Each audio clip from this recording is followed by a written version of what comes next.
Chapter 1. It wasn't dead when I found it. I'm not even sure what drew me over to the window in the first place. But I went. I suppose I should have, even could have walked away at that point, let nature take its course. But I didn't. Its neck was broken. Its wings outstretched and feathers riveted in a way more peacock than blackbird. I pushed open the window, having almost forgotten its deceitful boundary, though the glass was stained where the two had collided. And then I tilted, just bent my upper body so that I was leaning over it. It was in pain. No, I couldn't be sure of this, and yet, I was. I think it was the eyes that captured me, held me there until the option of walking away had faded, leaving me with seemingly no choice at all. I backpedaled, reached out a calloused and cracked hand, and grabbed Capote off of my desk. Returning to the window, I raised the hard cover. My hesitation was brief, but present. It was wounded beyond repair. And, somehow, I thought I was doing what it wanted, what I would want were I the broken blackbird. Or maybe I was just justifying certain wants with inferred ones. Either way, it was the right thing. I took no pleasure in watching something suffer. Nor would I let it. The book fell at exactly the same moment the door opened. Chapter 2. My mother entered the room, and I reluctantly turned to face her. I was in a good mood. I didn't particularly want to change that. But she was here, and that meant she had a reason. My mother never visited for a simple chat. Her eyes flicked briefly to the window. If I hadn't been watching, I would have missed it. She didn't comment. She didn't ask about the lone black feather sticking out from under Capote. She just gestured to the bed, and I took a seat. She had the makeup in her hand, and I refused to wince when she said it none too gently to my eye. There, she said, leaning back to examine her work. I blinked a couple of times to clear my vision and went to study myself in the mirror.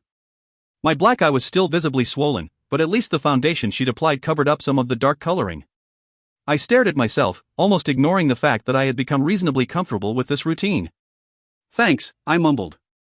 It was all I ever said to her when this happened, and it occurred to me that it was strange to be thanking her for covering up an injury she had caused. Still, I had learned long ago to enjoy these moments with her. These moments when I could almost believe her when she said it was necessary for me to endure the physical pain she inflicted. Now go, she said, snapping me out of my thoughts. Or you'll be late for school. I nodded and grabbed my loaded backpack off its hook as I headed out the door. Hey, wait! My little sister, Nellie, called from upstairs. I was tempted to shut the door behind me and head off without her, but I knew that would only piss my mother off. I suppose that's why I was tempted. I felt good this morning, stronger. And it occurred to me much later that this probably had something to do with the blackbird.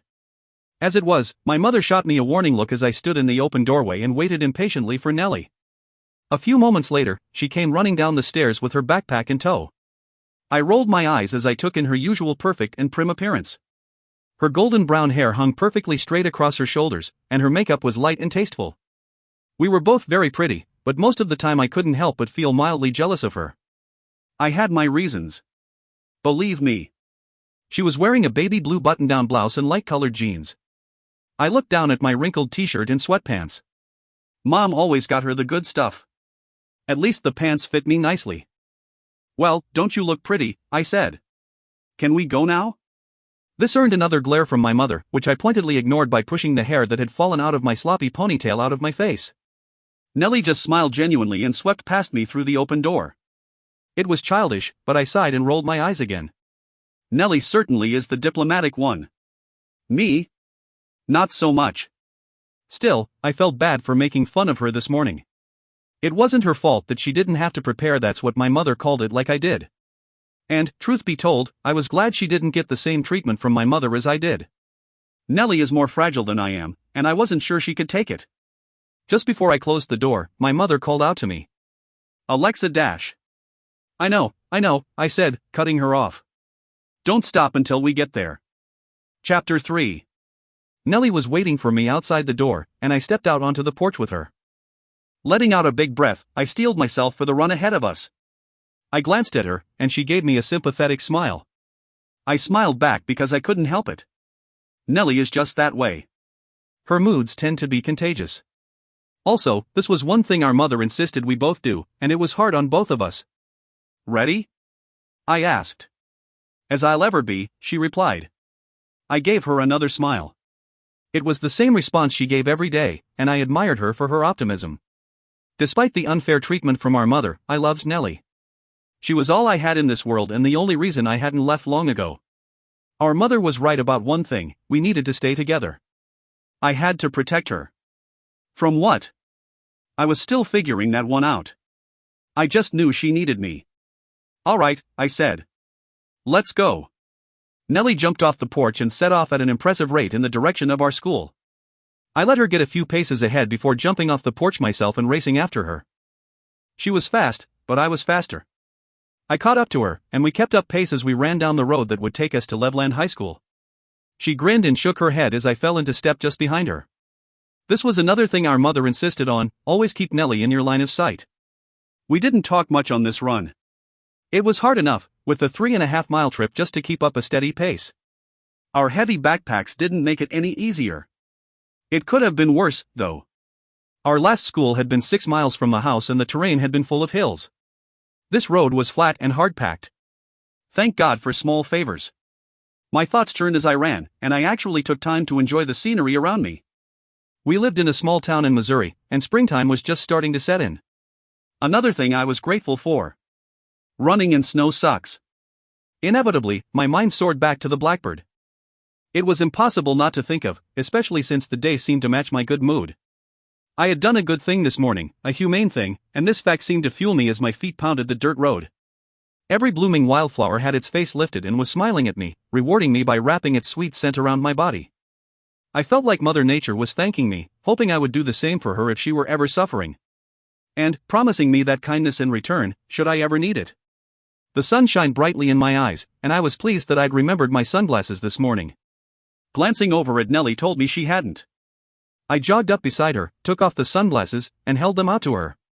She shook her head and forced out, "It's okay, you keep them." I shook my head and continued holding them out to her. Finally, she took them and put them on, nodding her thanks. Squinting my eyes the rest of the way, I fell back a few paces behind her. It was so ingrained in me to take care of her even in the smallest of ways that I hadn't thought twice about handing over the sunglasses. Finally, I saw the school up ahead in Nellie and I picked up our pace. The sooner we reached it, the sooner we could stop. School buses were pulling in the lot as we reached the mouth of the school. Nellie and I met our destination and went to lean against the big oak tree near the school's entrance. As I watched the students file out of their buses, I couldn't help but feel a little envious. There was a bus that went right by our house, but our mother insisted that running was essential. "Bullshit," I said, still struggling to catch my breath. Reaching into my pocket, I pulled out my cigarettes and a lighter. I set fire to one as I glared at the students exiting the buses. "Don't swear," Nellie chastised me. "And the run would probably be easier on you if you quit that stupid smoking." I smirked. "It would be easier on me if I could ride the damn bus like everyone else." She shook her head and smiled. "Come on, or we'll be late for class." I nodded and threw the cigarette to the ground, stomping it out. We entered the school and she gave me a quick hug before parting to go to her first period class. Nellie was a sophomore and I was junior, so we had no class together. I wished she would have been able to jump ahead into some of my classes, like she had at our last school. She was certainly smart enough. I watched Nellie leave, mildly annoyed as a group of her friends surrounded her, eager to swap rumors, as they were every morning. Nellie was better at that than me, I guess.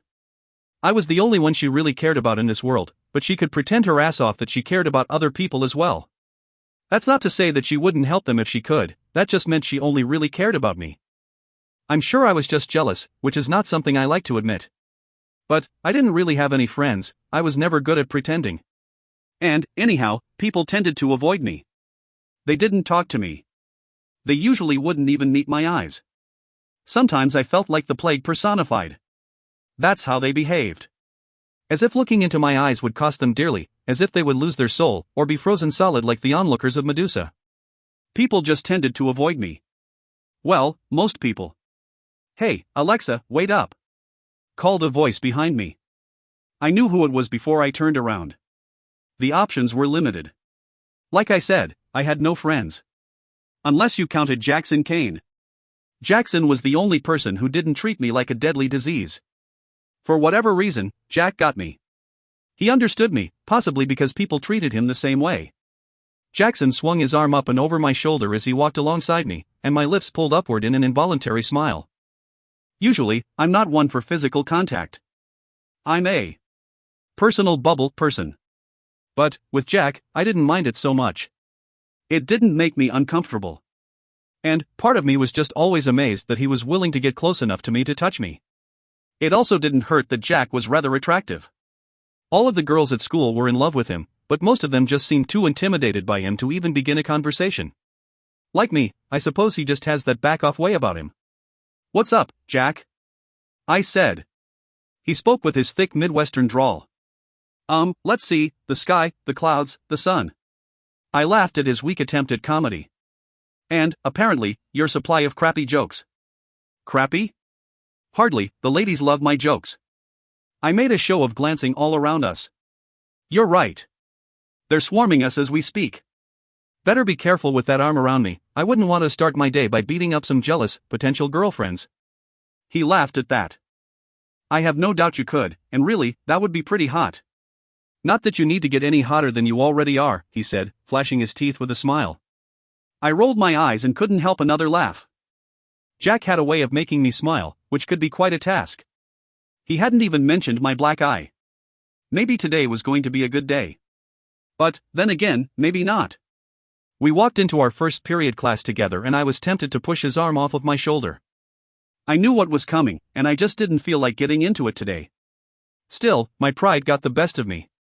I'd be damned if I'd let these kids scare me away from the only person who treated me like I wasn't some kind of freak. Sure enough, as soon as we walked through the door, the other students in class grew silent. Then, as I had anticipated, Riley Brockman spoke up. He was surrounded by his jock friends and each one of them was dumber than the last. "Look, guys," Riley said. "Two losers in love. Hey, Kane, did you give her that black eye?" The class erupted with snickers and giggles, and Riley sat back with a smug little smirk on his face. I felt Jackson stiffen beside me and had to keep a tight grip on his arm to keep him from going after Riley. Riley hated Jackson because 3 days ago, Riley's girlfriend asked Jack if he would escort her to the girls' choice dance this weekend. I had been right there when she'd asked him. Jackson and I had taken our lunches outside to eat, so that we could sneak a cigarette afterward. Or, maybe just so I could sneak one. But, anyhow, Riley's girlfriend, Jenna, walks over to where Jackson and I are eating in the shade of a large tree, and she says, shooting a rude glance at me, "Hi, Jackson. I was just wondering if you would like to take me to the girls' choice dance next weekend." I'd raised an eyebrow at her audacity to look at me rudely. Jackson just looked at her like she was stupid. And, eventually, after what must have been many awkward seconds for her, she'd stalked away. We'd laughed about it afterward, and didn't think much of it until we encountered Riley in class the next day. Up until this point, Jack had been letting it slide, but Riley needed to watch what he said. I knew Jack would only take it for so long. They were both big boys and that would not be a pretty fight. Not only that, Riley was starting to gain ill thoughts from me. Very ill thoughts. "Not today," I whispered to Jack. "You can't get any more suspensions." It seemed to take a minute for this to register with him, but finally, I felt him relax beside me. We took our seats on the other side of the room, with Jackson giving Riley a look of death the whole time. I could swear I saw Riley cringe a little, but he quickly recovered. I couldn't blame him. I would have been scared too if Jackson had looked at me like that. Just then, the teacher walked in, and I was thankful that Riley wouldn't be able to continue his ridicule. It's not like I was scared to fight, quite the contrary actually, I enjoyed fighting. Good thing too, with all the preparations my mother put me through. It's just that I didn't feel like it today. Things had been going pretty well. "Miss Montgomery, would you care to enlighten us with your thoughts on the book?" my teacher said, looking at me expectantly. Great. What book were we even talking about? I racked my brain as the whole class waited for me to speak. What were we supposed to be reading this week? Oh, yeah, The Scarlet Letter. I had read this book before as I had every other book she assigned us. I read a lot. It's one of my favorite things to do. Still, it pissed me off that she always called on me first when we were discussing our readings.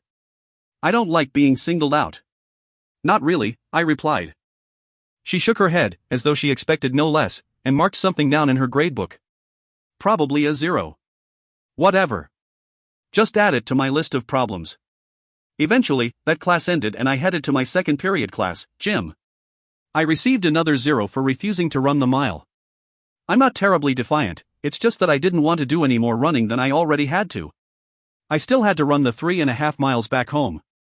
I wasn't sure my body could take it. Thankfully, the rest of the day passed without incident. The final bell of the day rang, signaling it was time to go home. I was relieved, but at the same time, it's not like I really wanted to go home. My mother would be waiting for me. That was never something I looked forward to. Stepping outside of the school, I glanced around, looking for Nellie. Where the hell was she? I hated it when she made me wait for her, but I wouldn't dare return home without her. Scanning the area, I caught sight of her over on the other side of the parking lot. Annoyed, I started off toward her. But, as I got closer, I realized she wasn't alone. She was talking to someone. I could tell by her posture that she was uncomfortable. When she saw me, her unease grew visibly. I picked up my pace. Before I got too close, I picked up bits of the conversation they were having. I really can't. I'm sorry. I just have other things to do that evening, Nellie was saying, maybe some other time. As she started to walk away, the guy she was talking to grabbed her arm. Nellie's unease grew once more, but she didn't resist. I was moving faster now. The guy had his back to me, but once I heard his voice, I knew who it was. Wait, he said. I wasn't finished talking to you. At last, I reached them. I grabbed him by the back of his jacket, jerking him away from Nellie. Yes, you are, I said, stepping in between them and shoving him hard in the chest. He stumbled back several feet. Riley's face showed pure hatred. No one was talking to you, freak, he spat. I shrugged. Doesn't matter. Leave her alone. Unless you want everyone to see you get knocked out by a girl. My tone was casual, but my blood was boiling. Nobody touched Nellie. Nobody. Disturbing thoughts raced through my head, every one of them intriguing. Riley definitely was bigger and stronger than me, but I was pretty confident I could hurt him. That thought alone erased any possibilities of fear. I guess my mother's trainings were good for something. I was no stranger to battle. I was conditioned for it. And mostly, I just wasn't concerned with the consequences. Watch it, Riley said, through gritted teeth, unless you want to end up with 2 black eyes. Again, I shrugged. You are most certainly welcome to try. True to his word, Riley lunged for me. I had been expecting this. I'd learned long ago to anticipate the attacks of others, and he had nowhere near the amount of combat skill my mother had. My respect for her grew a little. I managed to sidestep his attack and push Nellie out of the way in the process. This was not something he had been expecting, and he stumbled a little before regaining his footing. As he spun around to face me, the anger that had been on his face before had turned into rage. I flashed him a toothy grin, egging him on. This time he stepped forward and swung his fist out toward my face. Again, I had been expecting this. And, in my mind, the fact that he would hit a girl justified my next actions. A hazy sort of anger came over me. It was so intense that I felt it thrum in my veins, like it was vibrating under my skin. Resolved, I made my decision. I wanted very much to end this circus show he was putting on. I moved so fast I don't think he ever saw it coming. I slammed my fist so hard into his face that he literally lifted off of his feet and fell back on his butt. His head hit the pavement with a sickening thud, and I stood frozen to my spot. I had known I could fight, but the strength it must have taken to knock someone down twice my size impressed even me. I felt myself move forward, and then I was standing over Riley. My mind snapped back to the blackbird. His nose was sitting at a funny angle and deep crimson was flowing out of it. He was unconscious. My left eye twitched.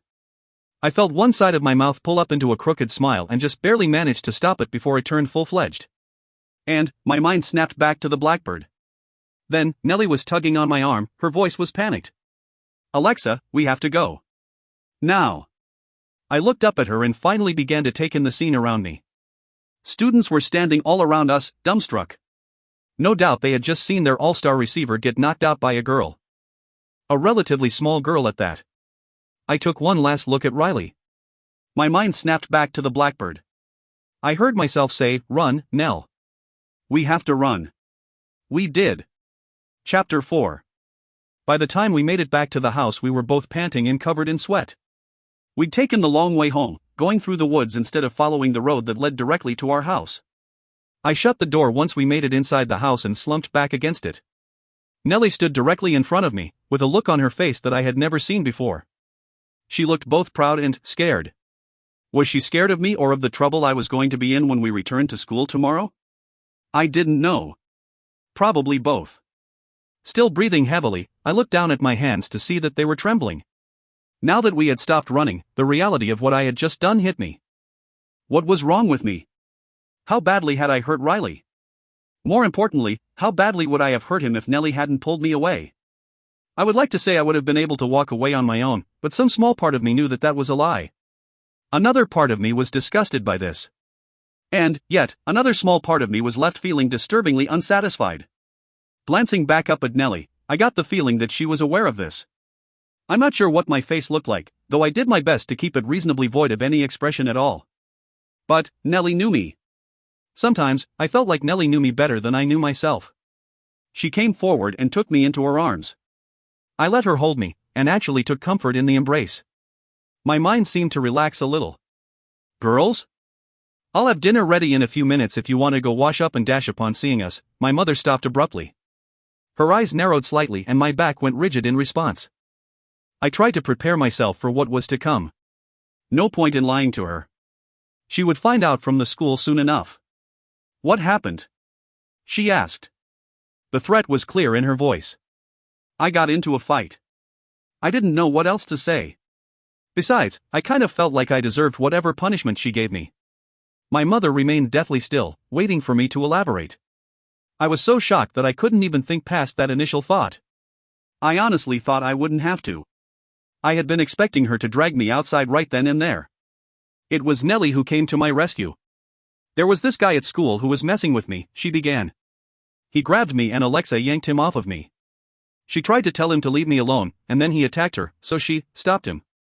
Okay, that may have been a little bit skewed, but it sounded better than, Alexa may have just seriously injured someone with an extremely badass punch to the face. Nonetheless, I was glad she spoke up. My mother's gaze snapped to me. I met her eyes and nodded. And then, to my utter astonishment, she gave a small nod and walked away. Chapter 5. Later, I was sitting in my bedroom staring at the wall, when someone knocked on my door. Opening it up, I expected to see Nellie standing there. Except it wasn't Nellie. It was my mother. Mom, I didn't mean to dash. I know, come with me, she said. I grabbed my shoes and followed her. Some part of me had been expecting this. I had known she wasn't going to let something like this slide, but from her reaction earlier, I guess I was just hoping she would. She led me out to the backyard of the house, and I knew what was coming. Time for her to teach me a lesson. I pushed my chin out and wiped my face clear of any expression, refusing to showcase any fear. The effort had me clenching my teeth. But instead of stopping in our usual spot where we did our training, she just kept going.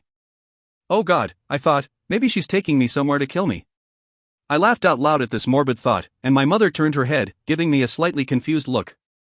I shook my head and mumbled an apology as I continued following her to this unknown destination.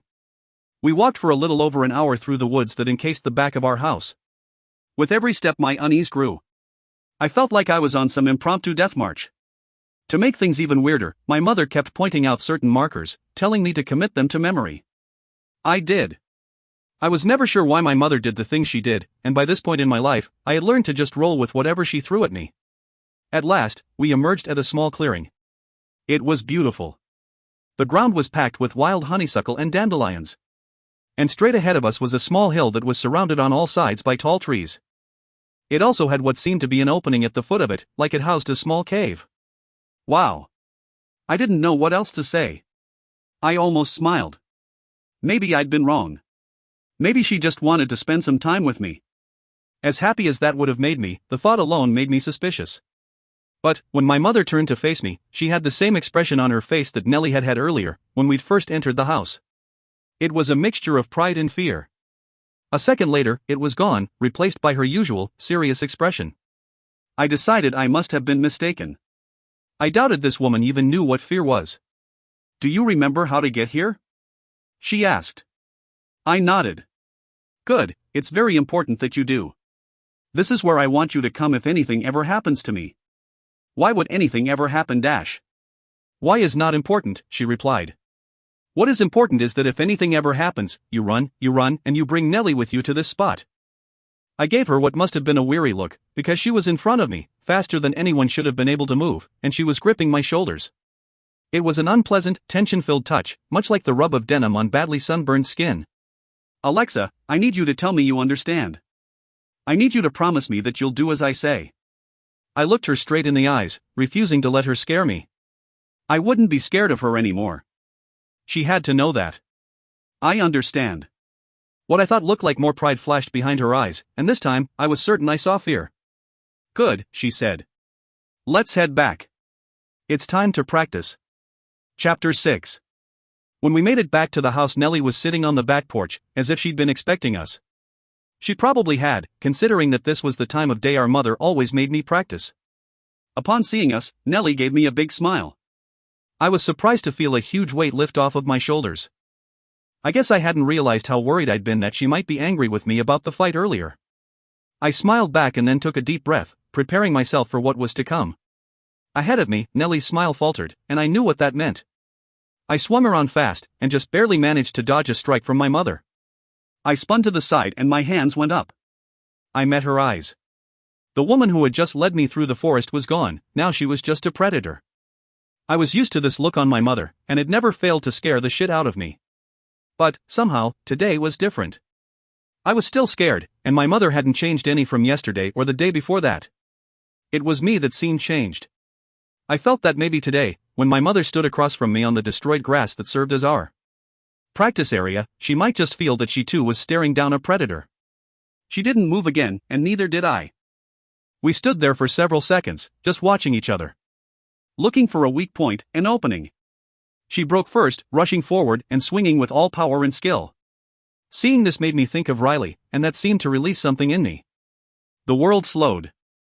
I dodged, moving with what felt like superhuman speed. And then I saw it. My opening, her weak point. At that point, everything became a blur. Now, instead of slowing down, the world had sped up, pulling me along with it. I remember moving as I had been trained, throwing all of my weight and strength behind my fist, the motion all too familiar. I remember it connecting, crashing hard into what seemed to be a solid surface. But I didn't feel any pain. Not right at that moment. I didn't feel any pain. Then my mother was on the ground, lying in much the same position as Riley had been just hours earlier. And I was standing over her, not quite sure I could get my muscles to move. Not really trusting myself to move. So, I just stood there, until Nellie spoke from somewhere behind me. "Mom, are you okay?" Her voice was calm, maybe a little too calm. My mother sat up and gave her head a sharp shake. A red welt was already swelling up on her face. I finally found my voice. "Mom, I'm sorry." "Don't apologize," she replied. "Well done. I can't believe you inherited your strength." Beside me, Nellie nodded in agreement. I furrowed my brow in confusion. What an odd choice of words. Inherited your strength. Although, I do have to say I feel sorry for that Brockman boy if he took a blow like that, she continued, pulling herself unsteadily to her feet. You need to be careful with whom you choose to fight. Not everyone is built as sturdily as we are. She started heading back to the house. And be careful who sees you fight too. Your strength may seem unnatural to them. Chapter 7. Later that night, I was sitting back in my room, just staring at the wall. I wasn't sure what to think about all the events of the day. Or maybe I was just afraid to. It was all too strange. I felt like I was missing something big here. I didn't like that feeling. First of all, Nellie and my mother were keeping something from me. I wasn't sure what, but I was sure it was something. What the hell had my mother meant by inherited your strength? Even weirder than that was the secret spot she'd taken me in the forest today. I was starting to worry about her. Maybe she was really losing it. I'd sort of always assumed that she had some mild case of paranoid schizophrenia. Didn't people with that condition tend to think someone was after them? I'm no doctor. I didn't know. But, even stronger than my worry for my mother was my worry for someone else. Me.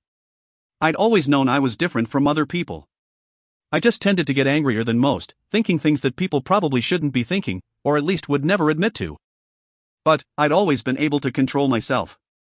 I'd never considered myself a danger to others. I was starting to rethink that. I glanced over at the clock sitting on my dresser. It was just past 2 in the morning. I wished I could get some sleep, but lately, I'd been feeling restless at night. Usually, I could read until I fell asleep. Somehow I knew that reading wasn't going to stop my mind from turning over. Lying back on my bed, I stared at the ceiling. At least it was a change in scenery from the wall. It was dark in my room, but I had always been able to see reasonably well in the dark. My mother said it was because she fed me lots of carrots when I was young. Knowing her, she probably had. Just then, I saw movement out of the corner of my eye, near the window.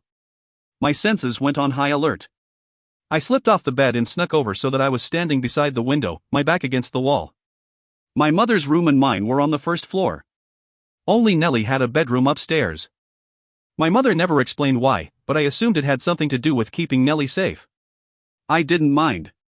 My window was open, and I immediately regretted this. My room tended to hold in heat, so I usually kept it open once the weather began to get warmer. Still, it was stupid. I doubted my mother slept with her window open. A shadow moved across the floor. I stilled. It irritated me to think that someone might be sneaking around my house in the middle of the night. It made me nervous too, but my instincts overrode that. And, before I knew what I was doing, I'd swung around, grabbed the intruder by the front of his shirt, and hauled him through the window. I knew it was a him because he was heavy, but the adrenaline that was coursing through me seemed to lend me super strength, and I managed to throw him to the floor with impressive force. I drew my fist back to hit him, but he dodged the blow and grabbed my wrist. I drew my other hand back, intending to hit him again. Alexa! Alexa, it's me, he whispered fiercely. I stopped mid-swing, recognizing the drawl of his voice. Jackson? What the hell are you doing here? I almost punched you in the face. He chuckled softly. Yeah, I noticed. I flopped back onto the bed and inhaled deeply. It seemed to take a minute for me to realize there was no longer a threat. Shoving my hair out of my face, I said, I would have felt really bad if I had knocked you out too. Jackson made a show of dusting himself off, then walked over and sat down next to me on the bed. It dipped with his weight. I know, I heard about that. Wish I had been there to see it. Good thing I'm not such a weak opponent. I didn't really want to get into that, so I ignored that comment. Why are you here, Jack? How did you know where I live? I wanted to come and check on you. I was worried after I'd heard what happened. I really should have been there for you. His green eyes fixed on me. He looked like he was serious, and my agitation faded a little, but I didn't miss the fact that he'd ignored my second question. Well, thanks, but I'm fine. Did you hear anything about how Riley is doing? Yeah, I guess he's got a broken nose and a concussion. He shrugged like this was no big deal. Noticing what must have been my horrified face, he quickly said, he'll be fine, though. I'm sure he'll be fine. Besides, I heard he swung at you first. He deserves what he got. I wasn't sure I agreed. What else did you hear? He flashed an easy smile. That you were amazing, and fast. Some of the kids are even afraid of you. Well, more afraid of you than they were before. I scoffed. People aren't afraid of me. Who was I kidding? I was starting to be afraid of me. Jack stood up and walked over to the window. Course they are. It's in their nature. My brow furrowed at that. Had everyone taken a crazy pill today? Well, darling, he said. I gotta go, but I'm glad you're okay. He turned to the window to leave, and then stopped and turned back to me. Don't worry, Lexi. You did the right thing. You did what you had to. He was starting to sound like my mother. Chapter 8. At some point, I must have drifted to sleep, because when I woke up, it was morning. I squinted at the sun shining brightly in through my window. What time was it? By the way the sun seemed to be up and in full force, I would have guessed it was about noon. Oh shit. I was really late for school. Why hadn't anyone woken me up? I jumped out of bed and rushed out of my room. And nearly collided with Nellie. She giggled. Morning, sleepyhead. I rubbed my eyes. What time is it? Nellie checked her watch. Oh, almost noon. I gaped at her, and she continued. Don't worry, Mom said it was cool. We needed a day off. I stared at her, trying to pick my jaw up from the floor. What? She laughed again and continued down the hall, calling back over her shoulder. Get dressed. Lunch is ready downstairs. I stumbled back into my room, showered, brushed my teeth and got dressed. Our mother didn't give us days off. Something was up, and I was going to find out what. Before I left my room, I stopped to look at myself in the mirror. My black eye was getting better. Today it was just a yellowish color and the swelling was almost completely gone. It always amazed me how quickly I seemed to heal from my injuries. I shrugged this off, preparing myself to go find out what was going on here. Even if I had to demand answers, which was never easy with my mother. I walked into the kitchen to find Nellie and my mother sitting at the table, eating sandwiches. Nellie smiled and handed me a plate loaded with sandwiches and fresh fruit. My mother glanced up and then turned her attention back to her food. I sat down at the table. We ate in silence for a few moments, with me chewing with just a little too much vigor, before I decided I couldn't wait any longer. Does someone want to explain to me what's going on? I asked, clenching and unclenching my teeth. The two exchanged a look that once again gave me the feeling that they were hiding something from me. Understandably, my irritation grew. Nellie spoke first.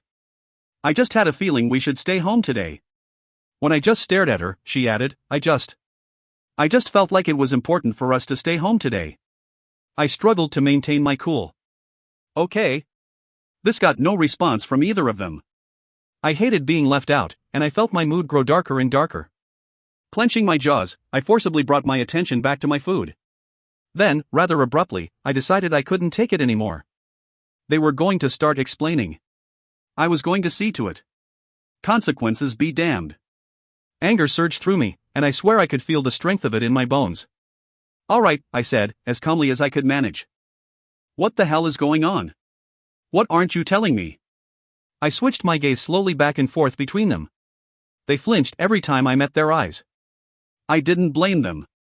I was starting to scare myself. Seeing them cringe diffused my temper a little, though. I didn't ever want them to be afraid of me. Especially not Nellie, though I doubted my mother was afraid. I'd probably just surprised her. I looked down to see that my fists were clenched. What was wrong with me? Why was I so angry lately? I lowered my voice and looked at Nellie. Look, I'm sorry. I'm not sure what's wrong with me. But I do know that there's something you're not telling me. What is such a big secret that you can't trust me with it? Again, Nellie and my mother exchanged a look that seemed to speak legions. And, again, I got no response. I threw my hands up, all that anger rushing back into me. Fine, I said, shoving my chair back and standing to leave the kitchen. I had to get away from them before I really lost it. I took 2 steps before my mother stopped me. Alexa, she said. I turned back to face her, not caring that I was openly scowling. Like I said, consequences be damned. It's for the best, I promise you, my mother continued.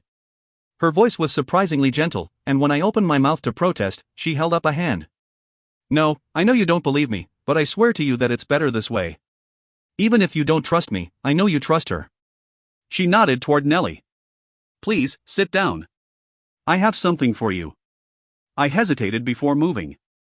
This had to be some kind of trick. My mother never had something for me. Unless you counted a punch to the face. Noticing my delay, my mother stood up. Subconsciously, I shifted my right leg back, so that I was standing in a fighting position. My mother chuckled. Fine. Just stay there. I'll be right back. She left the kitchen, and I looked over at Nellie. She was staring down at her hands, pointedly avoiding my gaze. I sighed and relaxed my stance. Nell, I'm sorry. I didn't mean to scare you.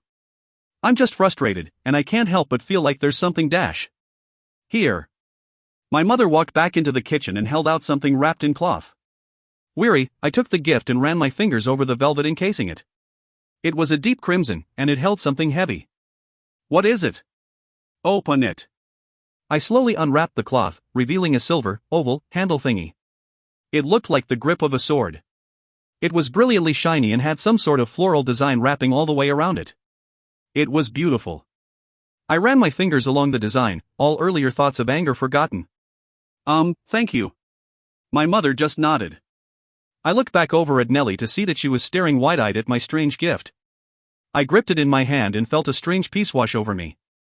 The vines and flowers carved into it seemed to wrap around my fingers in an embrace, leaving a smooth cool surface for a grip.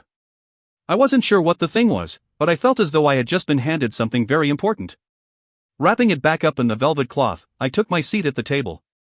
Suddenly, I felt like everything was going to be okay. I decided to put off my questions for later.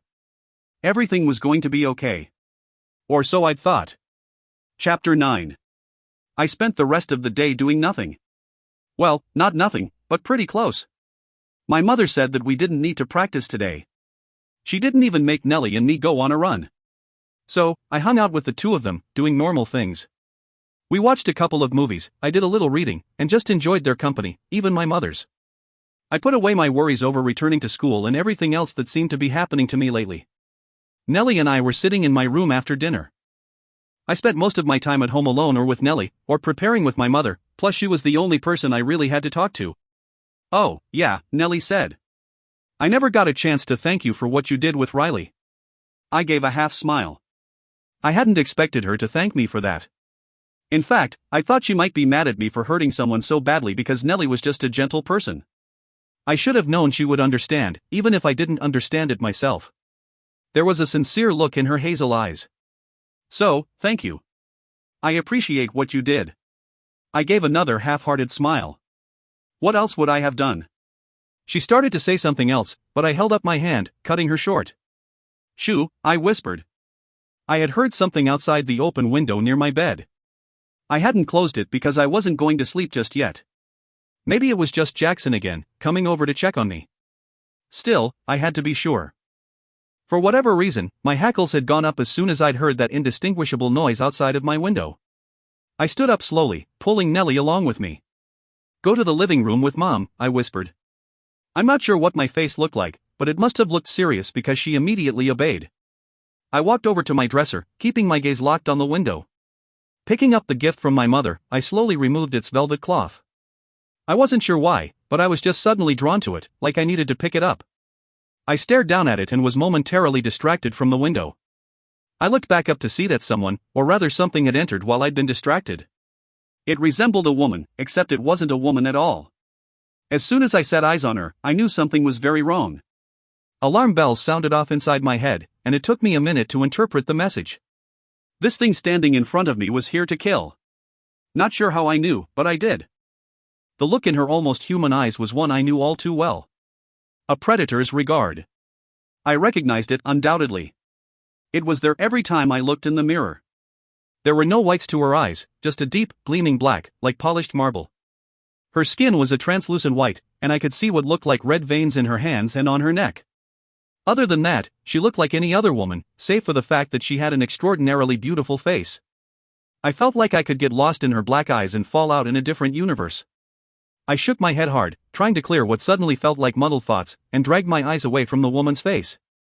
This took more effort than it should have. I don't remember doing it, but I was already in a fighter's stance, and I clenched my fists tight in anticipation. I felt a cold and tingling sensation rush up my arm, and that's when she opened her mouth and hissed. It was the same sound I'd heard earlier, just before I'd sent Nellie from the room. It was a vile sound. Goosebumps broke out across my skin and my chest constricted slightly. I hated that sound. I wanted to stop it.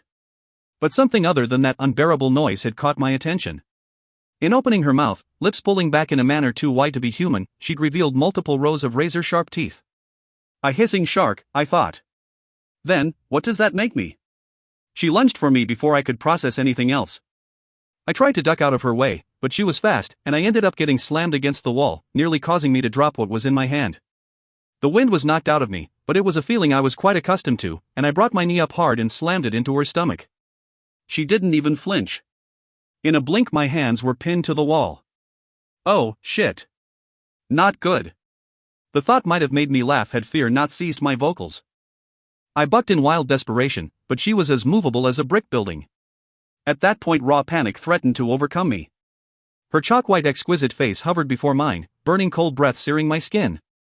As I stared into those endless black eyes, I became too scared to move. Until she opened her mouth to speak, once again revealing those very sharp-looking teeth. You've got sweet blood, she hissed. I can smell it. I headbutted her.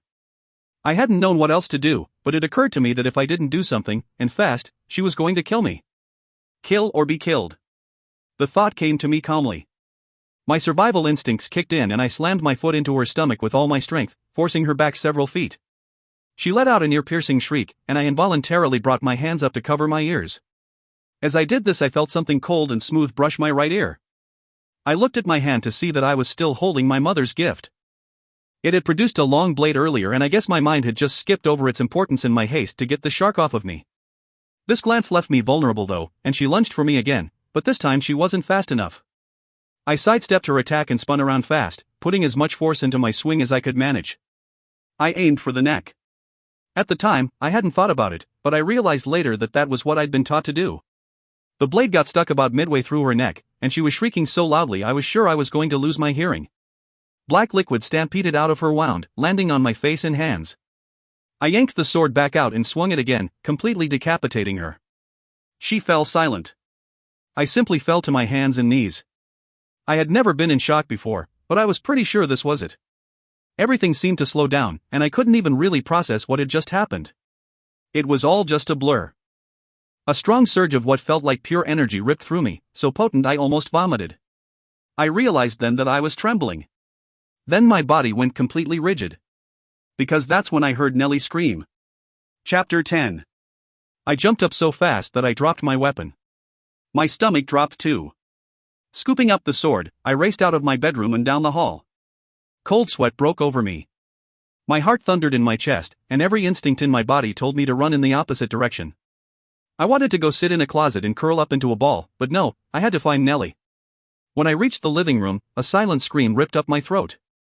Pieces of broken furniture were everywhere, and it looked like a small tornado had hit the inside of the room. My mother had a silver sword too, and she was currently fending off 2 more monsters.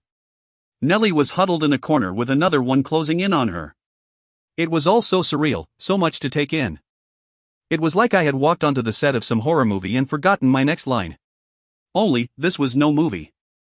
I was rooted to where I stood. I couldn't move, couldn't react. Until my mother snapped me back to grim reality. "Little help here, Lex?" she said. She was calm and focused, and I knew that she was in warrior mode now. She was also losing her battle. Talking to me had made the creature that was approaching Nellie stop and turn around to face me. By this point, I was already charging toward her, my body insisting I do what my brain couldn't seem to figure out. Before we could collide, I brought my sword up swiftly between us, slicing her body in a vertical line. That horrible black blood spilled out, sprays and rivers of darkness gushing to open air. The creature shrieked that ear-piercing sound, and I used the time to spin around and throw all of my weight into my next swing. My blade went through her neck without any hesitation. I didn't think I could replicate that move if I tried. Another surge of energy racked me. I rocked back on my heels and my eyelids fluttered. It was a magnificent feeling, a terrifyingly awful, magnificent feeling that ended much too quickly for my approval. By the time I regained control over myself, I saw that my mother had taken down one of her attackers, shifting the odds in her favor. I moved to help her, but she gritted out, "No. Get Nellie out of here." I hesitated. I was confident my mother could handle her opponent, but what if more showed up? As if right on cue, 3 more creatures came through the open doorway. Again, they were all women, or I guess female would be a more accurate word. "Alexa. Get her out of here." My mother had decapitated her attacker and was now standing in between the 3 new ones and Nellie and I. Again, I hesitated. I could help her, I knew I could. But could I do that and protect Nellie at the same time? I had no idea. However, I did know I had very little time to decide. My mother met my eyes for only the briefest of moments, but a whole conversation seemed to pass between us. Everything that she'd ever taught or told me came slamming back into me, with a force that almost made me dizzy. This was Nellie we were talking about. My little sister. My little sister's life on the line. Really, there was no choice at all. I picked up 2 heavy bookends that were sitting on the mantel beside me. Then, I threw them as hard as I could at the bay window behind where Nellie was standing. She ducked, even though they weren't going to hit her, and I rushed over and jerked her up to her feet. A couple of strong kicks at the glass made a hole large enough for us to squeeze through one at a time. I shoved Nellie through and glanced back at my mother, who was gallantly managing to keep all 3 creatures from reaching us. The way she fought was amazing, the most deadly, beautiful thing I had ever seen. Her blade sliced through the air with the precision of a well-oiled machine. That's when 2 more creatures rushed in, coming from seemingly nowhere. My heart stopped. My mother was good, but I doubted even she could take on 5 of them at once. A jumble of options came tumbling through my mind as I stood there, trying to decide what to do. I could send Nellie ahead of me, and help my mother fight, but that would leave Nellie unprotected. And I was unsure if she even knew where to go, though I was sure that if she encountered one of those creatures by herself, her chances of surviving were pretty much 0. I could keep her here with me and help my mother fight, but again, that would put Nellie at risk. Or, I could run. I could take Nellie and run. I made my decision less than a heartbeat later. I only hoped I was making the right one. Hopping out of the window, I found Nellie waiting for me.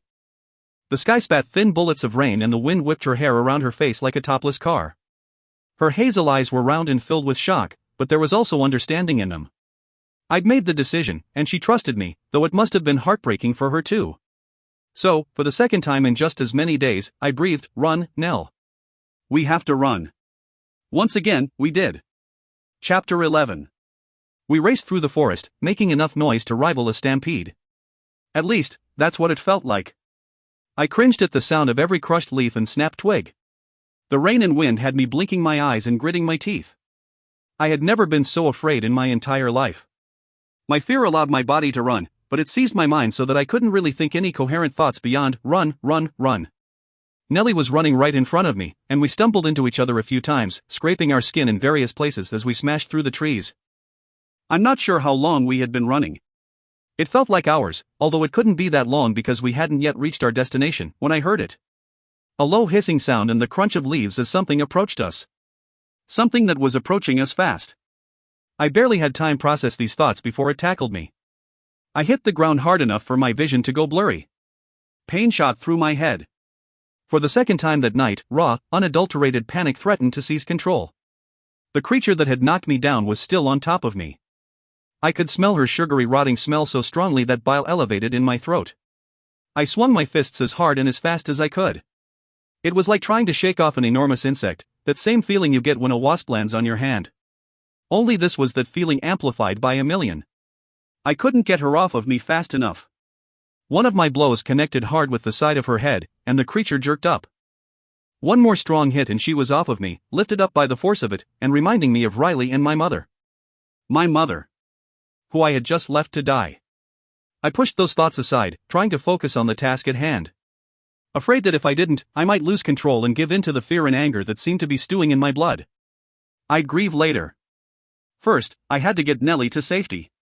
The damn thing had hopped up to her feet, and I had to scramble to get on my feet before she regained her bearings. We stood across from each other, her stance mirroring my own. Part of me wondered what she was waiting for. All of the others had simply charged me. Was she afraid? Looking into her soulless black eyes, I realized that she was not afraid. If I thought my mother was incapable of feeling fear, I clearly had never encountered a creature such as this. I got the feeling that any emotion at all was beyond this thing's capability. She was simply calculating her next move. I clenched my fists to keep them from trembling. I wished I hadn't dropped my sword, it seemed to lend me strength. But, I knew this, I had to either kill this monster, or she was going to kill me. And, if I died, Nellie was sure to follow. That could not be allowed to happen. Easier said than done. I had stood across from my mother like this many times in our training, but this was nothing like pairing off with my mother. This was like dancing with the devil. Every time she moved, I moved. Every time I shifted, she'd shift. Round and round we went. She grew tired of this first, rushing at me when I hadn't been expecting it and landing a painful blow to my head. The force of it knocked me down and, once again, my vision dimmed. I landed in a patch of mud and roots and sticks. A few screws must have knocked loose, because then I made a quick decision and hoped it wasn't as stupid as it sounded in my head. I played dead. Okay, well not dead, but I pretended I'd been knocked out. This was a risky choice because I had to rely on my other senses to alert me when she got near me. If she got near me. For all I knew, she might turn on Nellie. I didn't get the chance to test my idea, though, because then that terrible shriek sounded in my ears like cutlery on plates. I shot up from my position on the ground. Nellie was standing nearby with her right arm wrapped around her belly and her left thumb thrust into her mouth. Whipping my head to the right, I saw that someone else was fighting with the creature. Someone I had not expected to see. Jackson. Jack was keeping her occupied, but not for long. He was losing the battle fast. I rushed from behind, scooped my sword up from the ground, and swung it hard at her neck. She fell silent shortly after that. I doubled over, trying to catch my breath, that strong surge of energy possessing me once again. Swiping some of the creature's black blood from my lips, I said, "Jackson." "What the hell dash?" "Not now." Nellie tugged at my arm. "We have to keep going." Jackson tilted his head to the side, sort of like a dog does when it's listening to something that no one else can hear. "She's right. More are coming." He glanced around, eyes skipping rapidly over the headless thing at our feet. "Where do we go from here?" It was difficult to think. I was delirious with adrenaline, sweeping my eyes frantically over the forest, trying to find something familiar. To my immense relief, I spotted one of the markers my mother had pointed out to me yesterday. My God, How could that have just been yesterday? This way, I said, waving my hand to our left. We took off in that direction, and all too soon I got the discomforting feeling that the sharks were catching up to us. It was the distinct feeling of being hunted, of running for our lives. Nellie must have felt it too. How far is the creek? She panted. Not too much further. I think, I said. I wasn't sure, but the creek had been one of the markers my mother had pointed out, so I hoped I was right. Good. They can't cross over running water. What dash I began, cutting myself short when that unmistakable on-edge feeling kicked up a notch. The hunters were closing in fast. Run, as fast as you can. It should be just up ahead, I shouted. It is, said Jackson. I can hear the water. We tore through the forest with the creatures right on our heels. I wasn't sure how many were chasing us because I couldn't risk glancing back, but by the sound of it, there were at least 3. Nellie reached the creek first and promptly hopped over, with Jackson and me following only seconds later. I snuck a look behind me just in time to see 2 of the things slam right into what seemed like an invisible wall. I didn't have time to ponder this, so I kept running, giving the others directions as needed. At last, we reached the clearing, and I felt a wave of relief flood through me. Jackson and Nellie started to come to a stop, but I urged them forward. No, I paused, struggling to catch my breath. I think there is an opening in the hillside. Follow me. I hadn't heard anything following us for a while, but didn't want to take the chance of just standing around. Sure enough, there was a small space, big enough for one person to slide through, leading inside the hill. It was hard to see, due to the fact that the sun had completely disappeared, but like I said, my night vision had always been pretty good. Slipping inside, I had to crouch for a few feet, the ceiling gradually growing taller as I moved in further. I came to what must have been a larger part of the cave, but couldn't really tell because I'd lost what little light the moon and stars had offered outside. Even I can't see in complete darkness. I was just beginning to panic about my loss of sight when a small light popped on behind me. I turned to see Jack holding up his cell phone. Snatching it out of his hand, I held it out in front of me. Just as I'd thought, this part of the cave was much bigger than the opening. In fact, judging by the outside, it shouldn't even be able to fit in here. Glancing all around me, I spotted what looked like battery-operated camping lanterns. I rushed over to them, and using the phone's light, was able to flip on the switch. Light illuminated the cabin, revealing a room of hard-packed dirt on all sides. Fearing that the light could be seen from outside, I saw a group of large logs lined up neatly near the cave's entrance and immediately began stacking them in front of it. Jackson and Nellie joined in my efforts, and soon, we had the cave's entrance reasonably sealed off. Nellie and Jack collapsed to the ground. I considered doing the same, but decided I needed to search our hiding spot first. Those logs and lanterns had been placed there purposely, undoubtedly by my mother, and I was pretty sure she had left other things for us as well. A brief search indeed led me to 2 backpacks and a plastic bag containing blankets. I tossed the blankets over to the others and rifled through the backpacks. They contained a few items I had expected: non-perishable food, water, 2 pairs of jeans, 2 sweatshirts, and a case of long, sturdy matches. They also contained a few things I hadn't been expecting: a thick bundle of cash, 4 pints of frozen blood wrapped in cold packets, and a folded piece of paper with my name scrawled across it. Body trembling, I took a seat on the floor by the others, who were now sprawled out on the ground, and unfolded the note. Dear Alexa, I was hoping you would never have to read this, but the fact that you are means that my greatest fear has come true. I know you must be confused and afraid about what has happened, and I regret that I wasn't able to share these secrets with you earlier. The fact that you are reading this also means that you have survived, however, and I can honestly say that I expected no less. I know that you will do what you must to protect your sister.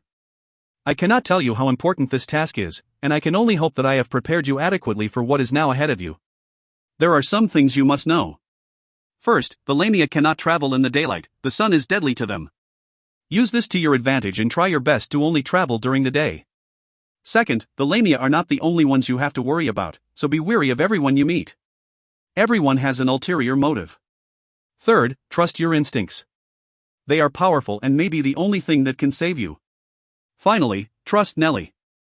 No matter what information you may gather, know that she loves you and would willingly trade her life for yours. You are family, sisters, and despite what others may say, you know this to be true.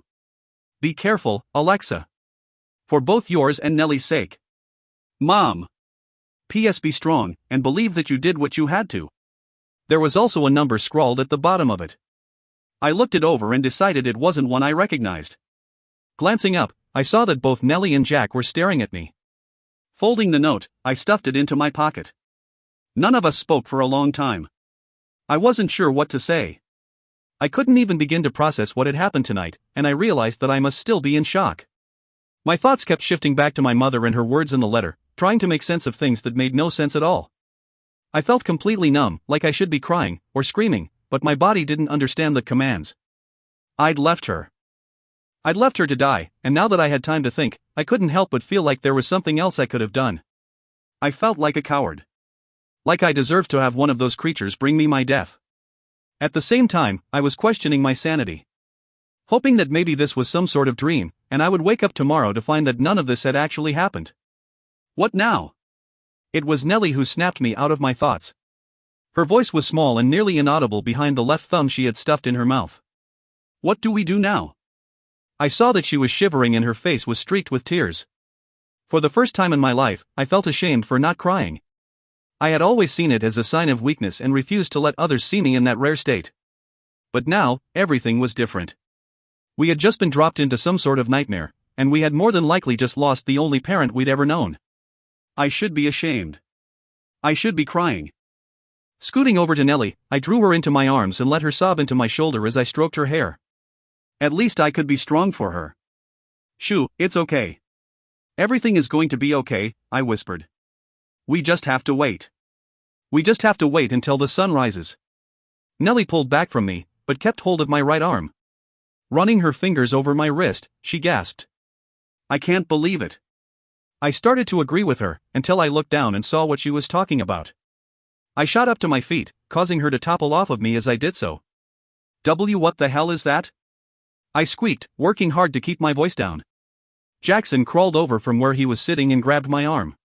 Running his fingers over my wrist, he repeated, Nellie, I can't believe it.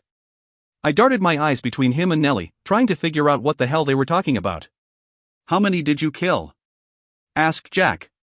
It took me a second to grasp what he was talking about. I was still staring at my arm. I don't know. 3 or 4. I counted them off in my head. 3, what the hell does that have to do with my arm? Wrapped around my wrist was a floral design, similar to a tattoo. Except it was a brilliant silver color, and touching it told me that it was perfectly smooth. The silver vines crawled up and around my forearm and then disappeared under the sleeve of my shirt. 3 small lilies had sprouted from the vine, one on top of my wrist and the others climbing up my forearm. Pushing my sleeve up revealed a small sun at the top of the design, near my shoulder. It was beautiful. And it freaked me out. Taking a deep breath, so that I wouldn't start shouting, I said, okay, what is going on? Jackson cleared his throat. He still had that odd expression on his face. It's the sol liliums, the symbol of the proeliator. Seeing my confused, and probably angry face, Nellie answered my next question. It means sun lilies, and warrior in Latin, . I tried to add it all up in my head. 3 lilies for 3 dead. What had my mother called them? Lanias. 1 lily for each lania I'd killed. This thought seemed to smack me in the face. I had just killed 3, whatever they were, but the point remained the same. I'd killed. And I hadn't even really thought about it until now. It matches the symbol on your gladius, Nellie said, saving me from falling into what could only be more horrific thoughts. My what? She reached over and picked up the sword my mother had given me. The blade must have retracted at some point, because now, it looked like just a pretty, silver handle again. It's a gladius. They were the weapon of the ancient proeliators, Nellie continued. I skimmed through the small amount of Latin I knew. Gladius. Doesn't that mean, but in Latin? She chuckled, but there was no humor in it. No, that's gluteus. Gladius means sword in Latin. Where did you get that? Asked Jackson. I started to tell him, and then stopped when another thought came to mind. That's not important, I said, bitterly. He gave me a look of confusion at my sudden change in tone. What is important is what you're doing here. You seem to pop up at a very convenient time, Jack. Tell me what you're doing here. When he just looked at me, I gripped my sword. I was not going to call it a gladius, and just like before, the blade shot out from it. Don't make me ask again, Jackson. I was on my feet now. What are you doing here? How did you even find us? You don't seem to be very shaken up after what just happened. Some part of me knew I was overreacting, but my mother's words came back to me. Everyone has an ulterior motive. Maybe I could trust him, but then, maybe I couldn't. And, at the moment, I wasn't really willing to take that risk. Whoa, calm down, Lex. Nellie had stepped in between Jackson and me and was holding her hands up in an obvious back-off gesture. This fueled my rapidly growing anger. But, looking into her eyes, I felt a wave of calmness wash over me, and suddenly backing off sounded reasonable. I shook my head and managed to pull my gaze away with considerable effort. No, don't do that. Don't do WH-. I don't know what. Whatever it is that you're doing. We have to know that we can trust him. How do we know that we can trust him? I sounded like I was pleading. Nellie spun around to face Jackson. I couldn't see her face, but whatever look she was giving him made his eyes go wide, and then his face just went blank. Nellie blew out a slow breath, as if steeling herself for something. Jackson, her voice was calm and comforting, like she was talking to an infant. Give me your hands, Jack. Jackson immediately obeyed, reaching up slowly so that his hands were resting in Nellie's. I stood gaping. Could this night get any stranger? Apparently, it could. They stood there like that for several seconds, and then Jackson fell down to his knees, breathing heavily. Nellie released him and swung back around to face me. Sweat had broken out on her face and she was breathing nearly as hard as Jackson. He's fine. We can trust him, she gasped. But dash. I said he's fine. The look she gave me was hard and unyielding. I involuntarily took a step back. I had never seen a look like that from Nellie. Sweet, calm, caring Nellie, and it scared me more than I wanted to admit. I was about to protest when, once again, my mother's words flooded into my head. Trust Nellie. Finally, I slumped back against the dirt wall and rubbed my hands over my face. Fine, I said. We need to rest now. I have a feeling we have a long day ahead of us, but, in the morning, you are going to explain things to me. She gave me a considering look that I met with a hard expression of my own. As if making some sort of decision, she nodded and settled back down on the ground. I glanced over at Jackson, who had a look on his face like he'd just seen a ghost. He opened his mouth to speak, and it seemed like it took considerable effort on his part. Your dash, he started, looking at Nellie. She shot him a pointed look. Not now. Her voice was unyielding. We need to rest now. Jackson shut up, but he still looked odd. Leaning back against the wall, I realized how tired I really was. But my mind was too overloaded with questions, and I doubted I'd get any sleep tonight. You guys sleep. I'll keep watch. They gave me no argument, and within minutes, I heard their breathing grow deep and steady. I picked up my sword and moved over near the cave's entrance. For the first time in my life, I wished my mother was with me. Chapter 12. Despite my efforts to stay alert, I fell into a half-asleep, half-awake state. I'm not sure how long I sat there like that. It felt like hours, jumping alternately between nightmare and awareness. In the half-conscious dreams I was standing in the middle of what could only be described as ruin. I stood straight-backed over what seemed like hundreds of gray lumps in a gray world. I tilted my head and focused my dry eyes until the lumps took shape. As they formed, so did a lump in my throat. At first I thought some of the people must be strangers, ad-libs of my subconscious. But then, I looked closer and saw that the sprawled bodies were all people I know, Nellie, my mother, Jackson, and random people I've encountered over the course of my life. Riley was there too. Inevitably, my eyes settled on Nellie.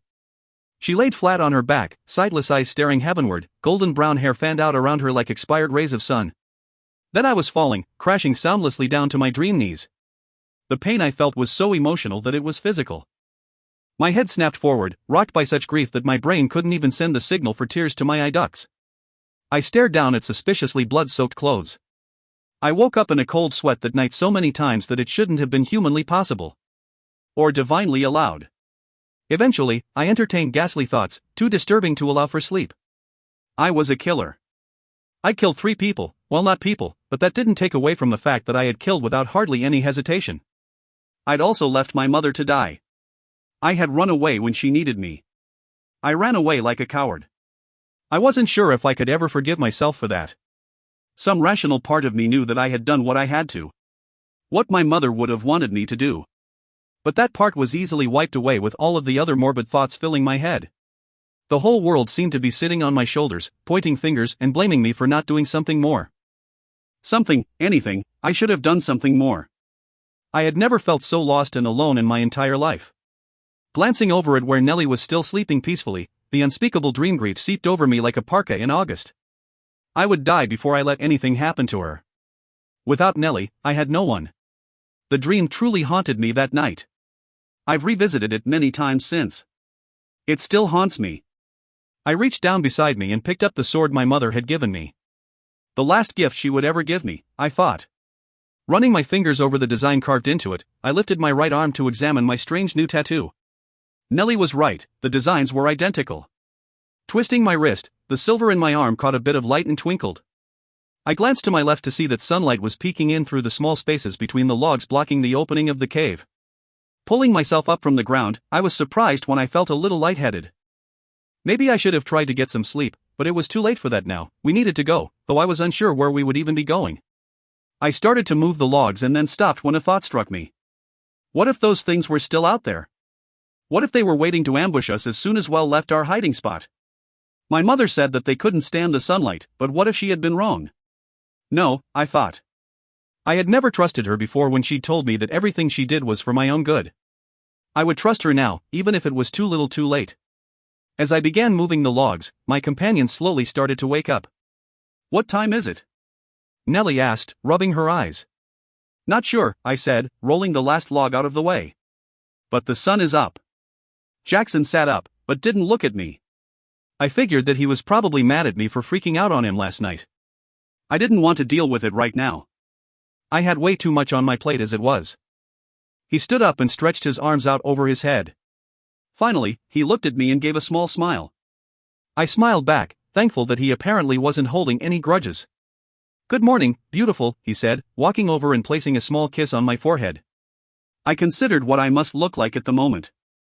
I had on yesterday's clothes, jeans and a black t-shirt. They were ripped and covered in mud and what I assumed was blood. I had lost my ponytail holder at some point last night, and my hair hung over my shoulders in a tangled mess. Leave it to Jack to call me beautiful. Not really, but thanks. He considered this for a moment, his bright green eyes going thoughtful. No, it's not really a good morning, but you are definitely still beautiful. I felt ashamed that he could be so nice to me after the way I treated him. I couldn't seem to do anything right lately. Jack, I'm sorry, he held up his hand. Don't be. There's no need. You did what you I finished for him. What I had to do. I know, and I think I'm getting tired of hearing that. He nodded and pulled me into a hug. I rested my head on his flannel shirt. I hadn't realized how much I'd been needing some sort of comfort. Well, I'm happy to see that you guys have kissed and made up, but we need to figure out what we're going to do. Nellie said, seemingly a little embarrassed to have interrupted us. I considered our options, not that we really had any. Then, I realized what we had to do and the thought sent a shiver down my spine. We have to go back to the house. Nellie opened her mouth to speak but I held up my hand, cutting her off. We need to go and gather some things. I know we can't stay there but we need to get whatever we can. Pack some clothes and get the keys to Mom's. It was hard for me to speak of her out loud, but I had to explain my decision. To Mom's car, I continued. We also have to check, we just have to make sure, Alexa, Nellie's voice was as soft as flower petals. She's not there. If she were, she would have come to us by now. She's gone. A tear escaped her eye as she said this, and again I hated myself for not being able to cry. I know, I said, my voice small. But we have to make sure. Chapter 13. Nellie had been right, our mother wasn't at the house. In fact, nothing was there except ghastly images that would be preserved in my head like pieces of precious manuscript. Images of a home I'd never really felt part of. Images of a life I'd so long despised, only to learn that I should have been counting blessings. All I found that day was the horror of hindsight. The creatures were gone. As was my mother. Just ruined furniture and wet black stains. That was the creature's blood marred the floor and many belongings. It was one of the most difficult, gut-wrenching things I've ever had to do. Going back there meant leaving it behind, and as much as that would have been a pleasing prospect in the past, now it was just bitterly sardonic. I had gone back because I had to. I had to make sure that she wasn't there. I had to see for myself. And not finding anything was almost worse than finding the worst. Not finding anything left me with a twinkle of hope that she'd somehow survived. Sometimes hope can destroy you. We had taken the keys to my mother's SUV and we were now heading to Ohio. I had called the number on the letter my mother had left me and it had been an older lady that answered. After very little explanation on my part, she'd given me an address and then just hung up. Jackson was still with us, despite my protests for the opposite. You might need me, he argued. What if this turns out to be some kind of trap? I shot him a look in the rearview mirror, not in the best mood right then. I seriously doubt my mother would send us to someone who she didn't trust. Besides, aren't your parents going to be looking for you? Nah, I called them and told them that I was going to Vegas to elope with the love of my life. I rolled my eyes. Jackson chuckled. I was just kidding, relax. I told them I was going to stay with my Aunt Marcia for a little while. He shrugged. They don't really care what I do. We settled into silence after that. I still needed answers, but Nellie insisted that the woman we were going to meet would be able to explain things better than she could. That didn't stop me from trying. We had been on the road for about 3 hours when I finally cracked. Okay, so all this time, there really has been someone after us? Nellie was in the passenger seat next to me and she sighed, but gave a slight nod. And you and Mom knew about this but decided not to tell me? She nodded again. Well, that's just wonderful, I snapped. Look, Nellie said. I know you're pissed off and really you have every right to be, I snorted at this but she pressed on. But we didn't tell you because we were hoping we'd never have to. Well, I stopped speaking when I got a good look at Nellie. Her skin was pale and her bangs were plastered to her forehead with sweat. Her eyelids were at half-mast and what I could see of her eyes showed that they were bloodshot. I swerved off the road and threw the car into park. What are you doing? Nellie shouted. We have to stay on the road or we won't make it before sundown. You're sick, I shot back. We need to get you to a doctor. I'm fine. She replied, folding her arms over her chest. You are not fine. Here, let me look at you. I reached out to touch her forehead and she jerked back out of my reach. I took a deep breath to control my frustration and my nails bit into my fists. This is no time to play tough, Nell. Let me dash. Blood, she spat. I sat back in my seat, confused for what seemed like the 100th time on this trip. What? Blood, she repeated, looking ashamed. I need blood. I narrowed my eyes at her, no way was she suggesting what I thought she was. What do you mean you need blood? Jackson popped his head up from the back seat. I knew it. That's why you were able to search me back in the cave. Shut up, wolf boy, no one was talking to you. I had never seen Nellie so defensive. Once again, it scared me. Then I processed what she was saying. Wait, wolf boy? I took another deep breath. All right, explain, Nellie. Now. She blew out a heavy breath and pushed her hair out of her face abruptly. Fine, I need to drink blood to survive and she jerked her head toward Jackson, a werewolf. Better than being a bloodsucker, Jackson mumbled. This was just too much. What, did I just step into the Twilight Zone? That was funny on more than one level, but no one else seemed to think so I pushed on. Nellie, do not tell me you are one of those things. She gave me a hurt look that turned instantly into one of anger.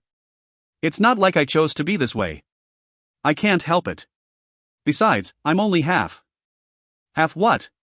Nellie threw up exasperated hands. Alexa. I drink blood.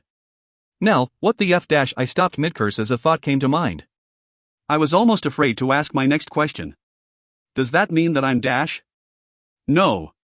You're something different. I considered this a moment. Does that mean that we're not dash? Nellie reached over and grabbed me by the shoulders, nails digging into my skin. She had a panicked look on her face. Hell, I probably had a panicked look on mine. No. How could you even ask that? Don't ever think that. You're all I have left. She was pleading now. I didn't want to hurt her. Ever. And she was obviously hurting now, so like always, I pushed aside my questions so that I could comfort her. I reached up and gently removed her hands from my shoulders, looking her directly in the eyes. Okay, I said. Okay. Blood, you need blood. I swiped a tear off of her face with my sleeve. Where are we going to get dash? The backpacks. I had forgotten about the backpacks. There were 4 pints of blood in them and I hadn't really thought about it, seeing as how I was fearing for my life at the time. Or rather, Nellie's life. Jackson, hand me the blue backpack. He reached behind him into the trunk space of the SUV and passed me the bag. Rummaging through it, I pulled out one of the bags of blood. Here. I handed it to Nellie. Where did you right, Mom? She ripped it open and tilted it up. I turned my head and stared straight out the windshield. I couldn't bring myself to watch this and my stomach was already queasy as it was. I pulled out the other 3 bags of blood and handed them back to Jackson without turning my head. Put those in the cooler, Jack. They may already be spoiled as it is. They are, Nellie said. I snuck a glance at her to see her folding the now empty bag and placing it in the plastic trash bag under her seat. It's okay, though, it might make my stomach a little queasy, that made 2 of us, but it's better than nothing. She was looking better already, having regained some color to her cheeks, and her eyes were open and alert. I nodded. Okay, let's go. I looked at the GPS, we still have another 6 hours before we reach our destination. Glancing at the clock told me that it was 1 p.m. We should make it before sundown if we don't make any more stops. Once again, silence settled, leaving me alone with my thoughts. Or rather thought, something in particular that Nellie had said was standing out in my mind. You're something different. I pushed my foot down a little harder on the accelerator. All that was lying between me and my answers was a long stretch of highway. Chapter 14. 5.5 hours later, we were parked outside of a small yellow house in a tidy little suburb of Ohio. The house was modest but well kept, and it seemed to have plants sprouting all around it. They hung from the porch, sat on the window sills, lined the walkway and sat at the base of the lone tree in the yard. Not exactly what I had been expecting, but then, I wasn't sure what I had been expecting. Jackson double-checked the address. You sure this is the right place?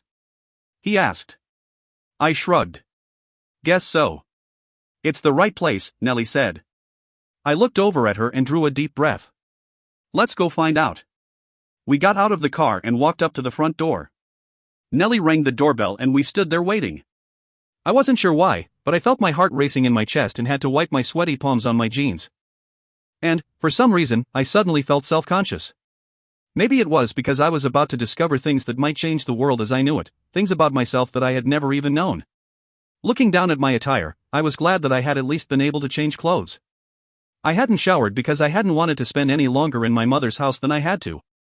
Gathering clothes and supplies had taken long enough. Now, I was wearing clean jeans and a light purple, long-sleeved shirt that fit me nicely. I had pulled my hair back into a loose ponytail and brushed my teeth at a rest stop. Could be worse. Glancing over at my companions, I saw that Jackson was wearing his usual flannel shirt and jeans, and Nellie looked beautiful, as always. We all looked tired though, and they appeared as nervous as I seemed to be. Then, the door creaked open and a cute little girl poked her head out. If I had to guess, I would say that she was about 5, but then, I didn't really know much about little kids. She had big brown eyes and long wavy brown hair and she was wearing sweatpants and a t-shirt. I smiled involuntarily, the first time in the last 2 days that I had really smiled. She reminded me of a little me. She tilted her little head to the side and studied us with concentration covering her adorable features. Her eyes passed over all 3 of us with astuteness on par with any adult. I cleared my throat, feeling a little like I was being examined. Hi, my name is Dash. Shoo, she interrupted. Sorry, just need silence for a second, okay? I shut my mouth and tried to hide my smile. She studied us for several more seconds and I glanced uneasily at the rapidly sinking sun. Finally, she nodded and pointed her tiny finger at Jackson. Jackson Kane, she proclaimed. Jackson Kane, Wolf's son. She swung her finger toward Nelliana, omnipotent life drinker. She stumbled on omnipotent and I found myself still smiling, even though this was absolutely strange. Her finger landed on me and I couldn't help but hold my breath, and Alexa. Well, that's interesting. She stared into my eyes and I got the strange sensation that she was staring straight through to my soul. Once again, I felt a little self-conscious. Then, she closed her eyes and lowered her head in what looked like a bow. I shot looks at Jackson and Nellie. They just shrugged, looking just as confused as I was. Good, at least I wasn't the only one. Let them in, Akira. Don't scare them away, said a woman's voice from inside the house. Akira rolled her eyes and swung the door open, then gestured for us to follow her inside. We filed into the house and she informed us that we could sit down if we wanted, and we promptly complied. Then, she plopped down by a large toy box in the corner of the room, and began digging through toys and scattering them over the floor. She didn't say anything else to us, all her attention on the tea party she was setting up for her stuffed animals. As we waited, I took note of our surroundings. The front door had opened up into a cozy living room containing a beige couch and matching recliner. There were pictures and more flowers placed strategically around the room and a tiny piano with a tiny stool sat near the toy box. It was cute and homey. Strangely enough, it made me miss my mother. A few minutes later, an old as-dirt lady emerged from the hallway connected to the living room. She walked slowly over to the recliner and sat down facing Nellie, Jackson, and I on the couch. As she studied us, I studied her. Her clothes were typical, dark blue slacks and a floral, blue, button-down shirt. Her shoes followed suit, dark blue penny loafers with shiny pennies in them. She wore a slightly amused expression on her gravity-dominated face. Though the skin around her eyes was spotted with age, the vessels themselves were sharp as fishhooks. They seemed to snag me in much the same way. I cleared my throat, feeling more than mildly uncomfortable. I didn't know what to say that wouldn't sound stupid, so I said, "Hi, I'm Alexa, and this is my sister, Nellie, and my friend, Jack. It's nice to meet you." I'm sure she already knew who we were, so much for not sounding stupid. Maybe I should have just gone with my usual "what's up?" The old lady smiled then, long-lost beauty flashing briefly across her face, and sat back in the recliner. "Hello, Alexa." Her sharp gaze fell on the others and she nodded to them in greeting. Beside me Jackson shifted. The woman just smiled, and then turned her attention back to me. I swallowed. "We were hoping you could help us. My mother left your number on a letter." I had explained this over the phone, but I didn't know what else to say to fill the silence that seemed to be suffocating me and my companions. When she just continued staring, I opened my mouth to try again, but she beat me to the punch. Her eyes locked on me and I had to work to hold her gaze. "So much pain. You carry so much pain." My tongue felt thick in my throat. It was obvious who she was talking to. "Yet, you don't show it," she continued. "That's the warrior in you. You carry a fire inside of yourself, even though it burns you. You refuse to let it out in fear that it may destroy others." Her eyes flicked to Nellie, then returned to me. "You fear it may destroy you in doing so because you can't seem to control it. Still, you try. Why, Alexa? Do you know why?" I dropped my gaze and studied my hands, a million thoughts flying through my mind. Was this woman crazy? What was she even talking about? But, as I replayed her words in my head, it occurred to me that maybe she wasn't really that far off. I spoke before I really knew what I was going to say. Because, if it were up to me, I'd never let her get burned. I'd keep it as close to me as I could. She nodded in understanding, as if she had known what I would say even before I did. I wondered if she was some kind of witch. Honestly, at this point, I wouldn't have been surprised if there was a unicorn tied up in the backyard. "I've been called worse," she said, as if replying to my thoughts. I must have looked shocked and embarrassed, because she waved her hand in dismissal. "But, no, I'm not a witch. I'm just good at searching people. Not unlike our Nelliana." She gestured toward Nellie. "Though I'm afraid her gifts surpass my own. I'm Olivia, and I believe you've already met my granddaughter, Akira." Akira's head jerked up. She smiled and gave a shy wave. Again, my lips curved up and I waved back. Then, she hopped up off of the floor and ran over to me, pulling herself up into my lap. I was startled, but I repositioned myself so that she could sit on my knees. I tilted my head so that I could see Olivia. She was smiling. "I believe you have some questions for me," she said. That was an understatement. I didn't know where to start. I thought for a moment, and picked the question that had been bothering me since all of this began. "What am I?" My voice came out in a whisper, so I was surprised when Olivia answered. "You are of ancient blood. A perfect mixture of all the physical strengths of all the races.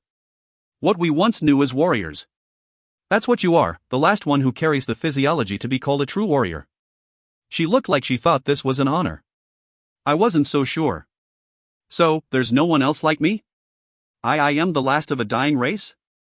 Olivia seemed to be choosing her words carefully. "Yes and no," she said finally. "There are no others that have your unique blood, but at the same time you have a little bit of all the races in you, just not enough of any one race to be categorized as one of them. But yes, you are the last known of your kind." "Oh, wonderful, I really was a freak.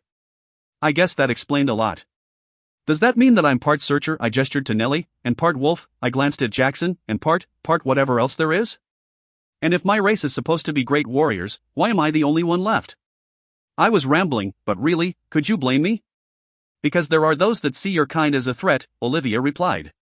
"There is a hierarchy in our world, and those that head this order have never taken kindly to competition. You can see why they would see your kind as competition. Nonetheless, warriors used to be an abundant race. Your people defended and protected all of us and most were grateful.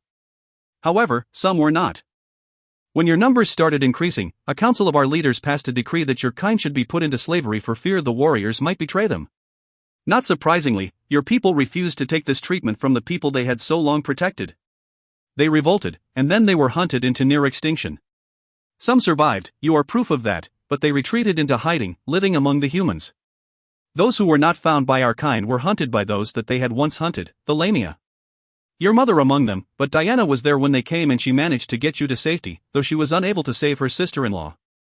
Diana was my mother's name, so what Olivia was saying made no sense. Unless she was my aunt?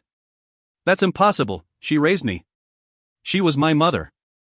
My voice was shaking. My cheeks heated and fists balled. And when my left eye twitched, I dragged a trembling hand across my damp forehead. Nellie's voice cut in, almost inaudible. It's true. She's telling the truth. I whipped my head to the left to face her. She had tears streaking her face, and for the first time ever, I refused to feel sorry for her. You knew about this? You knew and you never told me? I couldn't keep the venom from my voice. I felt instant and utter betrayal. I couldn't. We just wanted to keep you safe, to let you have a bit of normalcy before you had to face a world that would try to destroy you. You have to trust me, please, trust me, Alexa. We did what we thought was best. She was pleading now, tears flowing freely down her cheeks, and normally, I would have forgiven her without any question. But this was not normal. I scoffed, and my voice came out a pitch deeper than normal. Trust you? How can you even ask me that? I've always trusted you, and now I find out that you've been lying to me for my entire life. How can you expect me to trust you? How can you say that about our mother? How can you even pretend that I had some sort of normalcy when I had to train every day of my life to be a killer? And now I find out that that's what I'm made for, killing. How can you sit there and tell me that any of this is okay? I was seeing red. All red. Red hot lies. Red blood spilled as a result of those lies. And Nellie's red face as she admitted to those lies. I slammed my eyes shut, trying desperately to envision the color blue. Seeing only red, darkening and darkening into a near black just then, something warm and soft touched my cheek. A beautiful, glorious rainbow exploded behind my lids. So exquisite and lacking in only one color. I almost raised a hand in attempt to capture it. But as the colors settled over me, so did my right mind. Peeling my eyes open, I looked down to see that Akira was resting her hand on my face. I had forgotten I was holding her. The possibilities of this fact horrified me so greatly that I was almost afraid to draw an air. Where her hand was touching my face, I felt a seeping cold sensation, much like medication through and for, and all red thoughts disappeared. Incredible calmness washed over me. Finally deciding I could move without risk of breaking her, I brought my hand up to cover hers with my own. Akira, Olivia chastised, don't dash. She needs it, Graham, Akira interrupted. Let me take some of it away. I was still staring in stupefied wonder at the strange girl in my lap, but I assumed Olivia agreed to whatever Akira was going to do because she didn't remove her hand from my face. Let it go, Alexa. It was Akira's voice in my head, and my mind felt too muddled to truly consider it. My eyes seemed involuntarily locked with hers. Let me take it. Let it go and let me take it.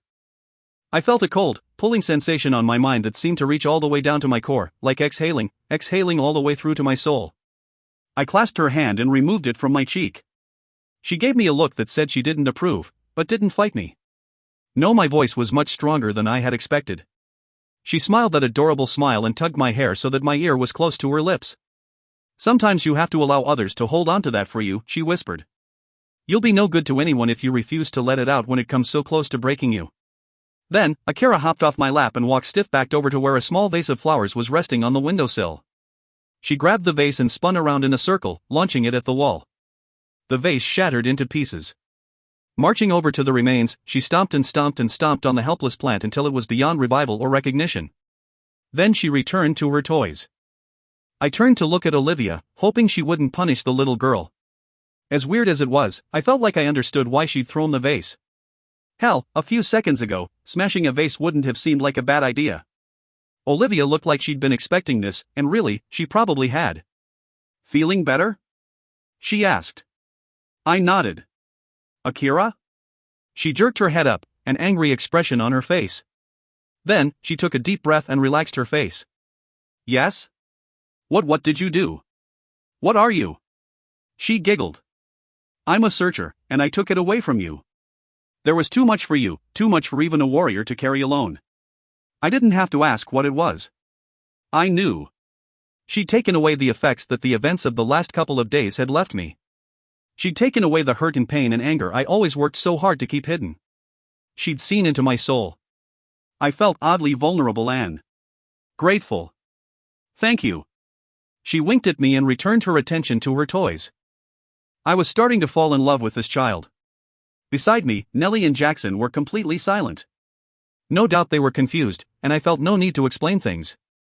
It was petty, but I felt smug about the fact that, for once, I wasn't the one in the dark. Olivia was waiting for me to continue, so I took a deep breath, deciding to ask the only question that really mattered. Okay, so the Lamia found us. They're probably still hunting us. What do we do now? Now, you rest. You look like you haven't slept for days and you will need your strength for what is to come. Tomorrow, you head for New Jersey, said Olivia. What's in New Jersey? It was Jackson who answered me, the first time he'd spoken since our arrival. 2 Rivers. 2 Rivers is in New Jersey. Chapter 15. Olivia gave me and Nellie the spare bedroom and provided Jackson with a pillow and blankets so that he could sleep on the couch. I got to take a shower and it was the best thing I had felt in days. Returning to the bedroom, I found Nellie waiting for me. I had kind of been hoping that she would have fallen asleep already. It was part of the reason I'd taken so long with my shower. I pulled the towel off of my head, grabbed a hairbrush from my overnight bag and began running it through my hair, pretending not to notice Nellie staring at me. Can we talk? She asked, after a few moments. I blew out my breath and went to sit by her on the bed. Yes, I'm still mad at you, but I think we should talk. I'm sorry, Lex. I raised an eyebrow at this. Really, I am really sorry, said Nellie. Looking into her beautiful, hazel eyes, I could tell that she really meant it. I wasn't sure if I could completely forgive her yet, but I could recognize the fact that she needed me right now. She had been right about one thing: we were all each other had left, and we needed to stick together. Honestly, I probably needed her just as much as she needed me. Besides, holding a grudge against people I love has never been something I was good at. I pulled her into a hug and felt her relax against me. I should have known she wouldn't go to sleep if she thought I was mad at her. Just don't lie to me again, okay? I guess I kind of understand why you did before, but I have to know that you'll be truthful with me from here on out, I told her. She sat back and looked me straight in the eyes. I promise. I promise I will never lie to you again. I gave her a skeptical look and smiled when she looked alarmed. Okay, I believe you. Now I have a few questions I need you to answer, and remember, you promised you'd be honest with me. I had learned the big stuff from Olivia, but after a couple more exchanges, she'd insisted that we needed our rest. I hadn't argued because, truth be told, I felt like I could keel over at any second. Nellie looked like she didn't really want to agree, but I knew she would keep to her word. She gave a small nod and I took that as my go-ahead. What are you, Nell? I seem to be asking that a lot lately. She hesitated, then said, I'm what's called a searcher. Similar to what Olivia and Akira are. I can see into people's heads. I can touch them and know what they truly are, what they feel in their heart. That's why we are called searchers. I can search souls. She paused before adding, and I can make people do things. I can force my will upon them. I gave a low whistle. Okay, well, that's good to know. What did you mean when you said similar to Olivia and Akira? What's different about you? She looked away and I waited for an answer. When it didn't come, I took her hand and gave it a small squeeze. Look, Nellie, look at me. I don't care what you are. As far as I'm concerned, you're my little sister and there is nothing that will ever change that. Nothing you or anyone else can tell me will ever take away my love for you. Search me, or whatever, if you have to. You know I mean it. She drew a deep breath, and then her words seemed to tumble out of her mouth. I don't have to search you, I know you're telling the truth. Just don't judge me, okay? I nodded and she continued. There are 3 different types of vampires and each race has its own set of abilities. The searchers you already know about, then there are the Brocken vampires, they are the soldiers of our kind, strong and fast and excellent fighters. The last kind you also already know about, the Lamias. What makes the Lamias different from the others is that they are part demon, condemned souls that chose to stay here on Earth to do as much damage as they can until they meet their second and final death. I picked my jaw up off of the floor and raised my eyebrows so she would continue. This time, she closed her eyes when she spoke. What makes me different is that I am half and half. Half searcher, and half Lamia Hadat. I balked before I could stop myself. This had to be some kind of joke, but as I stared at her, waiting for the punchline, I realized she was serious. You're serious? I had to ask. How is that even possible? How can you have half of a condemned soul? She peeled her eyes open and looked at me like she was surprised I hadn't grabbed my sword and cut her head off. I'm not entirely sure, she said, slowly. The closest I can figure is that my real mother was a searcher and she died and turned lamia while she was pregnant with me. How does someone turn lamia? She looked startled that this would be my next question, but answered me anyway. Only women can turn, and it usually occurs when a young woman dies an untimely death or her soul can't find peace. It is said that the soul then chooses to stay, reanimating the corpse. At least, that's what the texts say. No one is really sure. How did they find us? I mean, I doubt they just suddenly thought, hey, I bet they're staying in a little podunk town in Missouri, but... She looked ashamed and I couldn't really figure out why. Because, lamias are drawn to their own kind, they hunt in packs. And because even humans can become lamia, their numbers grow much faster than that of any other supernatural race, and apparently, the blood of a supernatural is much more powerful, so naturally, we are their prey of choice. It was only a matter of time before they found us, and now that they have, they won't stop hunting us. I fell back on the bed and draped an arm over my head. Oh, okay, so just imminent death from demon-possessed bloodsuckers, an ever-growing population of the bastards, and some kind of beacon that you subconsciously put out to draw them in. Anything else I should know? She shut off the light and plopped down beside me. Oh, yeah, did I mention that warrior blood is their favorite? I laughed out loud, though there was no humor in it. No, I don't believe you did. Chapter 16. I fell asleep almost immediately after that, my body's need winning out over my mind's urge to stay up. And much to my delight, I woke up feeling fresh and rested. I also awoke in a pretty good mood, considering the circumstances. I took another quick shower because I was unsure as to when I would be able to again. Jackson, Nellie and I were loading our things back into the SUV as we were getting ready to leave. Olivia and Akira stepped out onto the porch and we thanked them for their help. As I was heading back to the car, Akira jumped off the porch and ran toward me. I scooped her up in my arms and gave her a hug.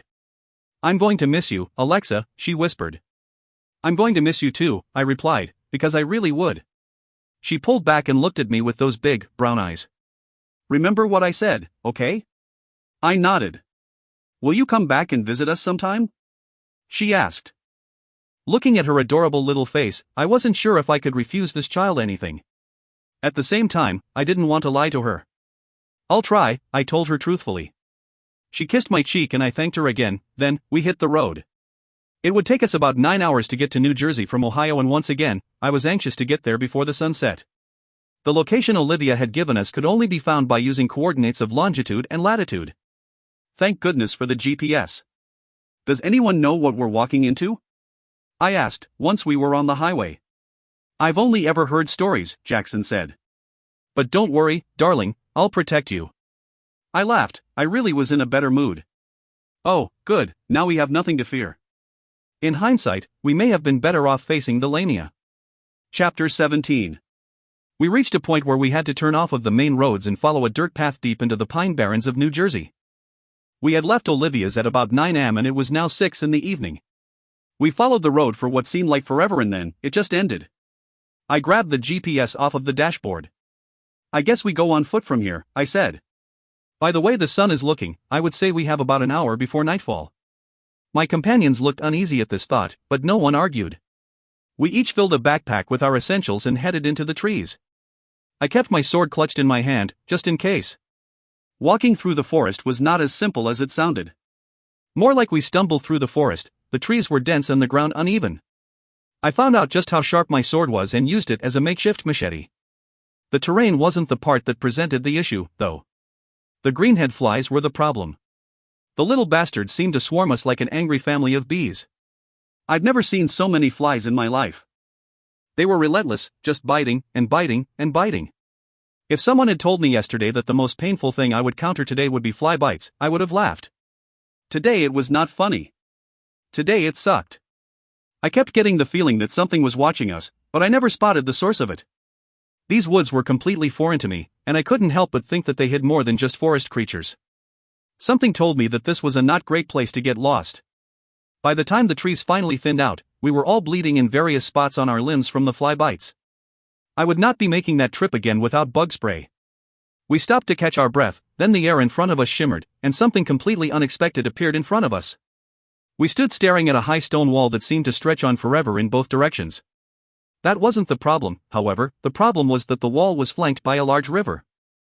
We stood on the bank of the river and I blew out a heavy breath. Seriously, a moat?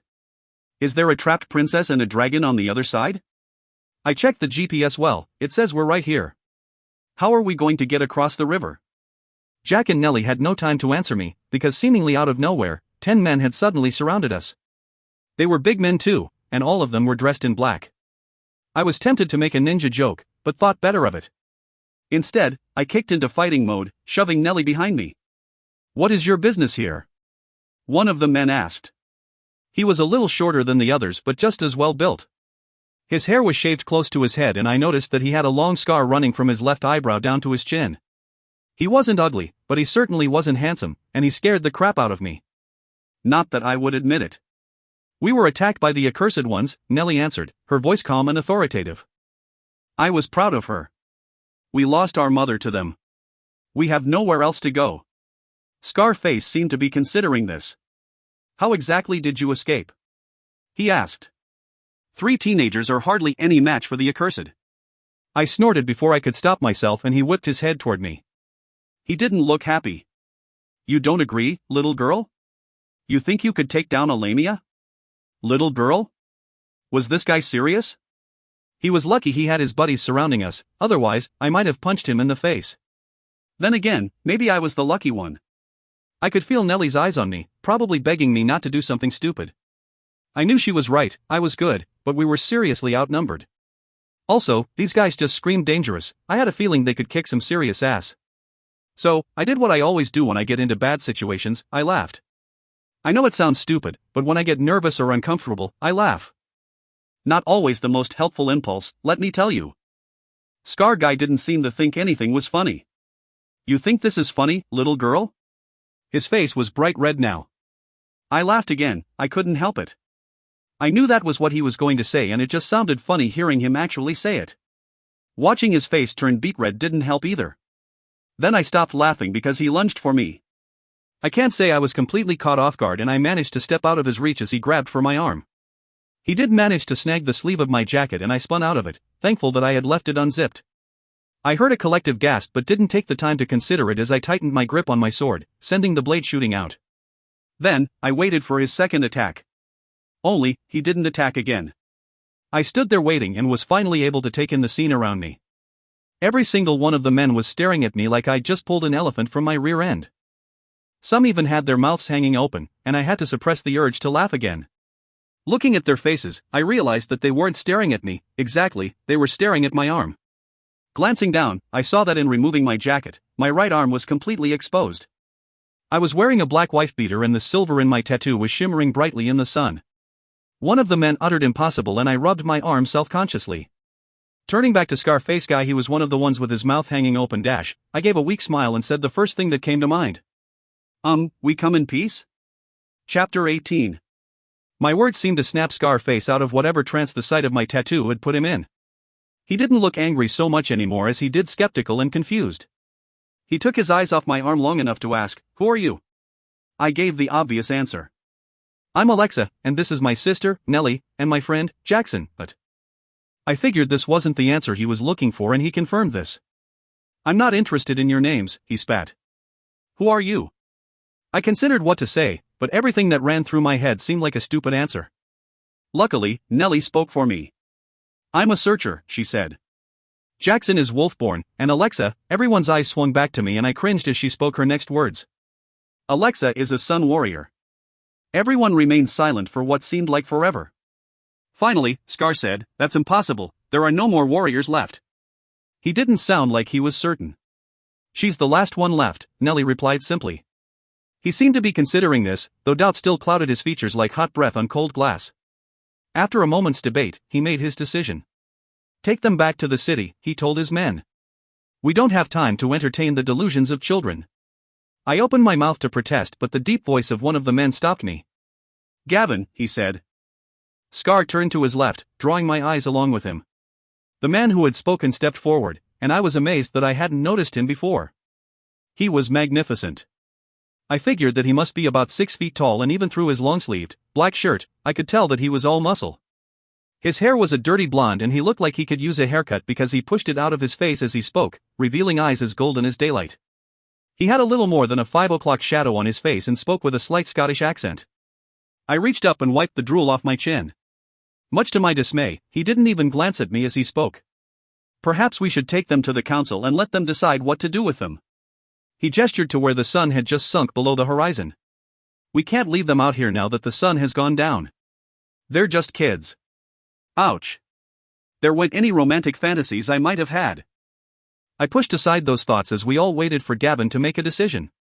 After a moment, Gavin said, "All right, take them to the guest houses and I'll schedule them for an audience in the morning. Let's get back over the river so that we're not sitting ducks." He switched his gaze to me and his expression hardened. "And don't try anything foolish. I'm not sure if you are what you say you are, but I can assure you that you will not like our methods for punishing traitors." I was 2 seconds away from giving a snippy remark when someone took my arm and gently pushed me forward.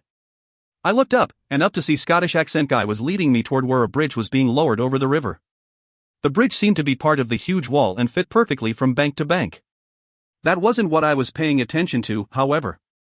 His grip on my arm was light but firm, sending heat up my skin where we touched. It was strange, I felt like I wanted to hug him, to throw myself into his arms.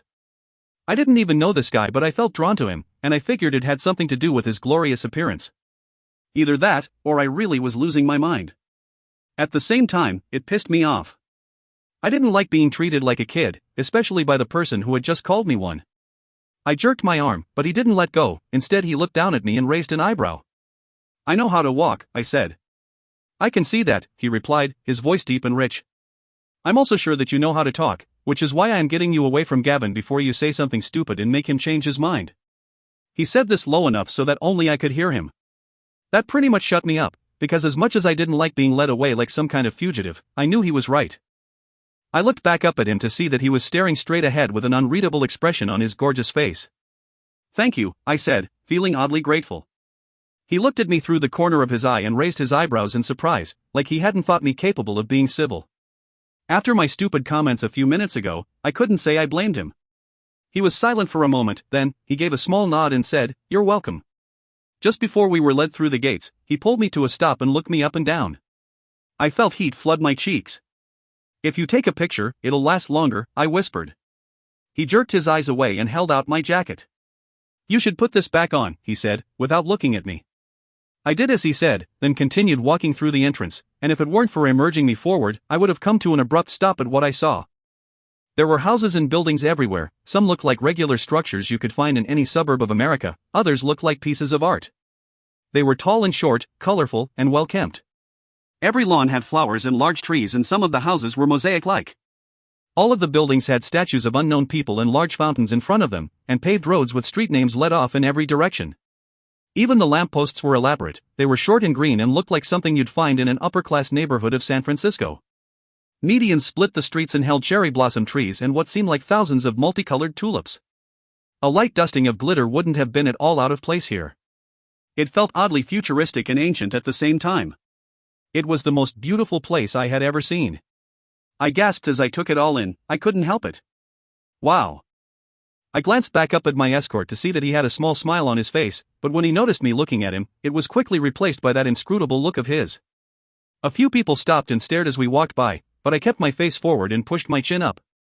It made me uncomfortable to be paraded around like a circus freak, but it's not like I had much choice. I was also grateful that I had put on my jacket. I didn't need to be stared at any more than I already was. We took a side street and followed it to an area with more of the same beautiful buildings.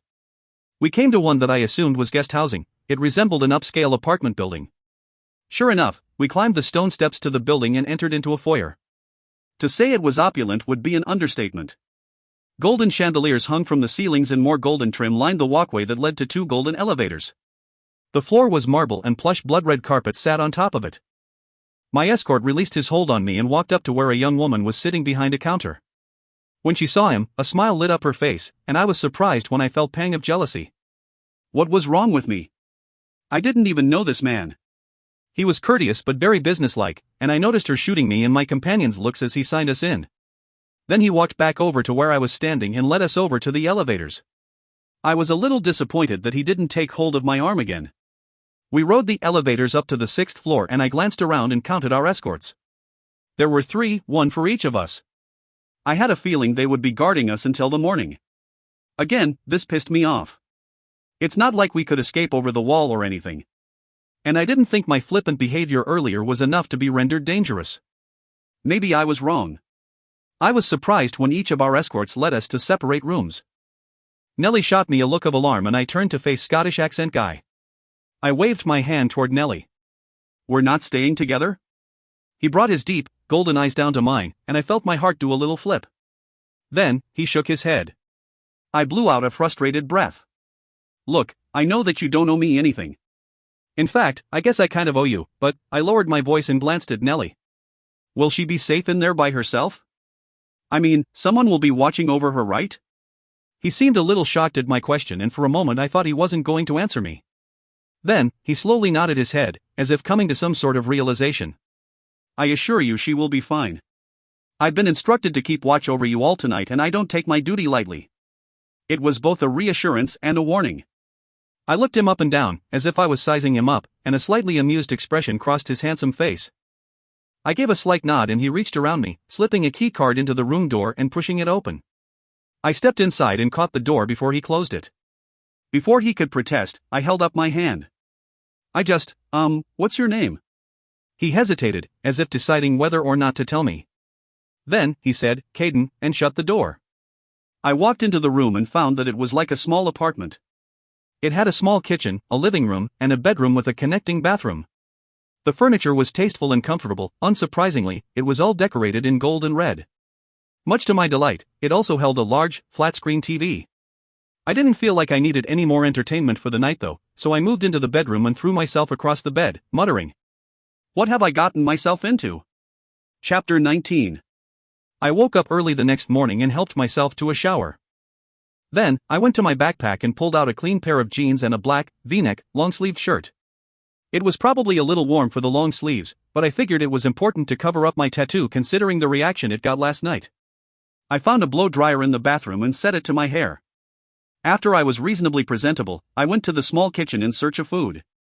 I found Pop-Tarts and an apple and devoured them in record time. As I was throwing out my apple core, a knock sounded at the door. I glanced toward the bedroom, where my sword was resting on the nightstand.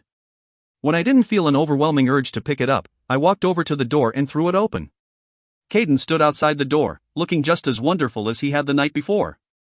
And just like before, I got that strange yet wonderful feeling that his presence seemed to invoke. He must have left to change and shower at some point, because he had on a gray t-shirt and jeans. And it looked good on him. He seemed a little tired but alert.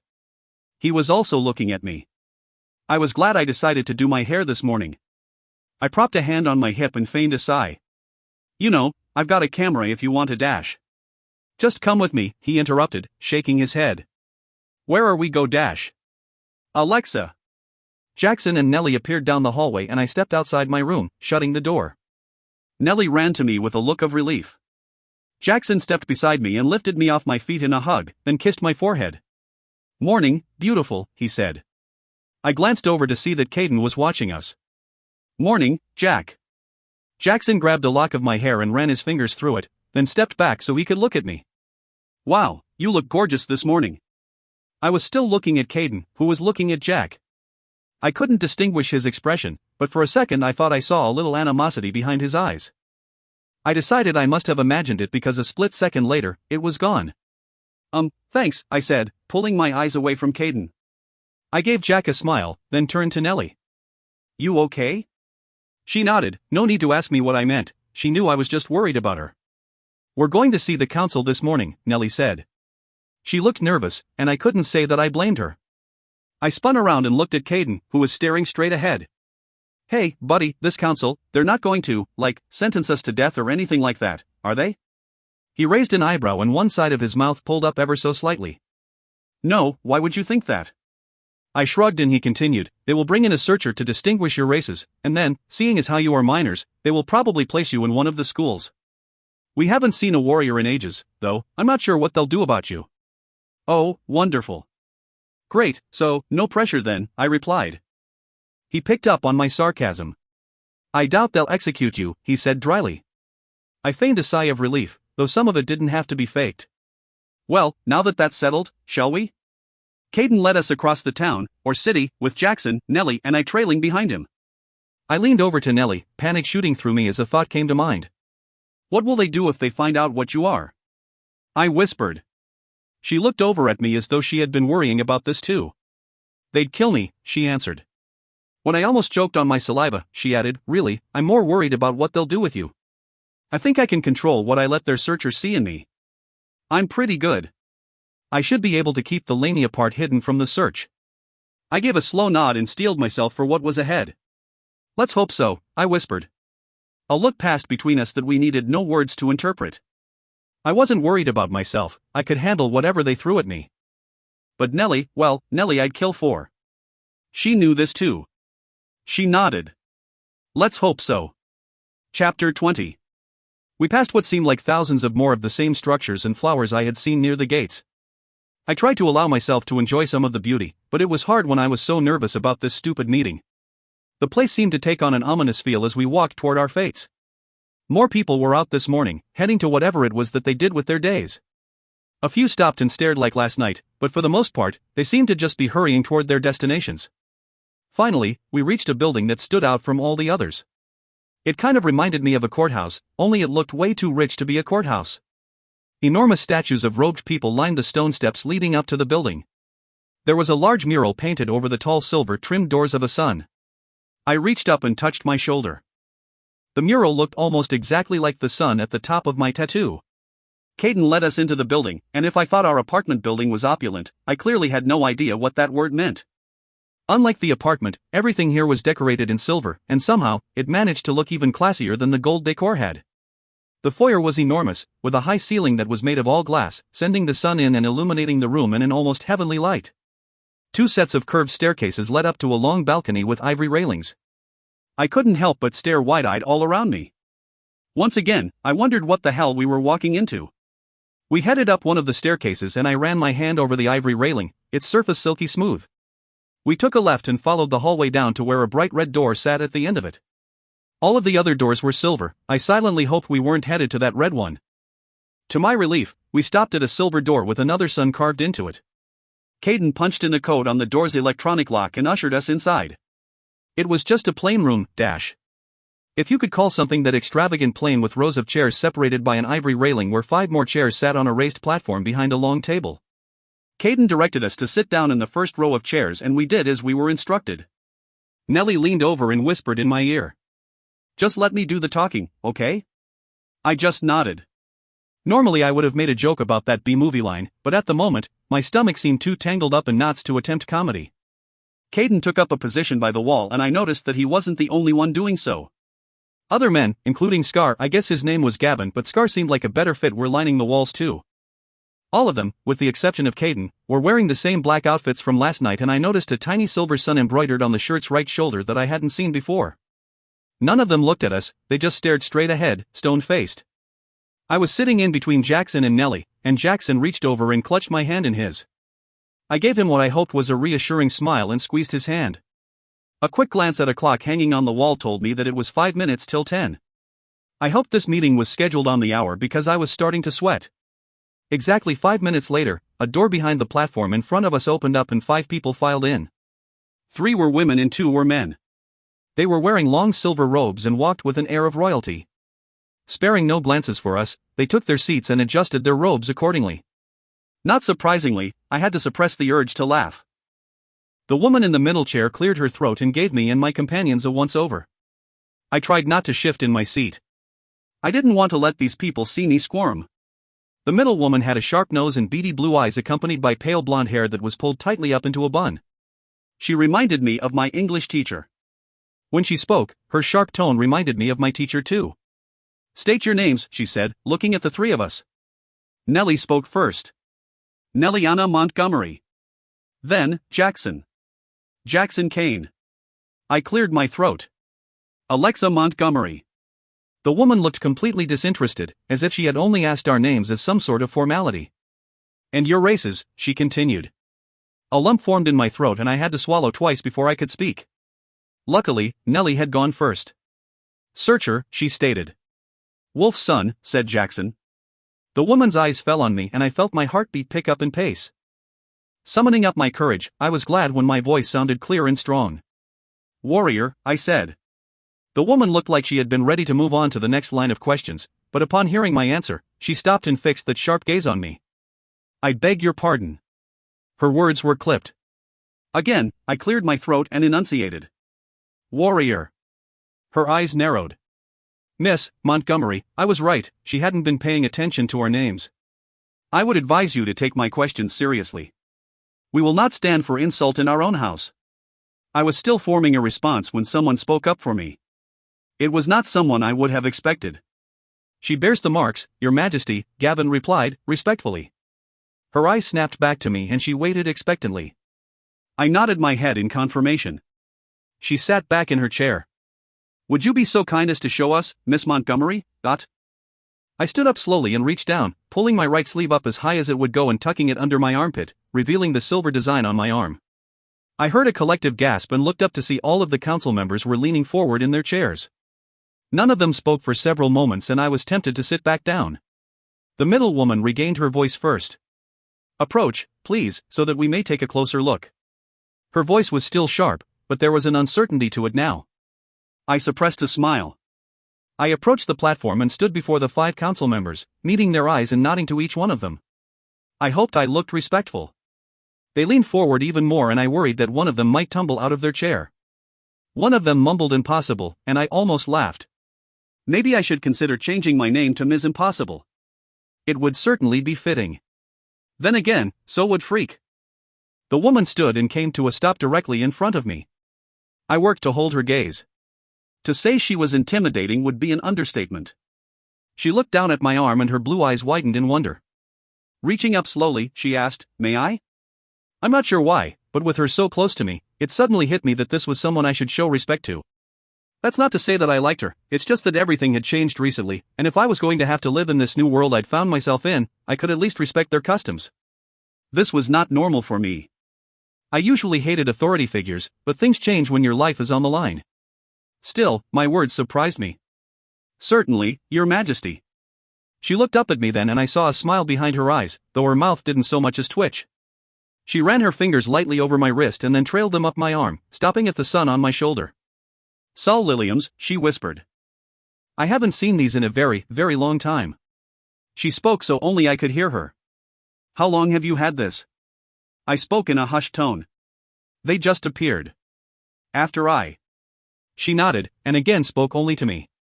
"After you freed them. May I search you?" I hesitated, remembering the vulnerable feeling I'd had after Akira had searched me, but I had a feeling this woman could do as she wanted, and was only asking out of courtesy. I nodded. She stepped back a few inches and released a heavy breath. Then, she held out her hands, palms up. I reached up and placed my hands in hers. She closed her eyes and her brow furrowed. Just like last time, I felt a tingling sensation where she was touching me and that unmistakable feeling of someone reaching deep into my soul. My mind instantly felt muddled and I had a hard time focusing on anything but her face. I was feeling a little lightheaded by the time she released me a few moments later. Her eyes popped open and now the uncertainty that was there before was replaced with a shocked acceptance. "How can this be?" she mumbled. "I don't know." "I didn't even know there were such things as warriors until a couple of days ago," I said in a low voice. She considered this. "And what has brought you to us, young warrior?" I felt an unexpected pride well up in me at her words and decided I would think about it later. "The Lamias found us, they took my mother, but my sister and I managed to escape. We've come because we have nowhere else to go that is safe." She stared into my eyes so long that I almost dropped my gaze. At last, she nodded, as if coming to some sort of decision. "We will be happy to accommodate you, young warrior," she whispered.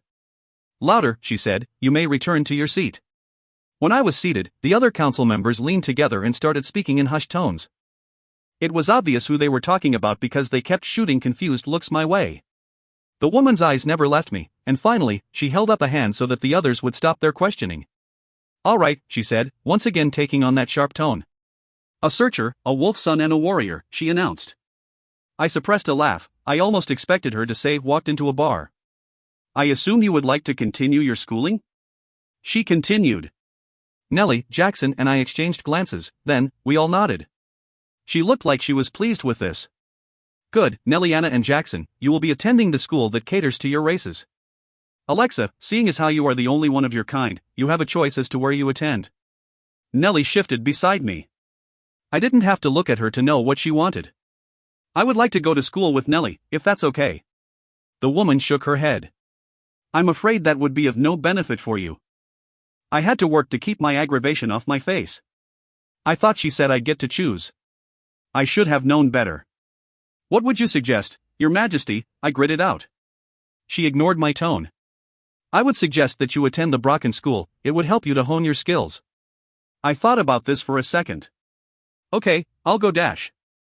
Of course, she continued, cutting me off. I clenched my fists. You will have to get accepted into the school in order to attend.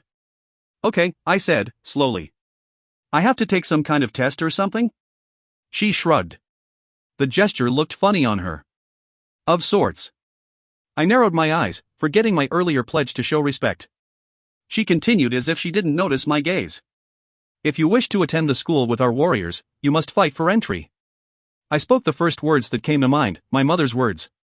I only fight when I have to. Again, she shrugged. Well, you can always take up a trade, or live off of Nelliana. Everything comes with a price, young warrior, and those who make it through the Brocken School are paid very well. The men you see standing in this room will testify to that. The decision is yours. What was she suggesting? Being paid for fighting? I wasn't sure, but I had a feeling that whatever it was one of the reasons my mother had kept us away from this place. I looked down at my arm and ran a finger over the lily on my wrist. My mother hadn't wanted this for me, but did I want it? After all, I'd admitted that I enjoyed fighting. It was what I was made for, one of the only things that I was great at. I looked back up, meeting her gaze. I'd made my decision. I could only hope it was the right one. Fine. I'll fight. She smiled, no doubt she'd known what I was going to say. Good. Very good. We shall ready the arena. You will take your test tonight. Chapter 21. We were heading back to our apartment buildings, with Caden as our escort once again. What the hell? I exclaimed, earning a few disapproving glances from passing people. It could be worse, Jackson said. It's easy for you to say that, you don't have to beat anyone up to go to your school, I snapped. I know, he said. But I don't know why you're so worried, you're an awesome fighter. You kicked Riley's ass easy enough. Riley hasn't been training to fight his whole life like these people have. It's not the same thing. Jackson stopped walking and grabbed me by the shoulders, forcing me to look at him. You've been training your entire life to fight too. And you are the only one who is a true warrior. You'll be fine. He was right, and I told him so. It just doesn't seem right. Why are we fighting each other when we should be fighting the Lamia? It just doesn't seem right. Caden swung around and faced us, making all of us jump in surprise. Miss Montgomery, Mr. Kane, he said to Nellie and Jack. Would you mind going on ahead and packing your things? Someone will be there shortly to escort you to your new dorms. Nellie shot me a look, asking if this was okay with me, and I nodded. I'll catch up with you guys later, I said. After they walked away, I raised my eyebrows at Caden. Got something on your mind, buddy? Caden walked over to where a bench sat under a cherry blossom tree, about 10 feet away from the path we'd been walking on. I followed and took a seat on the bench beside him. I felt happy being next to him, and again, this struck me as strange. He stayed silent for a long time and I was just about to break the silence, when he spoke. You don't have to fight. He wasn't looking at me, just staring straight ahead. I took time to consider this. It sure doesn't seem that way. He turned abruptly toward me, his glorious eyes looking at me for the first time since this morning. I know. But you don't have to. You do have a choice. I sighed and looked down at my hands. My voice was small when I spoke. What else would I do? I don't have any other skills. Besides, this is what I'm made for. I wasn't sure who I was trying to convince, him or me. He seemed to pick up on this. Is it what you want? He asked. Do you want to spend your life fighting for people who look down on you? Do you want people to be afraid of you everywhere you go? Do you want to risk your life following the orders of people who wouldn't raise a finger to save your life, and watch those around you die fighting a losing battle? Is that what you want? I didn't know how to answer that, so I asked a question of my own instead.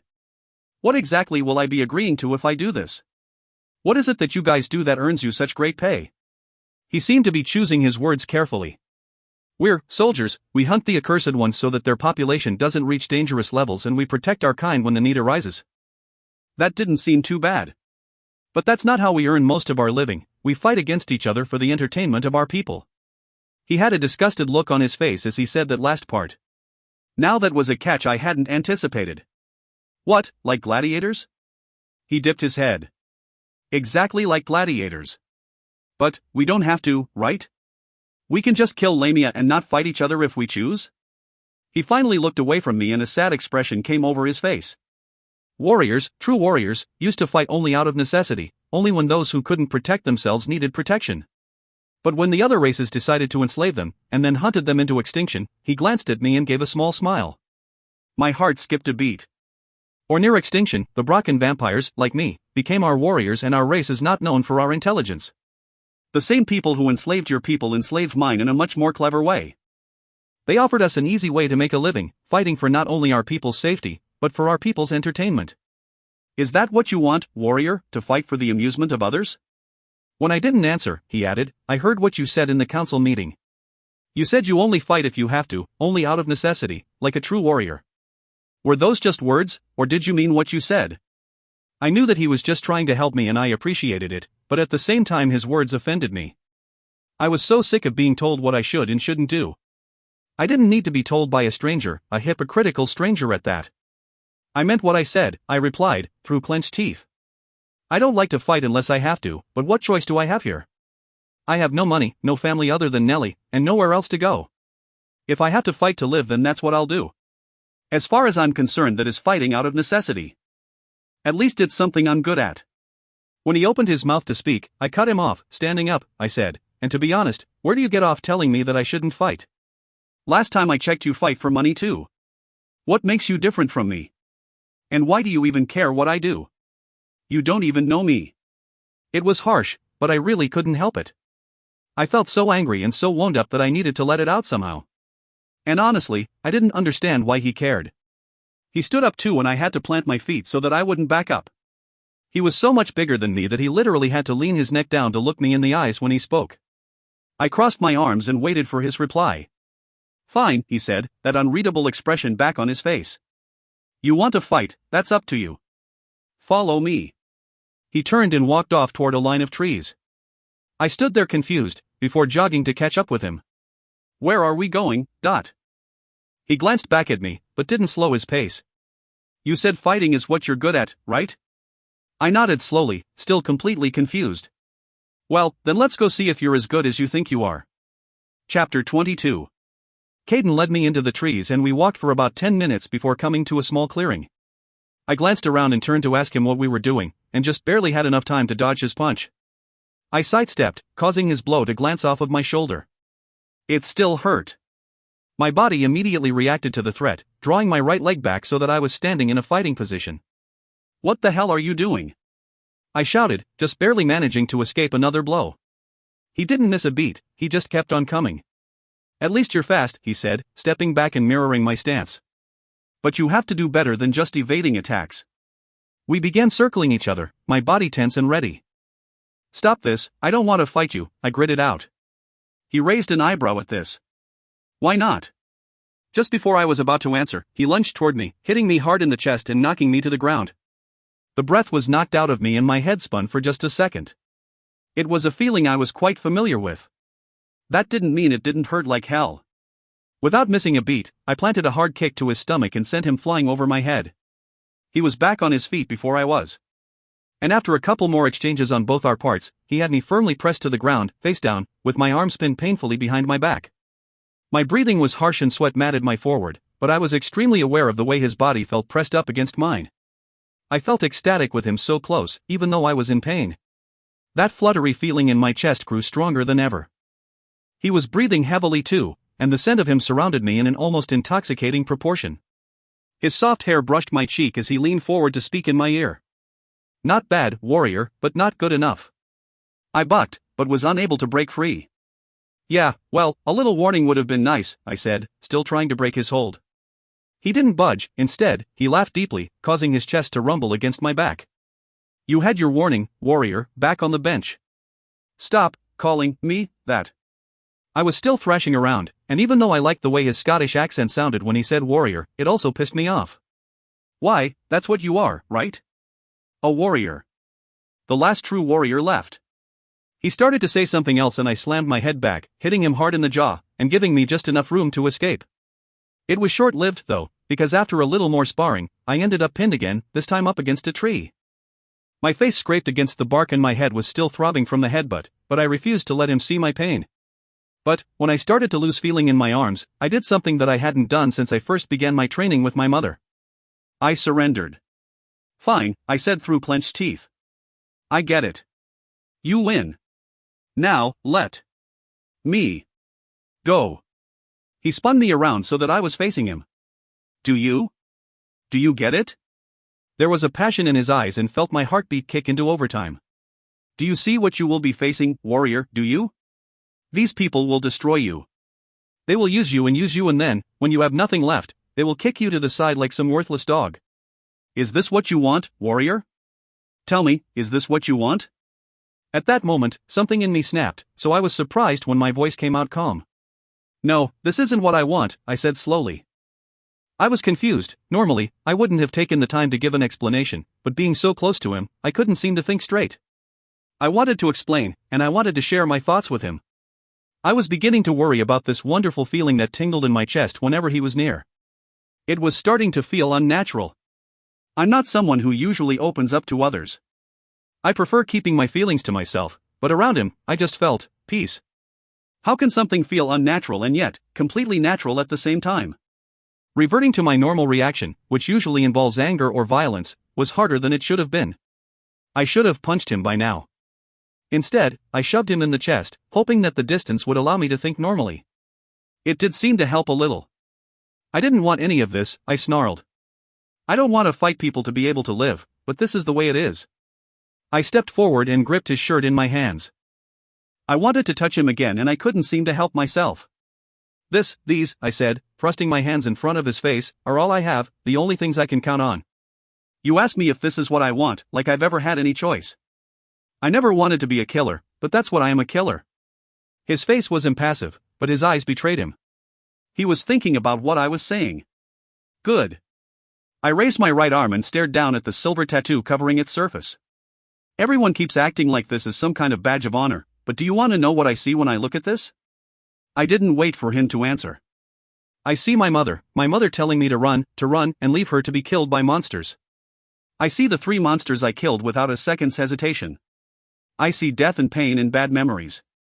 Where is the honor in that? I'll tell you, there is no honor, only death by my hands. So, no, I don't want any of this. But this is what I am. A killer. That is all I know how to be, and, yes, that is what I'm good at.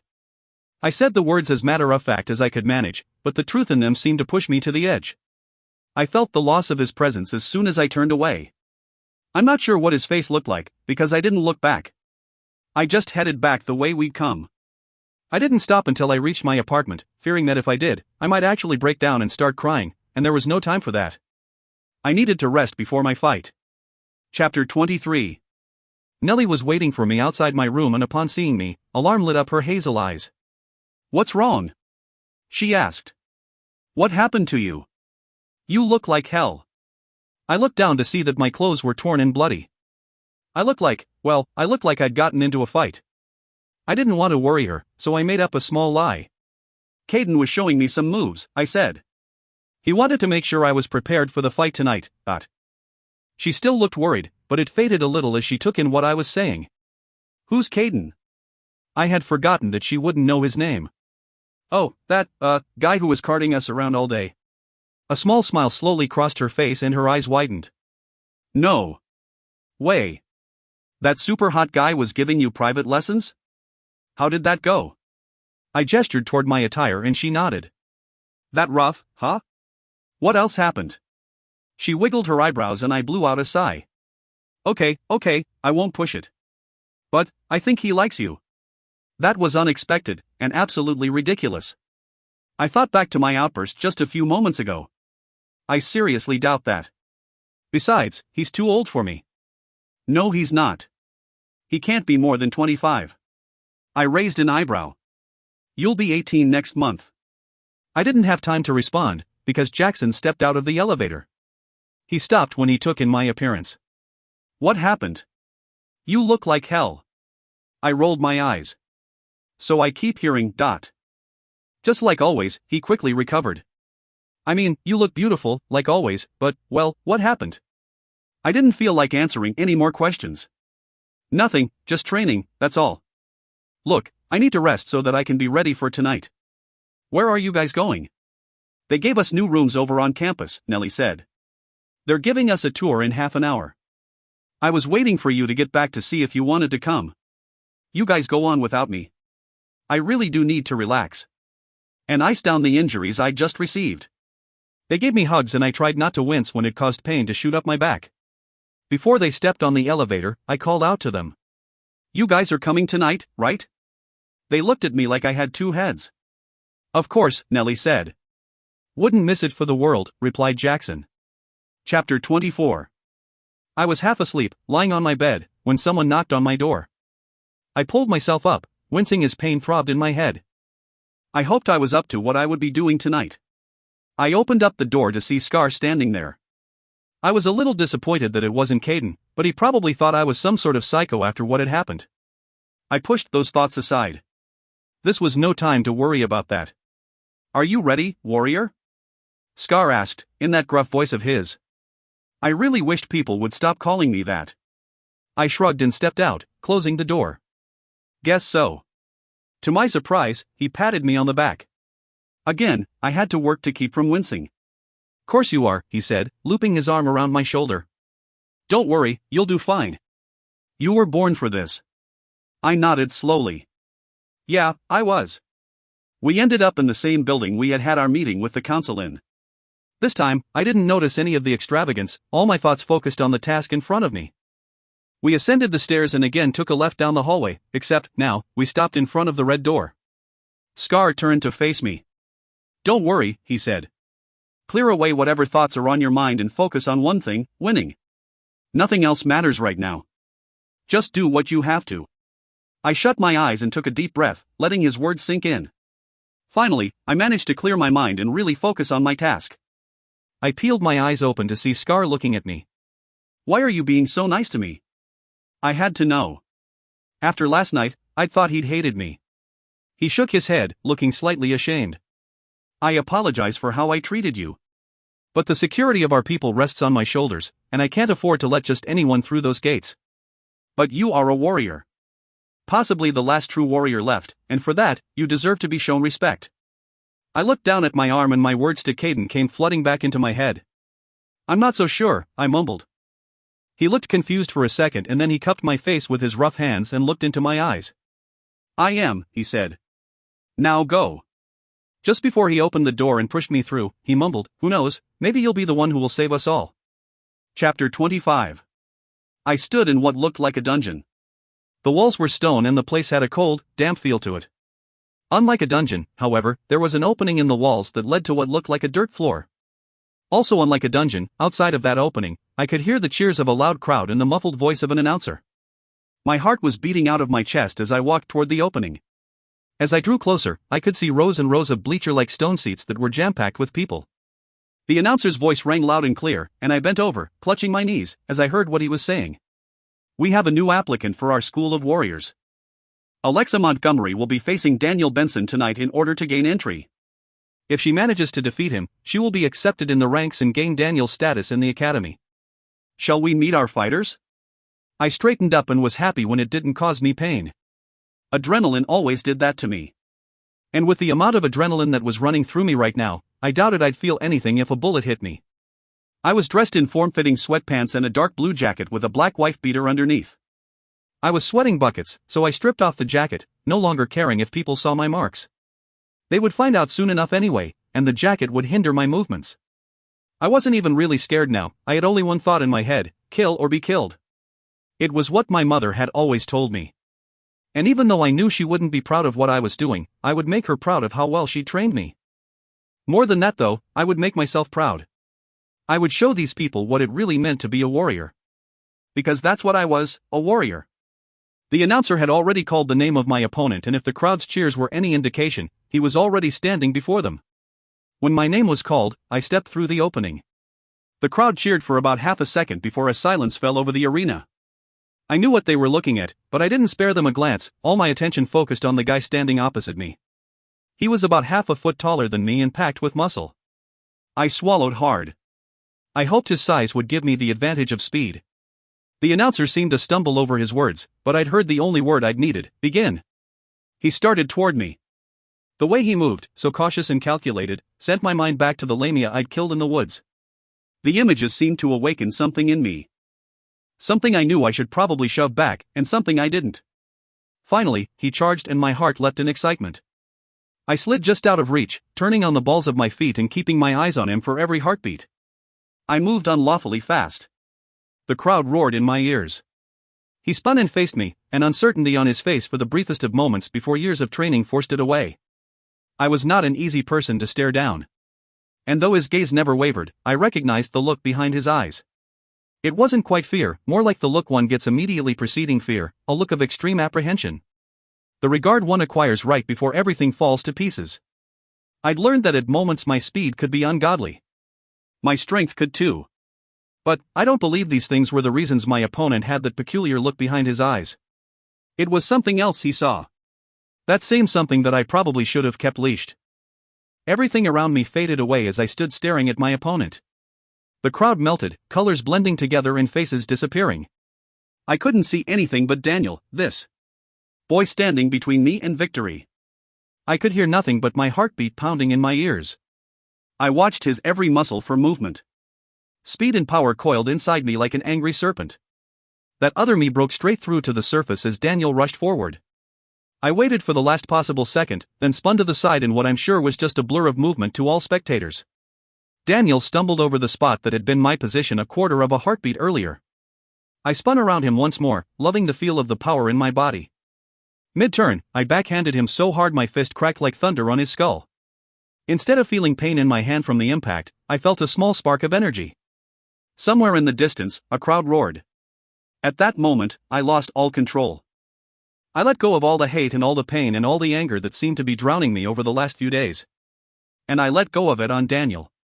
It felt better than I would ever admit. I went over to where he was now lying on the ground, grabbed him by the shirt front, and punched him hard in the face. Over and over and over again. With each blow I felt a zing of energy, bits and pieces of that magnificent feeling I'd gotten after taking Delaney's life. I clung to it.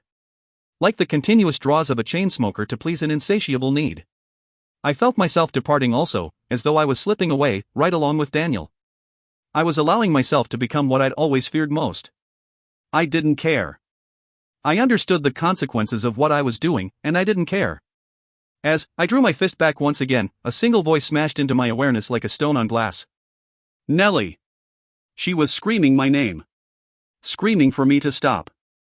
I'm not even sure how I heard her over the pounding in my ears, but I did, and it captured my attention like a bright comet streaking through a blood-red sky. My hand paused mid-air. The crowd still roared. I briefly remember scanning my surroundings for Nellie, not finding her, just seeing blur after blur of unfamiliar face. I looked back down at Daniel, down at my red-stained and steady hands, back to the crowd for Nellie. She wasn't there. Not there. My eyes fell back to Daniel. One side of my mouth slowly pulled up. Alexa. No. Don't do it, Alexa. You don't want to do it. Nellie again. I took one last desperate look around. Half of me begged to find her. The other half just wanted her to shut up. I held completely still, pulled too hard in separate directions to move. Lex. Nellie's voice again, no longer elevated, more so just sad. I remained unmoved. The crowd's screams continued. I know you're stronger than this. I hesitated. Then, my hands dropped down to my sides. My head fell forward, chin tucked tightly to a heaving chest. After a moment, I dared to look back up at the boy lying in front of me. Reaching out a red-stained, no longer steady hand, I gently turned his head so that I could see his face. Blood was dripping from his mouth and his eyes were completely closed. Absent-mindedly, I ran my fingers down his cheek, then rested them on his neck. His pulse beat weakly under my touch. The monster inside of me shoved hard, urging me to finish what it had started. I almost listened. God only knows how bad I truly wanted to listen. Nellie's words saved Daniel's life that day. I know you're stronger than this. I battled the hunger with every bit of strength in me, but still, I could feel Daniel's life force flowing into me. Sweeter than Tupelo honey. I clenched my teeth together and shoved the feeling away. It took everything in me, my energy included. I only had time to see Daniel's eyelids flutter before I passed out. Chapter 26. I woke up feeling completely drained and found it hard to move my muscles. I also woke up not knowing where I was. I assumed it was some kind of infirmary, because it looked cold and sterile. I didn't need to look to my right to see who was sitting there, even though my brain refused to believe who my instinct told me it was. There was no mistaking the feeling. Caden. I closed my eyes, basking in the wonderful high I got whenever he was near. Without looking at him, I asked, "Where's Nellie?" My voice came out small and weak. I opened my eyes and tilted my head so I could look at him. He smiled then, and the sight of it was so beautiful I could have wept. Relief flooded his features as he spoke. "Nellie and Jackson just left. They didn't want to, but the doctor said you would be fine and I told them I'd stay with you until you woke up." Jackson seemed a little more unhappy about this than Nellie, but both of them were ready to pass out, so they said they'd sleep for a few hours and then come back. He seemed pleased about the Jackson part. I rested my head back against the pillow. "How long have I been out? What time is it?" He glanced at his watch. 3 a.m. "You've been out for about 8 hours. I shot up to a sitting position when a sudden thought came to mind. It caused me to see spots before my eyes, but I ignored them. "Where's Daniel? Is he okay? I didn't kill him, did I?" Caden shook his head and gently laid me back down. "No, you didn't. Daniel is going to be fine." When I gave him a look of disbelief, he added, "He's pretty banged up, but he'll live." I sat up again and swung my legs over the bed, ignoring him when he tried to protest. Burying my face in my hands, I said, "I really am a killer." He pulled my hands away and cupped my face, forcing me to look into his beautiful eyes. Smoothing a lock of hair behind my ear, he leaned forward so that his face was only inches from mine.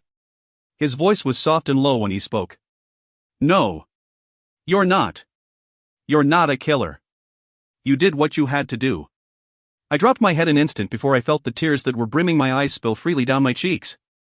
He sat back in his chair, pulling me forward onto his lap and cradling me in his strong arms. It felt so right to be in his arms, but at the same time, I felt the emotions that had been burning me for the past few days burst free. I buried my face in his chest and cried. Really and truly cried. He just held me. And I just cried. Chapter 27. About a week later, I was sitting on my bed in my new dorm room, staring out the small window. Not much had happened since my fight. A lot of people I didn't know had congratulated me for my victory, and even more people had asked to see my tattoo. After about a day of this, I had decided to keep to my room as much as possible. I didn't feel like being treated like a hero for what I'd done, and I was angry that these people could think of it as some kind of honor. I had been given a room in the Brocken Vampires' dormitory. I was the only girl in the whole building and the boys had been warned not to bother me. I'm not sure what they'd been threatened with, but no one came by except for Nellie and Jackson. They were worried about me and I couldn't really blame them. I'd been walking around like some sort of zombie since after leaving the infirmary. After the infirmary, and after Caden. I hadn't seen him since that night. I must have fallen asleep in his arms because I don't remember getting back up. But when I'd woken up again, he was gone and Nellie and Jackson were there. I wasn't sure if Caden was avoiding me, but he certainly wasn't making any efforts to see me. This bothered me more than I wanted to admit.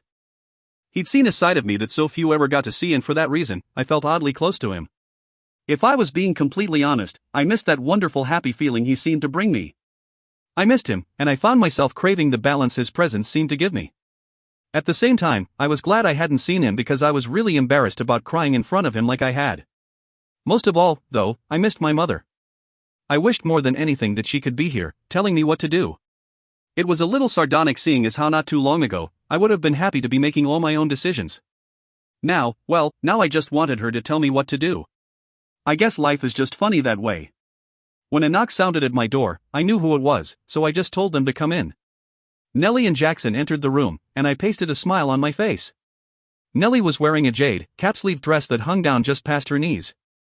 Her light brown hair was pulled back into a loose bun and her hazel eyes looked bright and beautiful with the color of the dress. Jackson was wearing almost all black dress shirt, black dress pants and a silver tie. His reddish-brown hair was combed back neatly. I had never seen Jack in anything other than his flannel shirts and jeans. My smile turned genuine now. They looked amazing. "Hey guys, you look great. What's up?" Nellie smiled that beautiful smile of hers, and said, "Why aren't you getting ready?" "A ceremony was being held for me today for my victory in the fight with Daniel." Apparently, it was some big honor because not many people were accepted into the Brocken School. I was now an official student at Two Rivers Academy for Warriors. Yay! I shrugged. I've got another hour. I was just about to hop in the shower. Need help? Jackson asked, with a mischievous smile on his face. I laughed. Jack could always manage to make me smile. "I think I'll be okay, but thanks. I guess." He smiled and held out a box he'd been holding. "We got something for you." I took it and shot a suspicious glance at Nellie. She just smiled. "What is it?" I asked. She shrugged. "Open it." I eyed her warily. "Okay, but if it's another mystical weapon, I'm not sure that I want it." "Well, that depends on your definition of weapon," said Jackson. I pulled the top off of the box and pushed aside the tissue paper inside. Gasping, I asked, "Where did you guys get this?" It was a black dress. Well, a really, really nice black dress. Pulling it out of the box and holding it up, I saw that there was a silver, glitter-like material subtly mixed in with the black, making it shimmer when it hit the light. It looked like it would stop just above my knees and had thin straps that crossed in the back. It was the nicest piece of clothing I'd ever had. We had some money left over, Nellie smiled. So we went exploring this morning and found a dress shop. You like? Her smile was contagious. I love, I said. Thank you. I got up and gave them both a hug, then frowned as a thought came to mind. Nellie knew what I was thinking and stepped outside the door, returning with another smaller box. Come on, sis, she said, I wouldn't forget something that important. I opened the box and found a pair of black, high heels inside. I smiled at both of them, my mood suddenly much lighter. There's nothing like new clothes and shoes to make a girl happy. Now go shower, I still have to do your hair and makeup, Nellie said, pushing me toward the bathroom. Yeah, Jack agreed. If I'm going to be your escort, you have to look your best. I shook my head and laughed. When I got out of the shower, Nellie blow-dried my hair and set it into loose curls that hung down my back. She applied mascara and a little bronzer and handed me some lip gloss. When I was finished, I didn't recognize the girl staring back at me in the mirror. I looked great. I smiled and was happy when I saw it reach my eyes. The silver on my arm matched perfectly with the silver in my dress, and for the first time since it had appeared, I recognized how beautiful the design really was. I felt like a princess. Nellie and I opened up the bathroom door and stepped back into the room. Jackson stood up from my bed, and I smiled when his jaw nearly hit the floor. The black looked good against my tan skin and the dress fit me perfectly, hugging my body in a way that showed how in shape I really was. I sent a silent thank you to my mother for making me train so hard. I was all muscle and curves, somehow managing to look strong and feminine at the same time. I laughed at Jackson's expression. Think I look good enough to have the honor of being escorted by Jackson Kane? A smile lit up his handsome face and he gave an extravagant bow. Yes, ma'am, he said, with his soft country accent. And the honor is all mine. We left the dorm and began heading toward the council building, where the ceremony was being held. I tried not to let thoughts of the last time I was here ruin my mood. I just wanted to enjoy being with my loved ones and being dressed up. Lex, Nellie said, when we were about halfway to our destination. I leaned forward so that I could see around Jack, who had his arm looped through mine. She sounded nervous about something. I have to tell you something, she continued. I pulled Jackson to a stop and turned so I could look at her. Then, someone called her name and I whipped around to see who it was. Nellie.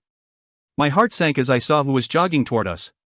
I felt like laughing, since that was my usual reaction to tense situations. Daniel was striding toward us with a big smile on his face. Now that we weren't facing each other in the arena of tears that was the name I'd made up for it, I got to see how handsome he really was, even though his face was still marred with black and blue and red. He was wearing a jade green shirt, black pants, and a black tie. His eyes were so light a brown that they almost looked yellow and his brown hair was tousled in a way that made him look boyishly cute. And he was looking at my sister like she'd hung the stars and the moon. When he reached us, he gave Nellie a shy kiss on the forehead and Jackson one of those secret code handshakes. I just stood there staring. It was obvious what was happening, but I couldn't seem to wrap my mind around it. No way was the guy who I'd beat the crap out of dating my sister. No way. Daniel turned to me and smiled sincerely. I'm not sure what my face looked like, though I would assume shock would just about cover it, but he laughed and held out his hand. Alexa, he said, giving a small bow. I was mortified. I don't believe we've been properly introduced. I'm Daniel Benson. I wasn't trying to be rude, but I couldn't seem to process what was going on. After a small nudge from Jackson, I reached up and shook his hand. I'm sorry, I said, slowly, nothing else seemed appropriate. Daniel waved a hand and finished for me. Kicking my ass? He laughed, and it made him look even cuter. Don't be. It's the nature of the beast. You did what you were supposed to do. We all go through it. And now you're one of us. Besides, you were pretty amazing. I've never seen anyone move so fast. I balked, but as I stood there, I realized maybe he was right. I still felt terrible about what I'd done. We all knew that I could have stopped the fight when he hit the ground and didn't get up, and I still would have won. That's what it was, plain and simple. The reason I'd been so miserable for the last week. I could have stopped the fight. I could have, and I didn't. But if Daniel could forgive me, maybe I could forgive me too. It's nice to meet you, Daniel, I said, even though it sounded stupid. I darted my eyes between him and Nellie. Will you be joining us? He nodded and gave a shy look. If that's okay. I began laughing uncontrollably as I took in the four of us. Not unreasonably, they stared at me as if I'd lost my mind. You gonna share the joke with the rest of us, darling? Drawled Jackson. I had to take a few deep breaths before I was able to stop laughing long enough to tell them what was on my mind. Finally, I forced out, whose idea was it to have us match our dates? Jackson flushed a little. Mine, why? Nellie caught on before anyone else and she burst out into laughter too. The guys just stood there looking at us like we were crazy. Between laughs, Nellie said, we look like we're going to prom. We all laughed until we reached our destination, and I was in a great mood by the time we made it to the council building. But I sobered up quickly when I saw what was waiting there for us. The inside had been decorated with what seemed like thousands of white lilies. Small tables had been set up along the walls of the foyer and held vases with the flowers. Banners of suns that matched my tattoo hung from the walls, and through the glass ceiling, I could see thousands of stars lighting the night sky. However, that's not what caught my attention, the people did. There had to be at least 300 people standing in the foyer and more stood on the stairs and balcony. When we entered, they all stopped and stared, and then, as if on cue, they rushed forward and surrounded us. Every person I met wanted to shake my hand and gawk at my tattoo. They were dressed in some of the most elaborate clothing I had ever seen. Some wore ball gowns and tuxedos. Others wore cocktail dresses and tailored suits. One man, in a bright blue suit, approached me and when he smiled, his incisors grew into fangs and his crystal blue eyes flashed with desire. It was creepy. Apparently, Jackson didn't like it either, because I felt him stiffen beside me. I leaned over to Daniel and whispered in his ear. Is there always this many people for this kind of thing? He shook his head, looking as nervous as I felt. No, I mean, there's always some people, but never like this. I guess they just all wanted to see the warrior. Everyone has been talking about you since the fight. Oh, wonderful, I muttered. He gave me a sympathetic smile just before we were mobbed by another group of people. I really hate crowds. Glancing all around me, I wondered if it was too late to escape.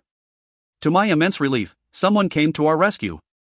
Scar and a few other men wearing all black with embroidered silver suns on the shoulders, parted the crowd and approached me and my companions. When people saw them coming, they just stepped out of the way. I guess that's what Caden meant when he'd said people would be scared of you everywhere you go. I'm not sure if it was the black uniforms or if they just knew all of their warriors, but everyone kept a healthy distance from Scar and his men. His men included Caden. As soon as I saw him, I averted my eyes. I didn't like the way my heart always seemed to beat out of my chest and how my hands grew sweaty whenever he got near me. I also didn't want to admit that I might have a little crush on him. If you can call non-stop, Caden-filled thoughts a crush. It didn't matter. I knew he didn't feel the same way about me. In fact, I was a little pissed off that he had been avoiding me since the night in the infirmary. I pointedly ignored him, lest my eyes betray me. Scar reached us first, and I couldn't help but smile when I saw him.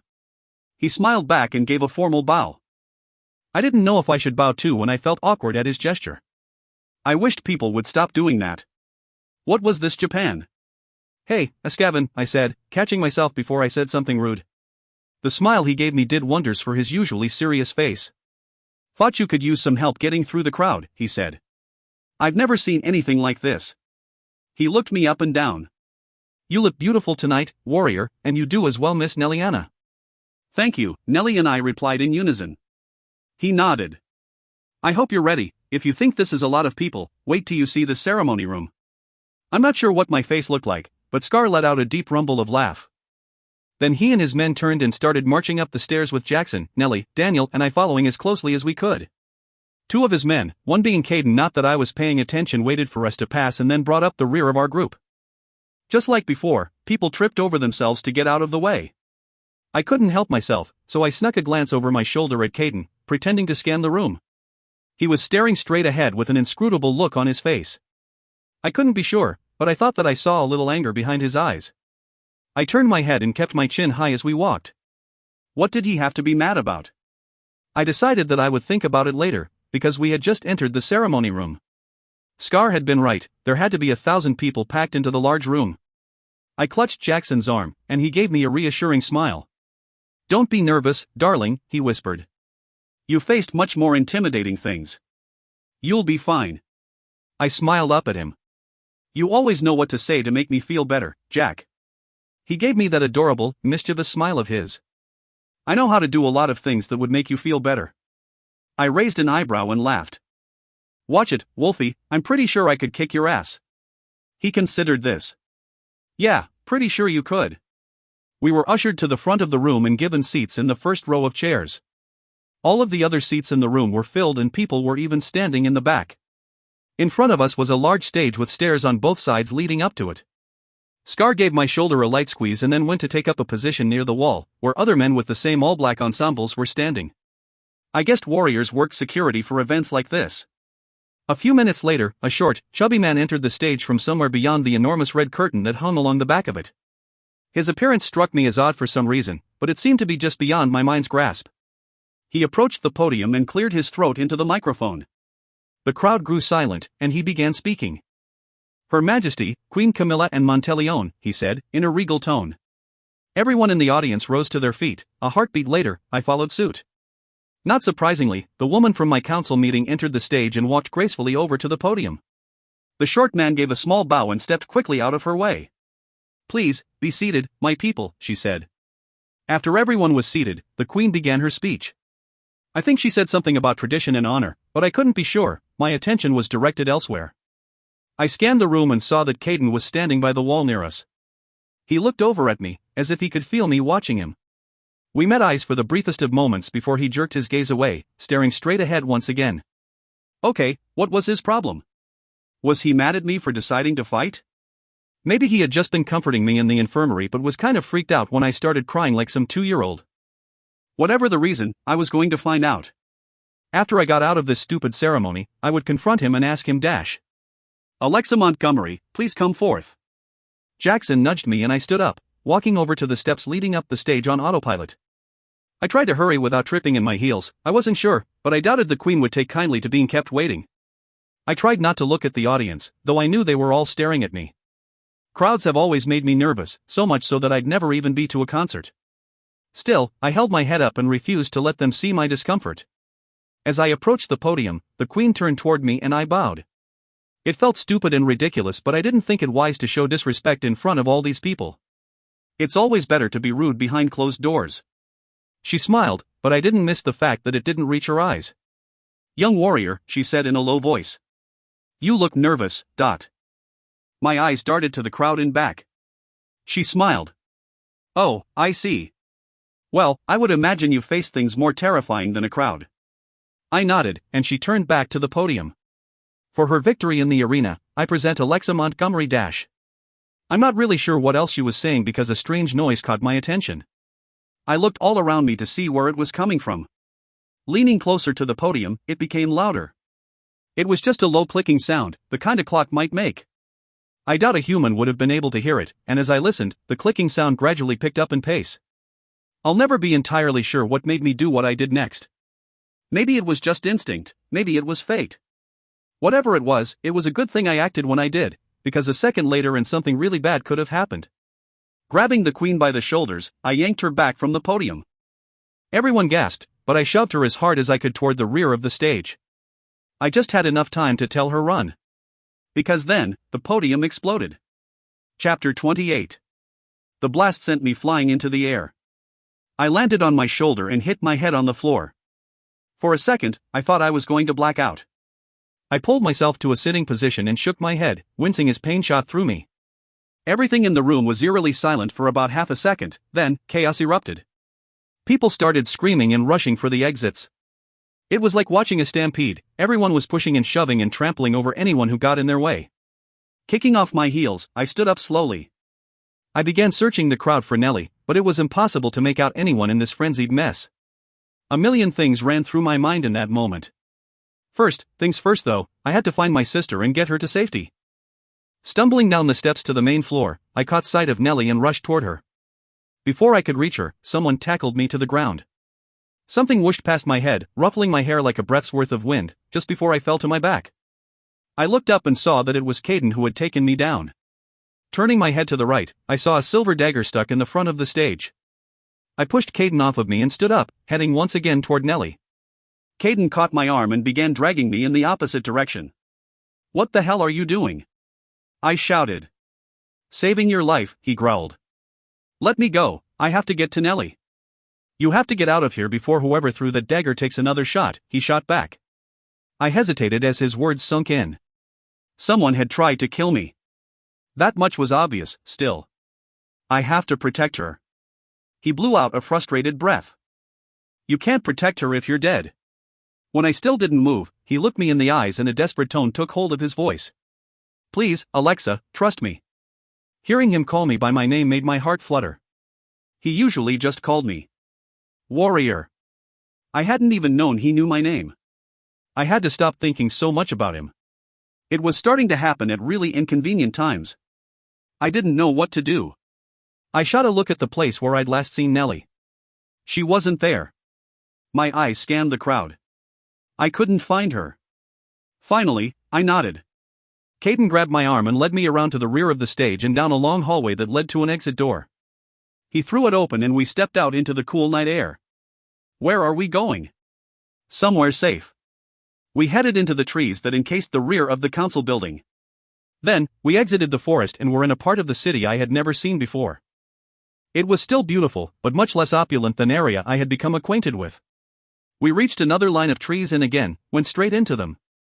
Finally, we arrived at a small cabin set back in the woods. He opened the door and led me into a living room area. It had a small fireplace, a sofa, and a big patterned rug, but no TV. There was also a large bookshelf that took up an entire wall and was filled with books. I sat down on the couch and spots danced in front of my eyes. I guess I was more banged up than I had thought. Caden disappeared into another room and returned a few seconds later with a first aid kit. "Do you live here?" I asked. He nodded and began taking bandages and disinfectant out of the kit. When he reached up to push the hair out of my face, I caught his hand. "I'm fine." He gave me a stern look and I sighed and tucked my hair behind my ear. Something wet and sticky touched my fingers. I looked down at my hand to see that it was covered in blood. "Oh." He shook his head and poured alcohol on some gauze. Reaching up, he touched it gently to my forehead. "Ah." His eyes widened in alarm and I laughed. "Just kidding." He blew out a heavy breath and shook his head again, but I saw a small smile turn up his lips. That goofy happy feeling swelled in my chest. I liked making him smile. I liked it a lot. He returned to cleaning my forehead, and I clenched my teeth. It actually did sting a little. The pain was but a token of payment for the view, though. His golden eyes examined my wound with such intensity that my breathing grew shallower and shallower as he continued his work. He was so perfect. The most glorious man I had ever seen. His dirty blonde hair hung in his face a little bit, the same color as the short whiskers covering his strong jaw. Before I knew what I was doing, I reached up and brushed his soft hair gently to the side. His eyes met mine, and my heartbeat rivaled a hummingbird's wings. For a moment, I thought I could see desire lurking behind his gaze, but a second later he looked away and grabbed a clean piece of gauze. Covering it in more alcohol, he returned to his work. "Are you mad at me?" I blurted out. His eyes met mine again and a look of surprise came over his face. "Why would I be mad at you?" I looked down at my hands. "I don't know. It's just, why have you been avoiding me then?" A guilty look came over his face and my earlier anger at him returned. "See? You have been avoiding me. Why? Was it because of that day in the clearing?" Because, honestly, I think I had every right to react the way I did. Even though I still felt stupid about it. He dropped his hand from my forehead and sat back on the coffee table right in front on me. I wondered at how it held his weight. When he just sat there, I threw up my arms. All right, whatever.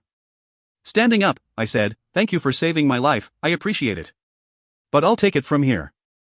When I went to move toward the door, he caught my arm. The touch almost made my knees go lax. "I'm sorry, Alexa. Don't leave." I eyed him wearily, but if I was being honest, I didn't really want to leave either. I really liked being around him. I really liked him. I worried that I was starting to get addicted to the way he made me feel. I sat back down on the couch. When I opened my mouth to speak, he held up a hand. "I'm sorry about how I treated you that day. You were right. I had no right to tell you that you shouldn't fight. It was none of my business." "Then why did you?" He hesitated, and I blew out a frustrated breath. "I just wanted to give you a chance to realize what you were walking into. You're so young. You have your whole life ahead of you. I just thought you should be given a chance to choose something other than this," he said, gesturing to my forehead. I looked down at my hands. "I guess I just don't get why you would care," I said, my voice barely a whisper. He reached up, calloused but gentle fingers taking hold of my chin. My lips partly slightly as my breaths grew short again. "I don't think you understand just how special you are," he whispered. I held his gaze for a moment, then I looked down at my right arm. "I don't think this makes me very special. Actually, it kind of just makes me mad." He ran his fingers over my wrist, then trailed them up my arm. His strong hands led chill bumps as they ascended. My chest rose and fell, and I was sure I'd lost my poker face. "No, that's not what makes you special," he said, in a hushed, deep voice. "You're brave and strong. You care for others more than you care for yourself. You risk your life for what you think is right, and you would willingly die for those you love. That's what makes you special." I flicked my gaze back up to his, and what I saw there made my breath catch in my throat. I could tell that he was struggling with something, and if I hadn't known better, I would say it was desire. His eyes spoke legions, and for a moment, I thought that he might kiss me. He didn't. Instead, he stood up rather abruptly. I slumped back against the couch and rubbed my hands over my face. This was all I needed, falling for a guy who obviously did not want me in that way. I exhaled slowly. "I need a cigarette." He looked over from where he was now standing by the fireplace. "You smoke?" I nodded. "Don't suppose you have any." He grew thoughtful for a second, and being the smoker that I am, my eyes lit up with hope. He laughed at my expression. "No, I don't. But I guess we could go get some, even though I don't think you should be smoking. Those things will kill you." I rolled my eyes. "Never heard that one before." "Doubt it. I'm pretty sure that something else is going to kill me long before the cigarettes get their chance." He laughed at my morbid statement, and the sound of it warmed me. I loved his laugh. I loved making him laugh. I was definitely losing my mind. When he looked back over at me, I put on what I hoped was a charming smile. Please?" He narrowed his eyes and I grinned. "Oh, come on. It's okay for me to fight men twice my size, but it's not okay for me to have a cigarette?" He muttered something and shook his head. "Okay, but we have to be careful. I'm not sure if it's safe out there yet." I jumped up and threw my arms up in triumph. "Yes." He shook his head again and laughed at my stupidity. "There's a small store just outside of the forest. I think we can get there without being seen." Chapter 29. We got my cigarettes and returned to the cabin. The man at the store didn't even charge me for them. When he saw the marks on my arm, he just gave them to me, saying something about how he was just grateful that I had finally arrived. Caden was sitting on the back porch with me as I smoked. "What was that about?" I asked, blowing out a cloud of wonderful smoke. He shrugged, eyeing my cigarette with mild distaste. "There are some that believe you have come to serve as their savior." I thought back to Scar's words to me just before my fight with Daniel. "Who knows, you may be the one who will save us all." Why would they think that? He was silent for a moment before saying, "Who knows?" I narrowed my eyes at him. I was pretty sure he knew something that he wasn't telling me. His expression had turned guarded though, so I decided that I would definitely be looking into this later. I groped for a change in subject. "So, what do we do now? Why would someone try to kill me? I just got here. I doubt I pissed anyone off enough, yet, to warrant a dagger to the head." His expression turned dark and dangerous. Unsurprisingly, it made me think he was even more attractive. I was seriously deranged. I'm not sure, he said, slowly. But I promise you, I will find out. I shook my head, trying to clear my thoughts of Caden-filled fantasies. I needed to concentrate, this was no time for daydreaming. Alarm shot through me as I realized that I hadn't even really thought about Nellie the whole time I'd been here. This worried me. Nellie was always my biggest concern, and I hadn't even checked to make sure she'd gotten out of the council building safely. Do you have a phone I can use? I asked. He stood up and went into the house. A few moments later he returned and held out a cell phone. I reached out to take it, but he pulled his hand out of my reach. I gave him a confused look. What? Who are you going to call? I raised an eyebrow. Ghostbusters? He didn't laugh, but I saw a smile behind his eyes. Instead, he just waited for my answer. I sighed. Jackson, why? His face went back into that unreadable expression that I was really beginning to hate. I realized that I had gotten used to him being a little more open with me over the short couple of hours I'd been here. I also didn't miss the fact that when I'd mentioned Jackson, something else flashed behind his eyes. For a brief moment, I thought it might be jealousy. Then it was gone. I just want to make sure he and Nellie made it out of there okay. But, if you'd rather I just go and check on them myself. He handed me the cell phone. I dialed Jack's cell number, and he answered on the first ring. Hello? Hey, Jack, it's me. Oh, thank God. Alexa? Where the hell are you? Nellie and I have been so worried. I glanced over at Caden to see that he was staring straight ahead. What was his problem? I'm somewhere safe. Where are you guys? What's going on? All the students are on lockdown in the dorms until the Warriors can sort out this mess. Everybody's really freaked out. Here. Nellie wants to talk to you. Alexa? Nellie's voice was full of relief. I felt bad for not thinking to call earlier. What's up, Nell? Oh, thank God. I've been so worried. Where the heck did you go? I looked for you when we made it out of the council building, but I couldn't find you. Then, Gavin told us to return to our rooms. He said he'd look for you, but he hasn't come back yet. Jackson and Daniel stayed with me because I was freaking out. Where are you? I looked back over at Caden, who was now staring at me. I'm safe. I'll head back soon. I was checking to make sure you were okay. Okay, she said, slowly. I could never fool Nellie, she knew I was keeping something from her. But, she trusted me, and I was thankful when she didn't push for more details. Okay, she repeated. But hurry up, you're not the only one who worries about people, you know. I told her I would be there soon and then hung up. Caden was still staring at me. I looked down at the cell phone in my hand and saw that it had a camera on it. I flipped it to that setting and snapped a picture of myself smiling stupidly. I handed it back to him. There. Now you can look at me whenever you feel the need. When he just kept staring, I raised both eyebrows. What? What's your problem? I didn't mean to sound rude, but his gaze made me feel a little self-conscious in my form-revealing black dress. I felt somehow inadequate. I waited for an answer that never came. I stood up and stretched, completely aware of his eyes on me the whole time. Fine, forget it, I said. We need to head back to the dorms. I think it's okay now. Apparently, they've got everyone on lockdown, and Gavin is looking for me. Not anymore, said a gruff voice near the side of the house.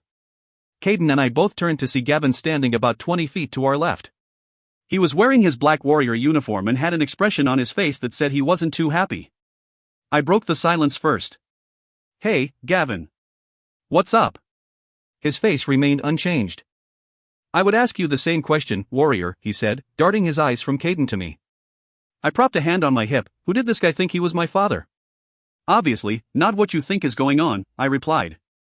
Before Gavin could respond, Caden spoke up. Someone tried to kill her. I brought her here to make sure she was safe. He said this very matter-of-factly. How noble of you, Wallace, Gavin said, his tone dripping sarcasm. I see you've taken good care of her. He was looking at my hand, and I glanced down to see that I was still holding my cigarette. I brought it up to my mouth and inhaled deeply. Exhaling, I said, no one needs to. Take care of me. And you can stop with the accusations because he's telling the truth. You found me, good job, but I was just heading back anyway, and I'm pretty sure I can manage the walk without getting killed. I knew my tone was clipped, and I had even grown to like Gavin, but I was not about to let him stand there and accuse me of something that I didn't do. Just because I might have thought about it didn't make me guilty. Even if I had thought about it a lot. I'm quite sure that you can, Gavin replied. Because we found the assassin. I was shocked, that was not what I'd been expecting him to say. The pleased smirk on his face told me that he knew he'd caught me off guard. I shot a look at Caden, who had a suspicious look on his face. You're sure? He asked. Gavin raised an eyebrow. Quite. He's admitted to it. When I remained silent, he continued, Your sister was quite worried about you, warrior, so I told her I would look for you. When I noticed Wallace was missing as well, I decided to come check his cabin, on the off chance that you two might be together. Seems it wasn't too far off. I gave him a smirk of my own. Seems like, ... Beside me, Caden whispered, Watch it, Alexa. I shot him a look that I hoped conveyed my frustration. Turning back to Gavin, I asked, Who was it? He grinned. Let's go see. Chapter 30. We headed to an area that I assumed was reserved for prisoners, because it was barren and held only one building. The building lacked all of the extravagance that seemed to drown the rest of the city. It was made of gray stone and surrounded on all sides by a black iron gate, on a hill far away from any of the other structures. We had taken Gavin's car to get there, and I looked over at him sitting in the driver's seat next to me. Is this the prison? No, he said. That is not some place I would take you. It lies far beyond our walls. This is our warrior headquarters, but it serves as a holding facility as well. Oh. We parked the car and headed into the building, where we were greeted by multiple guards. They all wore the black uniforms and nodded to the three of us as we passed. Then, we headed down a hall where 4 more guards were standing in front of a door. Next to the door was a large window looking into a room. We came to a stop in front of the window. The room it looked into was plain and sterile, all white with a metal table and 3 chairs. 2 of the chairs were faced away from us, and on the other side of the table sat a man chained to the 3rd chair. He was wearing a bright blue suit and had his eyes closed. As I stared at him, his eyes popped open, and I jumped back from the glass. Gavin laughed and patted my back. Don't worry, warrior, he can't see you. This is a one-way mirror. I was still staring at the man in the room, staring at his crystal blue eyes. Caden must have sensed something was up, because he laid a gentle hand on my shoulder. I felt better having him there, but I was still pretty shocked. Not really scared, just shocked. You recognize him, said Caden. It wasn't a question so much as a realization. Maybe I was spending too much time with him. He was starting to read me just as well as Nellie. I nodded. Yeah. Gavin turned me so that I was facing him, forcing me to pull my eyes from the man in the room. From where? He asked. I told them about how I had met him in the foyer of the council building just before the ceremony had taken place, and how he had shown me his fangs. They didn't like that one bit. Why didn't you tell me? Caden asked. Gavin raised an eyebrow at Caden. Why didn't you tell me? I shrugged. I don't know. I kind of had a lot on my mind at the moment. Besides, I gestured to the man, he didn't strike me as dangerous. What's the big deal? Don't all of you have fangs? Caden sighed. Yes, but we don't go bearing them at young women. It is considered highly inappropriate. Gavin raised his eyebrow again, but Caden continued as if he didn't notice, we usually only show them to someone when we are challenging them. It is considered a threat. I looked back at the man in the room. He still didn't look threatening to me. Actually, he just looked kind of pathetic. If he hadn't just tried to kill me, I would have felt sorry for him. I shook my head slowly. What do you mean usually? Because I don't think that he was threatening me. I think he was expressing other interests. Gavin and Caden exchanged looks that answered my question for me. I'm not sure why I wanted to do what I suggested next, but for some reason, I felt like I had to. Maybe it was those instincts my mother had always talked about. Let me talk to him, I said. Gavin and Caden replied almost simultaneously, absolutely not. I shot looks at both of them. Why the hell not? Because it's not safe, Caden replied. He's dangerous, said Gavin. I looked at both of them like they were stupid, because really, they were being stupid. I crossed my arms. You're kidding me, right? I continued before they could answer. You think that he is capable of hurting me? I'm a trained fighter and he's all chained up. Hell, I'm more dangerous than he is right now. They seemed to be considering this, so before they could make a decision, I added, I think I have a right to speak to the man who almost took my life. I could see Gavin's decision written on his face before he spoke, so I had to work to keep the smile off of mine. Fine, he said. But Wallace is going in with you. I gave a small nod. I wasn't happy about that, but I had to take what I could get. Gavin had the guards unlock the door in Caden and I stepped inside. The man at the table looked up at me and smiled. Once again, his incisors elongated. Next to me, Caden stiffened. It's good to see you again, warrior, he said. I can see that, I replied dryly. So, you tried to kill me? I know that sounded stupid, but all I knew was that I wanted to talk to him. That didn't mean I knew what I was actually going to say. He looked down at his hands and then back up to me. I already answered that question, he said. I would assume you already knew that. Why? I asked. He shrugged. Why not? I grabbed Caden's arm so that he wouldn't attack the man, who was lucky that I could move fast enough to catch him. I didn't let go until I felt him relax beside me. Because you don't even know me, I replied. He smiled that creepy smile again. Everyone knows you, warrior. Bullshit. Why would you want me dead? Why would you want to kill your queen? This made him laugh, and this time, Caden had to grab my arm. His touch made me calm down a little, but I was still pretty angry. I don't see what's so funny, I said through gritted teeth. He stopped laughing and looked at me with those crystal blue eyes. I couldn't be sure, but I thought I saw sadness flash behind them. No, you don't. Because, really, none of this is very funny. I furrowed my brow in confusion. This guy was definitely off his rocker. Don't patronize me, I said. I don't think you'll like my reaction. I wouldn't dream of it, warrior. You are a wolf. Me? I'm just a sheep, a goat, if you will. I wouldn't dare mock you. I didn't know what else to say, so I just stared at him. He cringed a little under my gaze and I gave a smug smile. Caden gently took my arm and began urging me toward the door. Come on, he said. He's crazy. You can't trust anything he says. I nodded and turned to leave. As the door opened, the man called out to me. He's right, warrior, trust no one. Everyone has an ulterior motive. The door closed behind me and I walked right past Gavin and the other guards, with Caden following on my heels. What did he say? Gavin called to me down the hall. I kept walking, but called over my shoulder, nothing. He's crazy. I didn't even realize Caden had followed me until I stepped out of the building. He grabbed my arm and pulled me to a stop. What is it? What's bothering you? I wanted to answer him truthfully, really, I did. I wanted to believe I could trust him more than I had ever wanted to trust anyone in my entire life. He was so magnificent, so strong and wonderful, and I wanted to believe in him so much that it made my heart ache. But as I stood there considering it, the man's words came back to me. My mother's words came back to me. Trust no one. Everyone has an ulterior motive. Nothing, I said, without looking at him. I'm just really tired. Chapter 31. Caden walked me back to the dorms and we didn't say a word the entire way. When we got there, he pulled me to a stop once again. I knew that he knew I had lied to him about what was bothering me, and I prepared myself to do it again. Even though I felt like I was lying to myself in doing so. I had to watch myself around him, had to make sure that I didn't let my infatuation and that wonderful feeling he brought me make me let down my guard. To my surprise, he just pulled me into an abrupt hug. I wrapped my arms around him possessively because I couldn't help it. My body just moved instinctively to embrace his, and the scent of him filled my senses in the most pleasant of ways. It felt so right to be in his arms, so natural. I felt like nothing in the world could hurt me when he was holding me.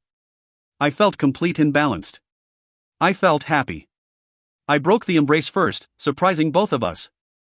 I didn't need a man to make me happy, never had. And I wasn't about to start now. I needed to be able to think clearly, to figure out what was making me feel like I was missing something here, and I couldn't seem to do anything but be happy when he was around. So, what I did next was much harder than it should have been. Maybe one of the hardest things I have ever had to do, aside from leaving my mother that night. Thank you, I said. For everything.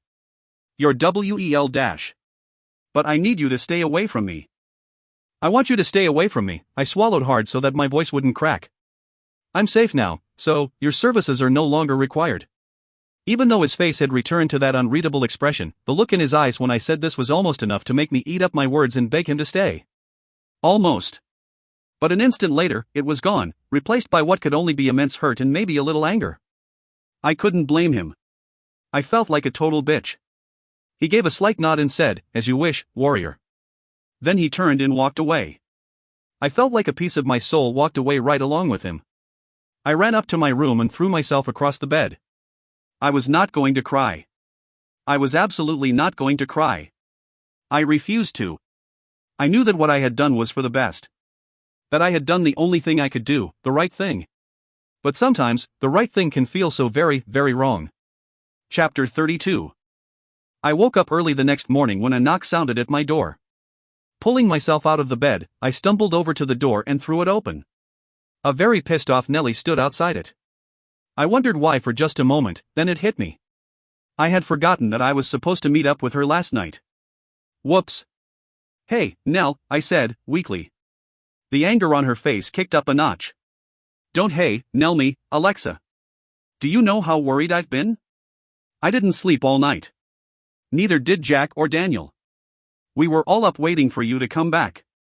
I rubbed my face. I knew she had a right to be mad at me, but I just didn't feel like dealing with it this morning. Not after everything that had happened last night. My next words came out much harsher than I intended. "Yeah, well, I'm sorry, but I kind of had a lot going on. My world doesn't revolve around you, you know." Her expression switched to one of hurt and my stomach clenched. Again with the anger. I should be ashamed. Nellie wasn't acting any different than I would if the situation was flipped. Hell, I'd probably be a whole lot meaner than she was being. I took a deep breath and tried again. "I'm sorry, Nell. Really. I had a lot of stuff going on. I guess I kind of just forgot," I said. She brushed past me and sat down on the bed. She sighed and pushed the hair out of her face. "What's going on, Lex?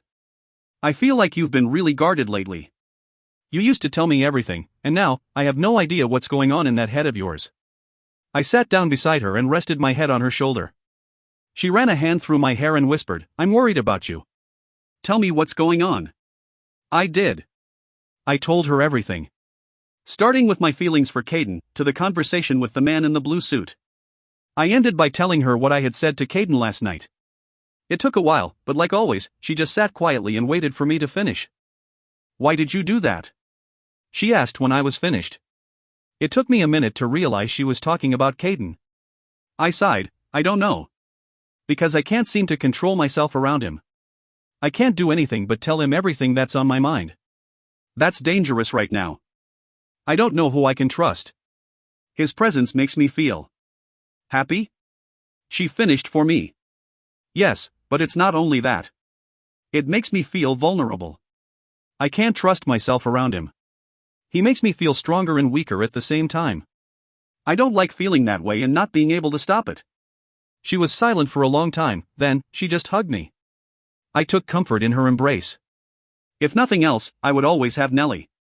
I could always trust her to be there for me. We broke apart and she smiled at me with that wonderful smile of hers. I smiled back because I couldn't help it. Nellie just had that way about her that made her moods contagious. "Go shower and get dressed," she said. I glanced at the clock, it was 7 a.m. "Why?" I asked. I was planning on just going back to bed. I was still so tired after last night. She shook her head and smiled again. "Because you've got class starting in an hour." "Oh, wonderful." I had forgotten that I was scheduled to start school this morning. The ceremony last night made me official, and now I had to head to class with the other fighters. I hoped I was ready. Better yet, considering my mood, I hoped they were ready. I showered and headed out toward the building that was designated for the Brocken students. Nellie and I split ways when we reached a point where she had to head in a different direction. All of the schools were relatively close together, and I hoped that we would at least get to have lunch together. "Good luck," she said, giving me another hug. "Thanks." I was almost to the building when a warrior I didn't know stopped me. He had on the all-black uniform and was kind of handsome in a way too old for me kind of way. "Miss Montgomery?" he asked, stopping in front of me. "Yes," I said, slowly. He nodded. "The Queen has requested an audience with you. I will escort you, if you would follow me." My shoulders sagged. I just wanted to go to class so that I might be able to slip into some sort of routine. I didn't want to deal with any more politics right now, but really, I didn't have much choice. "Okay," I said. He seemed a little amused at my reluctance to see the Queen. I decided I might like this guy. We talked along the way as we walked, and I was grateful for this. I was sick of the older warriors just acting like robots. I wanted some normal interaction with other people. I also just wanted to take my mind off of Caden. "What's your name?" I asked when we reached the council building. He hesitated, then said, "Marcus, but I just go by Mark." I held out my hand. "Well, it's nice to meet you, Mark, I'm Alexa." He smiled a full smile and shook my hand, then he led me into the building and took me to the Queen's personal office. It looked more like a sitting room, where one might have tea, than an office. Everything was decorated in silver and black, and white roses and other exotic plants that I couldn't identify lined the walls. One side of the office was a large window, stretching from floor to ceiling, and overlooking a beautiful garden. There was a large oak desk near the far wall and a daybed placed tastefully off to the side. I looked to my right to see the Queen sitting in a very expensive-looking chair that was facing a very expensive-looking couch. I walked over and bowed before sitting down on the couch. She raised her eyebrows. Was I supposed to ask to be seated? Whatever. She was wearing a black pantsuit with a silver silk blouse underneath, and she was sipping a cup of tea. Her blue eyes studied me over her cup and I shifted a little in my seat. Looking down at my clothes, I saw that I was wearing black stretch pants and a black tank top. I would have dressed nicer, but I thought I was just heading to school where I would have to train. Whatever. "It's nice to see you, Your Majesty," I said. She smiled then and it made her looks a little less sharp. "It's nice to see you as well, young warrior." I struggled not to roll my eyes. I really wished people would stop calling me that. I had a name, and I kind of liked it. When she just sat there, I cleared my throat. You wanted to see me?" She nodded. "I wanted to thank you personally," she said. I furrowed my brow in confusion. "Well, you're welcome, but what for?" She laughed, a short, high-pitched sound that sort of grated my nerves. Shaking her head, she said, "I suppose you save the lives of monarchs every day, young warrior?" "Oh, that. How could I have forgotten about that?" I guess with everything else on my mind, I hadn't really thought about how I had pulled her away from the podium just before it had exploded. "Actually, you were my first," I said. "But you're welcome," she nodded and again grew silent, but this time, a look of regret and sadness came over her features. I waited for a moment and then decided that she wasn't going to talk unless I asked her to. I worked to keep the frustration off of my face. "Is there something else, Your Majesty?" She met my eyes and nodded solemnly. "Yes, there is, and please, call me Camilla." "Well, then, call me Alexa." "Okay," I said instead. "I deeply regret being the one who has to tell you this, but I think you have a right to know," she continued. "Okay," I repeated. This was really starting to annoy me. She reached over to the small table that was beside her chair and picked up something shiny. My heart dropped when I realized what it was. My face must have given me away, because she nodded again, that sad expression still on her face. She handed me what she was holding and I stared down at it. It was a necklace, my mother's necklace. It was the only piece of jewelry that my mother had ever worn. It was silver and delicate, with a small, silver sun hanging from the chain. I closed my fist around it. My tongue felt thick in my throat and my heart felt like it had just been ripped from my chest. "What are you trying to tell me?" I said, and not very nicely. She sighed before answering, and for whatever reason, it made me want to jump out of my seat and punch her in the face. I didn't. It wasn't her fault. She was just the messenger. Plus, that would be just stupid. We sent someone to do cleanup after you arrived here. It is routine for us to do so as we don't want to risk exposure to the humans. I asked them to search the surrounding area, in hopes that we could locate your mother for you. She paused then, and I realized that I was breathing heavily. "And we did find her," she continued, not meeting my eyes. She had been drained dry. "I'm so very sorry, Alexa." I stood up abruptly. I had known that the chances of my mother having survived were very slim, but I guess I had just been holding on to the hope that maybe, just maybe, she had. Having this woman tell me that she was dead was just too much for me. I was pretty sure I was going to cry, and I refused to do it in front of her. I turned to leave, and she called out to me. "If you wish to skip classes today, I will inform your instructors. Take some time for yourself." I stopped and opened the door. "That won't be necessary," I said. Then I stepped out and closed the door behind me. Mark was standing in the foyer as I came walking past. He didn't move from his post on the wall, but he did speak to me. "How did it go, Alexa?" I just shook my head and kept walking. I didn't mean to be rude to him, but I was afraid that if I stopped, I might start crying. I burst through the front doors and took a deep breath. I clutched my mother's necklace and fastened it around my neck. Then, I took off in a sprint toward the direction of my school. Chapter 33. I ran as hard as I could, it was the only thing that kept the tears at bay. I reached the school in record time and headed to the room number that was first on my schedule. I opened the door and stepped inside. It was more of a gym than a classroom. Other students were facing off in hand-to-hand combat, but when I entered, they all stopped and stared at me. A man, who I assumed was the instructor, spoke first. "How nice of you to join us, warrior." I just looked at him. I couldn't think of anything to say that didn't involve a curse word, so I didn't say anything at all. "Well, I hope you're as good as they say," he continued, "because the person who is late gets to pair up with me." My heart jumped in excitement. This, I could handle. I'd never wanted to fight someone so bad in my life, and if he wanted to volunteer, then that was his mistake. "I can't wait," I replied, and the class erupted into laughter as the teacher's face went red. We fought, and we both got our asses kicked. The rest of the students in the class just watched as we beat the crap out of each other. He was good, really good, and on any other day, I'm pretty sure I would have gotten taken down almost immediately. But, I was so full of anger and rage that my body seemed to act on its own accord. I was seeing red, and if the bell hadn't rung, I doubt I would have stopped attacking until I passed out. At the end, I was bloody and bruised and dripping with sweat. I looked up to see that he was in the same condition. He dismissed the class and we all started to file out. "Warrior," he said, as I was exiting. I was the last person to leave, seeing as how I was still trying to catch my breath. I turned to face him. He nodded his head and smiled a bloody smile. "Not bad." I managed to smile back, wiping some blood from my lip. "Yeah, right back at ya." He laughed and waved his hand for me to go. I left the room to find almost all of the students from my class waiting for me. They all wanted to tell me how awesome I was in class just now. For the first time ever, I welcomed the attention. It was a good distraction from everything else that was going on in my life. I realized how nice it was to be treated kindly by my peers, after being treated like a freak for my entire life. But, these vampires didn't see me as a freak, they thought I was cool. It was all pretty cool. Finally, they all left to go to their next classes, and I realized then that I was smiling. I exited the building and reached into my backpack to retrieve my schedule. Then, a smell wafted over to me that had me whipping my head around to find its source. A guy was leaning against the wall, a lit cigarette dangling from his hand. His build suggested that he was a Brocken vampire, and his clothes suggested money. He was kind of handsome, I decided, in a way that seemed effortless. My eyes darted to his cigarette. A sly smile came over his face as eyes as blue as day came up to meet mine. He reached into his pocket, eyes never leaving mine, and produced a pack of menthol cigarettes. He held them out in offering. I took one. "Thanks." "My pleasure," he replied.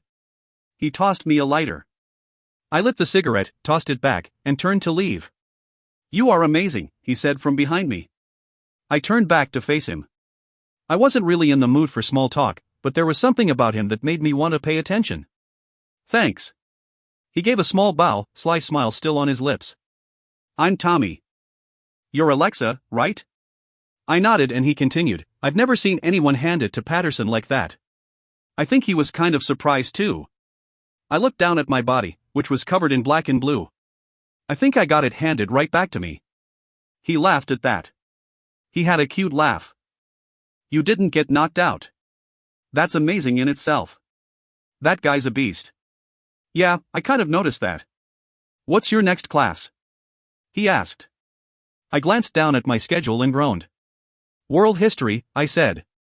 "Why do I have to take that? I thought that we just trained to fight. Why would I need to know the history of our world?" He laughed again. "That's my next class too, and we have to take all the normal subjects that other schools offer. Knowledge is power, you know." "Wonderful. Is there somewhere I can shower up before I go there? I don't want to walk in on my first day looking like this." His blue eyes studied me for just a moment too long. I half expected him to make some comment about how I still looked hot. He didn't. "Sure, I'll show you. Take your time.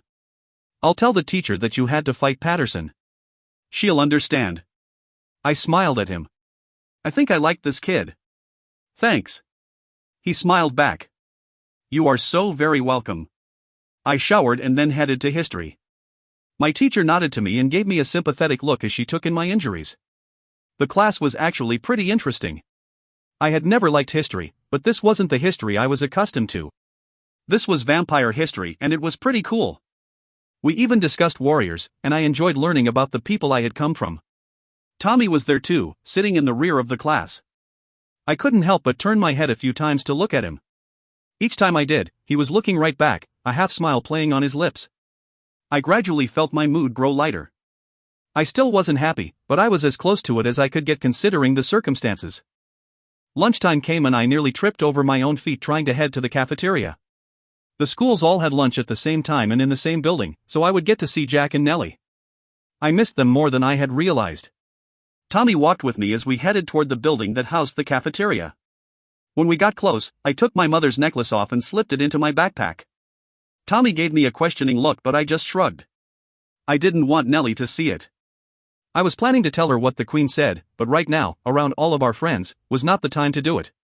Our friends, I actually had friends. That realization shocked me almost just as much as everything else that had been happening lately. I hoped it would last. I needed something to be happy about. As we entered the cafeteria, I came to a stop. The place was enormous. Students sat at tables and lined the areas where the food waited. My stomach growled as I took in how much food there was. They had every kind of food you could imagine, from Chinese to Italian. I hadn't eaten since before the ceremony last night, and I was starving. First, though, I wanted to find Nellie, but it seemed impossible in this crowd. To my relief, Nellie found me. She must have been watching the entrance for me, because she hopped up from where she had been sitting and ran over to me. Finally, she breathed. "I've been waiting for you. I got you some food." I smiled and gestured to Tommy. "Nellie, this is Tommy. Tommy, this is my sister, Nellie." They exchanged greetings and Tommy told us he was going to grab some food and he would be right back. When I reached the lunch table, Jackson pulled out the chair next to him and I sat down. Daniel was also there, sitting next to Nellie. "Hey, darling," said Jack, leaning over to kiss my cheek. I smiled at him and stuffed a big bite of pizza in my mouth. It was delicious, or maybe I was just that hungry. I nodded to Daniel, who smiled back at me, then I turned toward Jackson. "Hey, Jack. I've missed you." He raised his eyebrows and pretended to choke on his soda. "Okay, who are you, and what have you done with my Alexa?" I was about to make fun of him for that stupid line, when Tommy pulled up a chair on the other side of me. "Your Alexa?" he asked. "We'll see about that." Jackson and Tommy locked eyes from both sides of me and sized each other up. Before either of them could say something else stupid, I held up my hands. "Down, boys, I don't feel like beating the two of you up right now." Across from me, Nellie and Daniel laughed. Daniel said, "I don't know, I think that would be pretty entertaining." "Well, I don't like fighting for entertainment," I snapped. Daniel's smile slipped off his face and he looked down at his hands. "Sorry." Nellie was glaring at me now and I rolled my eyes. "No, I'm sorry, Daniel. I'm just kind of wound up right now." He shrugged. "It's cool, dot." Everyone went silent after that and I felt bad for bringing so much tension to the table. None of what was bothering me was their faults. I didn't want my bad mood to rub off on them, so I asked them how they liked their classes. "It's awesome," said Nellie. "Yeah," Jack agreed. "I really like it here. I like being around so many other wolves." "Have you talked to your parents?" I asked. His expression turned sheepish. "Yeah, I guess they called my Aunt Marcia and found out I haven't been there. They were a little mad, but I told them I would come back when I was ready." He shrugged. "We're wolves, sometimes we take off on our own for a while." They were just happy to hear I was safe. Conversation flowed easily after that. Everyone joked and told stories about their experiences thus far. Even Tommy and Jackson got along nicely. They all seemed to be so happy, so I pasted on a smile and tried to let myself enjoy their company. As I filled my belly with the greasiest food I could grab, I felt a little happier too. Glancing around me, I noticed that everyone here seemed to be pretty cheerful. Maybe life here wouldn't be so bad after all. I could make something of myself and earn some money doing it. It really was a beautiful place, maybe I just hadn't been allowing myself to see it. Then, Tommy said something that snapped me out of my thoughts. "I can't believe that man tried to blow up Queen Camilla, he deserves to be executed." I almost choked on my brownie. "What are you talking about?" Tommy looked over at me, sly smile returning to his face. "They're going to execute him." Chapter 34. The way Tommy said this pissed me off. It wasn't his fault, he was just relaying an interesting piece of information. Still, I didn't like hearing someone talk about execution so lightly. I just remained silent after that. There was obviously something wrong with me. The guy had tried to kill me. I shouldn't care about the punishment he would face as a result of it. So why did I? Maybe I had just been seeing too much death lately. I still hadn't gotten over the fact that I had taken 3 lives. And I definitely hadn't gotten over the news about my mother. Death was just a sore issue for me right now. Nellie shot me a look from across the table that no one else noticed. She didn't have to tell me what she was thinking. She knew something was wrong and wanted to know if I was going to tell her later. I gave a slight nod and she returned to her food and the conversation with the others. When lunch ended, we all headed off to separate classes. Tommy had calculus next and I had biology, so I guess I would be on my own for the rest of the day. I actually enjoyed the classes I attended for the rest of the day. It was like a perfect mix of physical training and mental stimulation. In my conditioning class, I learned that my lungs weren't as strong as they could be because I struggled when we were made to run up 15 flights of stairs. I figured this might have something to do with the cigarettes, but if I had to choose between smoking and being able to run up a ridiculous amount of stairs, I'd choose smoking. I just hoped that it would get easier after a couple of months. At the end of the school day, I met up with Jackson and Nellie outside of the school building. Jack said that he had something to do and gave me a hug and a kiss on the cheek before heading off in a different direction. That left me with just Nellie. I didn't say much as we walked back toward my dorm room. My tongue felt thick in my throat and my breathing was shallow. Nellie seemed oblivious to this and regaled me with the tales of her day. I smiled and laughed at the appropriate times, but my heart wasn't in it. I was so glad to see her happy and I didn't know how to tell her about what the Queen had told me. Even though Nellie had already accepted the loss of our mother, I knew that it would just break her heart all over again to hear that acceptance confirmed. I didn't know if I could do it, but she had a right to know just as much as I did. When we reached my room, she glided in and plopped down on my bed. I closed the door, and as soon as it was shut, Nellie's tone changed. It was full of concern and frustration when she spoke. "Okay, Lex, you ready to tell me what's been bothering you?" I sat down next to her and rubbed my temple. Why did I always forget that Nellie could see right through me? Of course she knew something was wrong. She had probably known as soon as she laid eyes on me in the cafeteria. Her tone had confirmed this. I leaned over and grabbed my backpack from the floor, steeling myself for what I was about to tell her. "I saw the Queen today," I told her. Reaching into my backpack, I scooped our mother's necklace up so that it was concealed in my fist, and set the backpack back down. "Okay," Nellie said. I swallowed hard. She wanted to thank me for saving her life. She also had some news for me. Nellie suddenly went very still and stared blankly into my eyes for several long moments. I got nervous and was about to start shaking her when her eyes widened and she gasped. I leaned forward. "Nellie? Are you okay?" She nodded her head and tears slid slowly down her cheeks. I was baffled as a realization hit me. "You knew?" She swiped the tears off of her face quickly with her sleeve and shook her head. No, she rambled. Then, she took a deep breath that seemed to get caught in her throat. She continued slowly, "No, I didn't know about what the Queen told you, but yes, I know now because I just saw the memory of it in your mind." I sat back, completely shocked. I hadn't known she could do that. "I didn't know you could do that," I said, echoing my thoughts. She smiled sadly. "That's because other searchers can't. And, I've never done it to you before, it's kind of invasive, but I just got tired of not knowing what you've been keeping from me all day. I wanted to see if I could help you fix whatever it was, don't be mad at me." Leaning forward, I rested my forearms on my knees. I turned to look at Nellie. "I'm not mad at you. Actually, that's pretty damn cool. You always know what I'm thinking without even having to search me anyway, so I don't really care if you do it. What else can you do that the others can't?" That was kind of off the main topic, but I actually really wanted to know. "Well, other searchers can't force their will upon others, and they also don't know the things that I do." I furrowed my brow. "What things? What do you mean?" She sighed. "Remember the morning before the Lamia attacked us?" I nodded. How could I forget? She continued, "Well, I told you that I just thought we should stay home that day. That I just felt like it was important for us to stay home that day, remember?" I nodded again. Sometimes I get these feelings. Really, really strong feelings that I have to do something, that it is really important that I do something. Something that usually doesn't make sense at the time, but the urge, the instinct to do it is so great that I do it anyway. And then, after something happens, I realize why I was supposed to do whatever it was that I did. Why it was important. She paused, then added, "Does that make any sense?" I thought back to my urge to talk to the man in the blue suit, and said, "It makes perfect sense."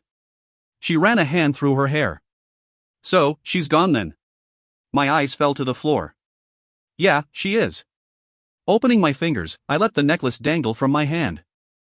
I'm sure she had seen it in the memory of my meeting with the queen. "You want this?" I asked. She sighed. "Nah, you keep it." I fastened it back on my neck and lay back on the bed. Nellie lay down beside me. We didn't say anything else, we both just stared at the ceiling. Nellie and I were so different in so many ways, but in some, we were exactly the same. We stayed like that for a long time, until we both fell asleep. And tomorrow, we would wake up to a new day, but tonight, we both had to finally accept the loss of our mother and open ourselves up to the futures that were now ahead of us. Chapter 35. The rest of the week passed without much occurrence. I was surprised at how easily I slipped into a routine of attending my classes and hanging out with Nellie and the others in my off time. My mood got lighter and lighter as the days passed by, and I even found myself enjoying school and the time with my friends. I had seen Caden a couple of times, but only in passing. He didn't even look at me when we passed each other, and this hurt me more than I wanted to admit. He had every right to be mad at me after the way I treated him, and I wished that there was a way for me to explain myself without sounding like an idiot. But I had made my decision, and I still felt like it was the right one. Because, as great as things seemed to be going, I couldn't shake that feeling that I was missing something really important here. Everyone else seemed to be really happy though, so I just kept those thoughts to myself. Before I knew it, it was Friday evening, meaning that I had 2 days off before I had to return to classes. Jackson, Nellie, Daniel and I were standing outside in the courtyard in front of our dormitories, when Tommy came strolling up. "Hey guys," he said. "What's up, Tommy?"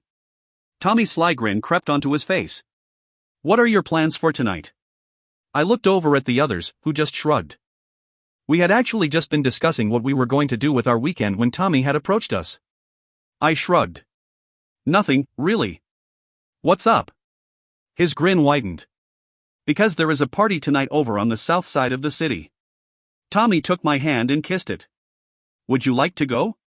Jackson tossed his arm over my shoulder, earning a smirk from Tommy. "What kind of party?" he asked.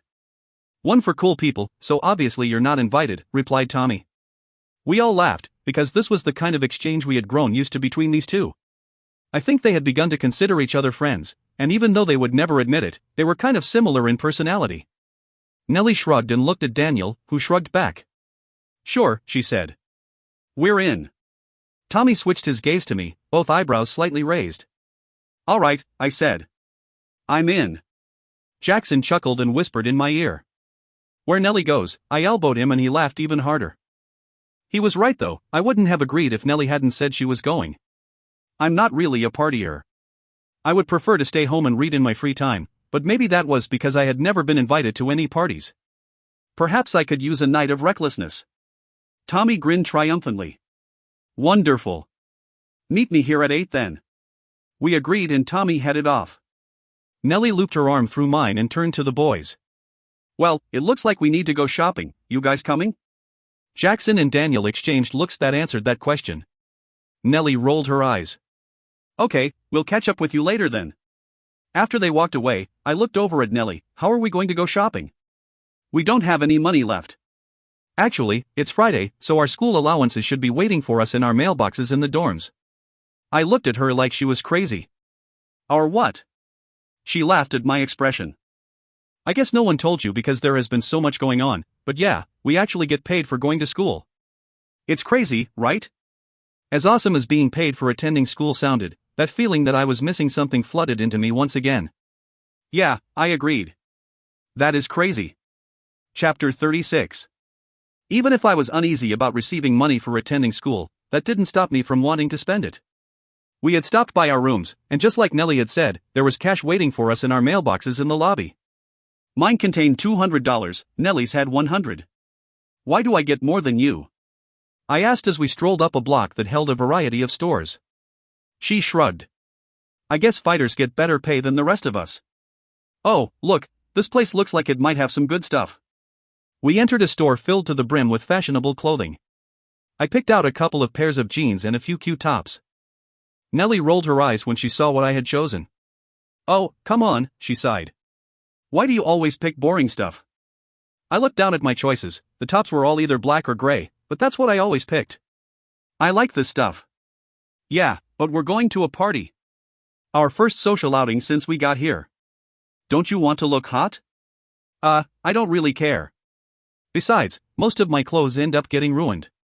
And you know I don't like drawing attention to myself. I get stared at enough already. Suit yourself. Then, I snapped. She raised an eyebrow at that. Then, she gave me a look of concern. You okay? We don't have to go tonight if you're not up to it. I pushed the hair out of my face. I had been snapping on her a lot lately. Sorry, I said. We're going, and who knows, it might be fun. Nellie nodded, but she still looked concerned. It will be. We could use a little carefree time, I walked over to where some floral sundresses were hanging on a rack and picked out a couple in my size. I usually didn't wear dresses, they're not practical fighting attire, but these ones were cute and modest. And I wanted to show Nellie that I was trying. She smiled at my choices. Much better, let's go check out. I saw a shoe store across the street that I want to hit before we go. We headed over to the checkout counter and tossed our stuff on the counter. The lady looked up at us and smiled, then, her eyes lit up with excitement. Oh my goodness! She exclaimed. It's you, isn't it? The warrior I keep hearing about? I shifted uneasily. What was I, some kind of celebrity? I sure hoped not. Yeah, I guess so. Her eyes widened even more, and I was worried they might pop right out of her head. She leaned forward, like she was about to tell us a secret. Can I see your marks? I struggled not to roll my eyes. I was so tired of this routine. Reaching down, I pushed the sleeve of my shirt up to my shoulder. I had worn long sleeves, even though it was about 70 degrees outside, in order to avoid this. She gasped and leaned forward even more. I shot an annoyed look at Nellie. She just smiled. Absolutely beautiful, the woman murmured. I'm so glad you're here. She said that last part more to herself than to me. I cast another look at Nellie, and she shrugged. Leaning forward, I kept my voice low. Why? Why do you say that? She looked up like she hadn't meant to say that aloud, and darted her gaze nervously around the store. I didn't say anything. She began stuffing the clothes hastily in a bag. Will this be all? She asked. I narrowed my eyes and Nellie gripped my arm. She knew I was about 2 seconds from shaking an answer out of this woman. I really had to get control over my temper. Yes, that's all, Nellie replied, with a nervous smile of her own. Okay, the woman said. Have a nice day, . I furrowed my brows. But we haven't paid for it. The woman smiled, and scanned the store once more. You'll pay for it tenfold. At least, I hope so, she mumbled. Have a good day. We left the store with our clothes and headed across the street to the shoe store. Well, that was weird, Nellie commented. No shit. She shot me a look. Don't curse. I raised an eyebrow, pulled out my pack of cigarettes, and lit one up. Ugh, you're still smoking? I blew out a long cloud of smoke. No. She sighed and shook her head. Well, hurry up. Don't you want some new shoes? Not really. I don't feel like getting any more free stuff. Her brow creased. This happened before? I nodded. Everyone keeps giving me free free stuff. I feel like some kind of mobster. I handed her some money. Just go on in and pick me out something. 2 cigarettes later, she returned with 2 big bags in hand and an even bigger smile on her face. I got you a new pair of tennis shoes and a pair of really cute black flats, she informed me. You know the way to my heart, I laughed. Did they charge you? Yeah, but I had enough. It's so weird that no one is making you pay for anything. You're telling me. Chapter 37. We went back to my room so that we could get ready. I put on a new pair of jeans and a black, V-neck t-shirt with my new black flats. Nellie wore a red halter top and a cute pair of jeans. I left my hair down, and it hung in long, dark waves down my back. I even let Nellie apply a little mascara. I never wore much makeup. Not because I thought I was just that beautiful, but because it's not practical for most of my activities. We left the dorms and headed toward the courtyard where we told Tommy we'd meet him. The boys were already standing around joking when we arrived. They all looked really good in different ways. Jackson had on a dark blue and black flannel shirt and jeans, Tommy wore his usual slacks and dress shirt, and Daniel had on khakis and a button-up shirt. Jackson spotted us first and his eyes lit up upon seeing me. His reddish-brown hair was messy, like always, and his green eyes shined brightly. He looked me head to toe and picked me up off of my feet in a hug. I have a personal bubble that I didn't usually like invaded, but I would allow it from Jackson. And maybe Caden, but I wasn't even going to think about that tonight. "Hey, darling," he whispered in my ear. "You look absolutely breathtaking." He set me back down on my feet, and I couldn't help a smile as I shook my head. "Always know what to say, Jack." Jackson just smiled. Then it dissolved as Tommy grabbed my hand and pulled me into a hug. Let her greet the more important people first. Okay, so maybe Jack, Caden, and Tommy. Jackson's eyes lit up into a golden color and he made a noise that resembled a deep growl. Tommy just put on a crooked smile that flashed his fangs. I rolled my eyes and stepped in between them. The first time I had seen them do this, it was a little bit jarring, but I had gotten used to it over the last week. I pushed the hair out of my face and crossed my arms. "Come on, guys, I just got these clothes." Nellie chimed in. "Yeah, I won't be happy if you make her ruin them already." Everyone laughed and Tommy led us to where his car was parked.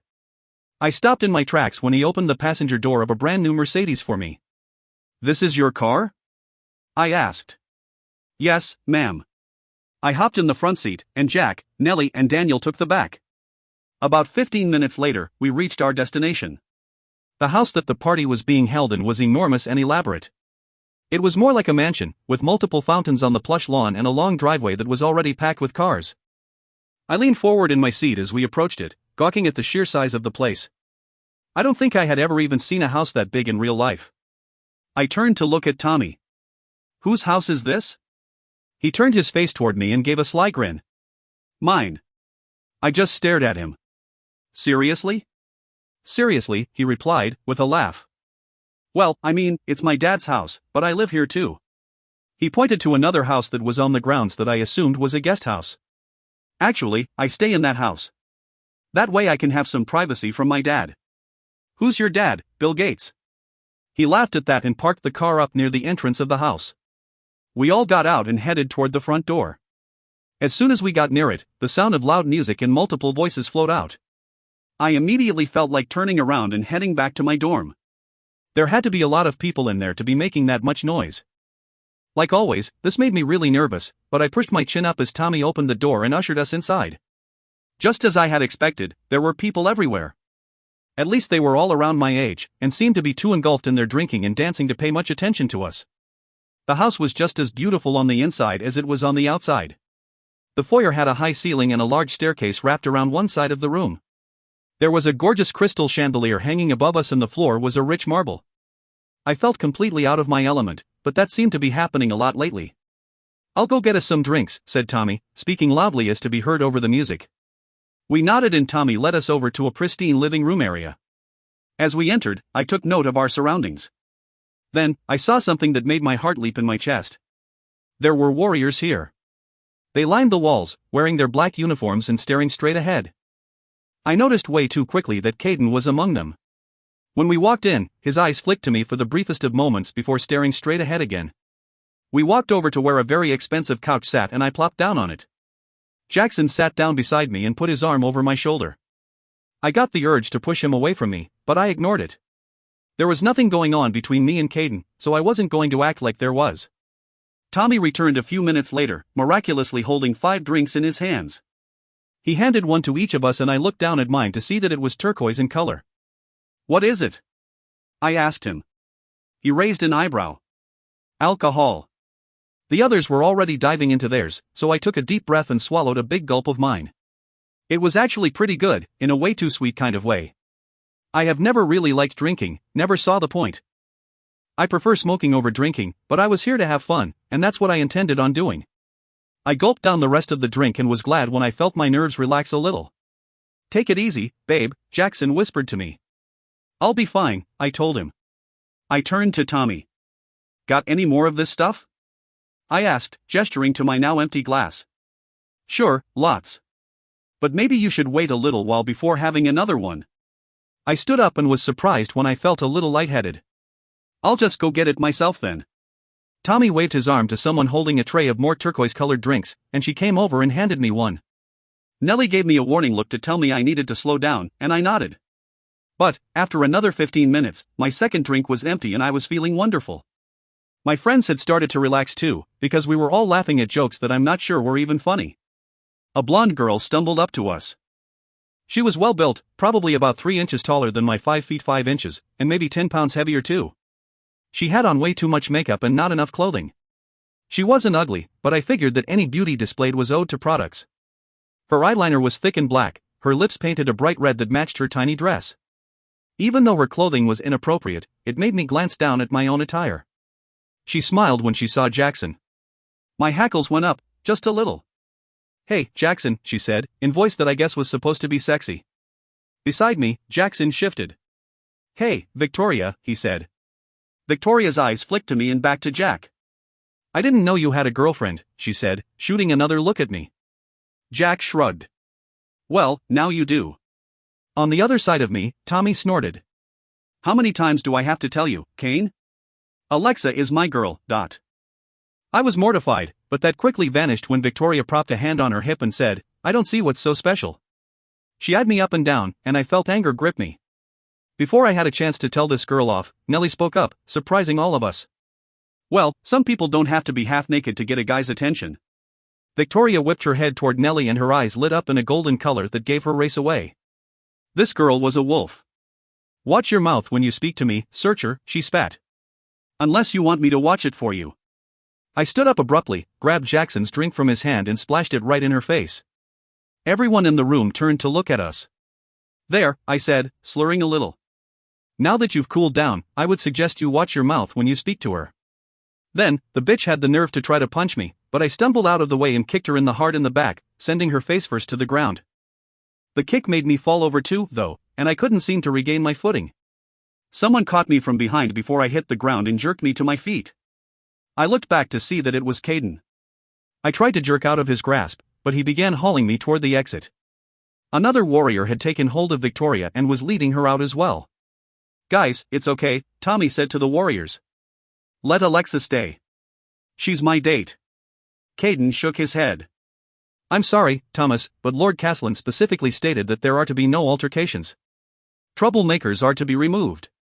He glanced at the drink in Tommy's hand with barely hidden disgust. "A condition of allowing the alcohol." I shot a look at Caden, who just kept dragging me toward the exit. I wasn't the troublemaker here, she had started it. The others started to follow us outside, but I told them to stay. I wanted to have a word with Caden. Who the hell did he think he was, my father? I was also pretty embarrassed about being tossed out, and I didn't know exactly what I was going to do in my drunken state. When we got outside, the warrior that was escorting Victoria released her and told her to head back to her dorm. She had a few parting words for me. "We'll finish this later, warrior," she spat. I smiled, even though if Caden hadn't been holding me up, I might have fallen over right there. I look forward to it. I thought Caden was going to release me too, but he just led me out to a spot on the large lawn where a stone bench sat near a fountain. "Sit," he ordered. "I'm not a dog," I snapped, but I sat down anyway because I was finding it difficult to stand up on my own. I looked up at him, and he looked just as gorgeous as I remembered. Maybe even more so, but that may have had something to do with the fact that I was blasted out of my mind. His hair was pulled back from his face tonight, a short blonde ponytail on the back of his head. He had shaved, I noticed, though he still had a handsome amount of facial hair covering his strong jaw and presently downturned mouth. His golden eyes were watching me with that intensity that always made my breath short. "What?" I slurred. "The picture I gave you not satisfying your need?" I knew I sounded stupid, but the thin filter that I usually had to keep me from speaking my mind had disintegrated into nothing. "You're drunk," he replied. I rolled my eyes. "Well, aren't we observant?" I took out a cigarette and lit one up. He moved so fast that it took me a second to realize he was standing over me. I squared my shoulders and tilted my head back so I could look him right in the eyes, refusing to be intimidated. His gaze was so dark and serious that I had to clench my fists so that I wouldn't flinch. "Why?" he asked, in a low voice. "Why what, Dot? Why do you insist on doing things that are destructive to you?" I raised my eyebrows, having a momentary loss of brain function with him being so close to me, and scoffed. "I am not self-destructive." I crossed my arms and returned his stare. "Oh, really? Then, why are you picking fights with wolves, smoking cigarettes, and completely drunk?" Anger welled up in me and I shot to my feet and glared up at him. His proximity made my frustration fade a little, but I was still very much pissed off. How dare you stand there and throw judgments at me? You cannot possibly understand why I do the things that I do. He gripped my arms gently, and his touch made my anger fade a little more. Then, explain to me, Alexa. Why do you cause harm to yourself? I tried not to answer him, I tried really hard, but with him touching me and staring straight into his golden eyes, I knew that was a losing battle. Maybe it was an effect of the alcohol, but I doubted it. He always made me want to pour my heart out, which was the reason I told him to stay away from me in the first place. I dropped my head and took a slow breath. Because sometimes I have to let it out somehow. It's like I walk around with a fire inside of me, and the slightest spark can set me off. I hesitated, then explained myself, like I always did around him. You saw what I did to Daniel. You've seen how I react to even the tiniest insult. I can't help it, I try to control myself, but this raw anger grips me, and then I can't seem to think straight. Caden closed the distance between us and rested his chin on my head. Wrapping his arms around me, he exhaled slowly. Oh, Alexa. His warmth surrounded me absolutely, and I felt my anger completely dissipate. I felt happy, like I always did when he held me. I knew I had missed him, but the intensity of those feelings seemed to smack me in the face as I stood in his arms. I wanted to just close my eyes and go to sleep, because everything seemed like it was right in the world. The cigarette I'd been holding fell soundlessly to the ground. Someone behind me cleared their throat in Caden and I broke apart abruptly. And just like that, the moment was over. I turned around to see Nellie standing there. She looked embarrassed. Sorry, I didn't mean to interrupt. She gave me a significant look and jerked her chin toward the house. A few seconds later, Jackson and Daniel came out of the front door and started heading in our direction. I smiled at her with a silent thank you. I didn't consider myself Jackson's girlfriend, but I did like him. He was a wonderful guy, and I didn't want to think about what would have happened if he would have stepped outside and seen me and Caden in an embrace. Nellie always had my back. When they reached us, Jackson flicked his eyes between Caden and me, and then his gaze settled on me. You all right, darling? He drawled, flicking his eyes back to Caden. Yeah, I'm fine. I think I just need to lie down before I pass out on the very comfortable-looking grass. Jackson came over and hooked his arm around my back. I figured. I came to walk you back. I'll be fine. You guys shouldn't leave because of me. Jackson gave me a look that said he'd have no argument. Why would I want to stay if you're leaving? Come on, let's get you back. Where's Tommy? I asked. It's his house, he can't just leave. Besides, he's obliterated. Jack shrugged. Who cares anyway? I'm here. Before we headed out, I turned back to Caden. He was already heading back toward the house. See you around, I mumbled. Chapter 38. As soon as my head hit the pillow, I passed out and fell into a deep sleep. When I woke up the next morning, I had a terrible headache and my stomach felt like it might decide to toss up its contents. I showered and got dressed anyway, hoping that a nice run would help me to recover. It was funny, I'd always thought I'd hated running. But now that my mother wasn't here to insist that I do it, my body seemed to insist for her. I stopped by Nellie's dorm to see if she wanted to join me. I was surprised when I opened the door to find her lacing up her tennis shoes. Hey, where are you going? I asked. She looked me up and down. I was just about to come see if you wanted to go for a run with me, she said. I smiled. You read my mind. Her hazel eyes lit up. No, I didn't. But we haven't gone on a run in a while and I thought maybe I could use it. We headed out, running to no place in particular, and I realized how much I'd missed doing this with her. It was a beautiful day outside and the sun shone brightly above us. We ran until we came to a large lake and then we both stopped to take a rest. Sitting down in the grass, I admired the beauty around us. The sky was perfectly blue with only a few wispy clouds scattered here and there. The air felt warm and fresh and a sweet breeze cooled us as we sat side by side. I smiled as I took in the nature that was in such abundance this far out in the forest. You seem happy this morning, Nellie commented. I lay back on the grass and my smile grew even more. I am, I told her truthfully. Her brow creased for a moment and I raised my eyebrows. What? She shook her head and offered me one of her award-winning smiles. Nothing. I sat up and looked at her, waiting for an answer. She blew out a heavy breath. I just can't help but wonder if it has anything to do with seeing Caden last night. I opened my mouth to tell her that had nothing to do with it, but stopped when I considered what she was saying. I did always feel better after being with him, so maybe he had a stronger effect on my moods than I had noticed. I really liked Jackson, he made me happy, but he didn't make the anger that was always inside of me go away the way Caden did. Even Nellie, whom I loved more than anything, and who I enjoyed being around more than anyone, didn't make me happy the way Caden did. He made me happy in a very different way, a way that made me feel balanced and complete. This realization was as shocking as it was scary. I turned to Nellie. Do you think that he, put a spell on me or something? It was a ridiculously crazy conclusion to jump to, but really, what wasn't crazy about all of this?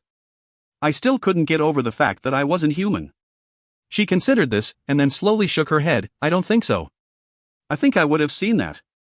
How would you have seen it? A guilty look came over her face. Don't be mad, okay? I hate when you say that. Well, just don't be. I searched him a while ago, when I first started to notice the effect he seemed to have on you, but how did you manage that? I thought you had to be touching someone to search them. Her mouth turned up in a small smile. It's not easy, but it is possible. Most searchers can only skim the surface if they aren't making physical contact with the person, and sometimes not even then, depending on how strong the person's walls are. Caden keeps his walls firm, so it took a lot of concentration on my part. I'm not sure if a regular searcher could have done it. I held up my hand. Wait, so there is a way to keep someone from searching you? To put up some kind of wall? Why wouldn't you tell me that? I would have tried to build one, or whatever. Because, your walls are already as impenetrable as they get. I think it has something to do with you being a warrior. I furrowed my brow. That's not true, Akira searched me, so did the queen, and you do it all the time. She shook her head. You gave them permission to. You let down your walls so that they were able to. And I don't really search you that much, you're my sister and I just know you better than anyone else. The only reason I was able to access your memories the other night was because you were really vulnerable at the time. Plus, you let down your guard a little around me. Trust me, no one can search you unless you want them to. I took this all in, making a mental note to do a little more research later on. Taking a deep breath, I asked, so, what did you see? I didn't have to explain, Nellie was almost always on the same page as me. She hesitated though, and I got the feeling that she was deciding whether or not to tell me. After a few long moments, she sighed, I'm not sure. The first time I searched him, it was so strange because what I saw reminded me of. I tilted my head. Reminded you of what? Well, it reminded me of you, of when I search you. You both carry so much pain inside of you and it burns so bright that sometimes it's painful just to see it. It's like staring into the sun, glorious and impossible at the same time. And until I met Caden, I had never seen anything like that in anyone other than you. I plopped back down on the grass, trying to take in what she was saying, but she continued, then, last night, when I saw you two holding each other, I did another search. It was easier than it usually is because both of you had your walls completely down. I've never seen you so open before. She took a deep breath before continuing. And I watched the fire that usually burns inside of you both lessen. The burning feeling I get when I usually see it wasn't so bad. It was like you guys took the pain from each other. Like you guys balanced each other out, just by touching. It was one of the most beautiful things I've ever seen, it scared me a little too. That made two of us. I wasn't sure how to respond to that, so I didn't say anything at all. I had known that Caden made me feel open and vulnerable, I had even known that I was always happy when he was around, but I hadn't known that I took some of his hurt away too. I was beginning to think I may have made a very bad choice by telling him to stay away from me. I cleared the lump that seemed to be forming in my throat. What does that mean?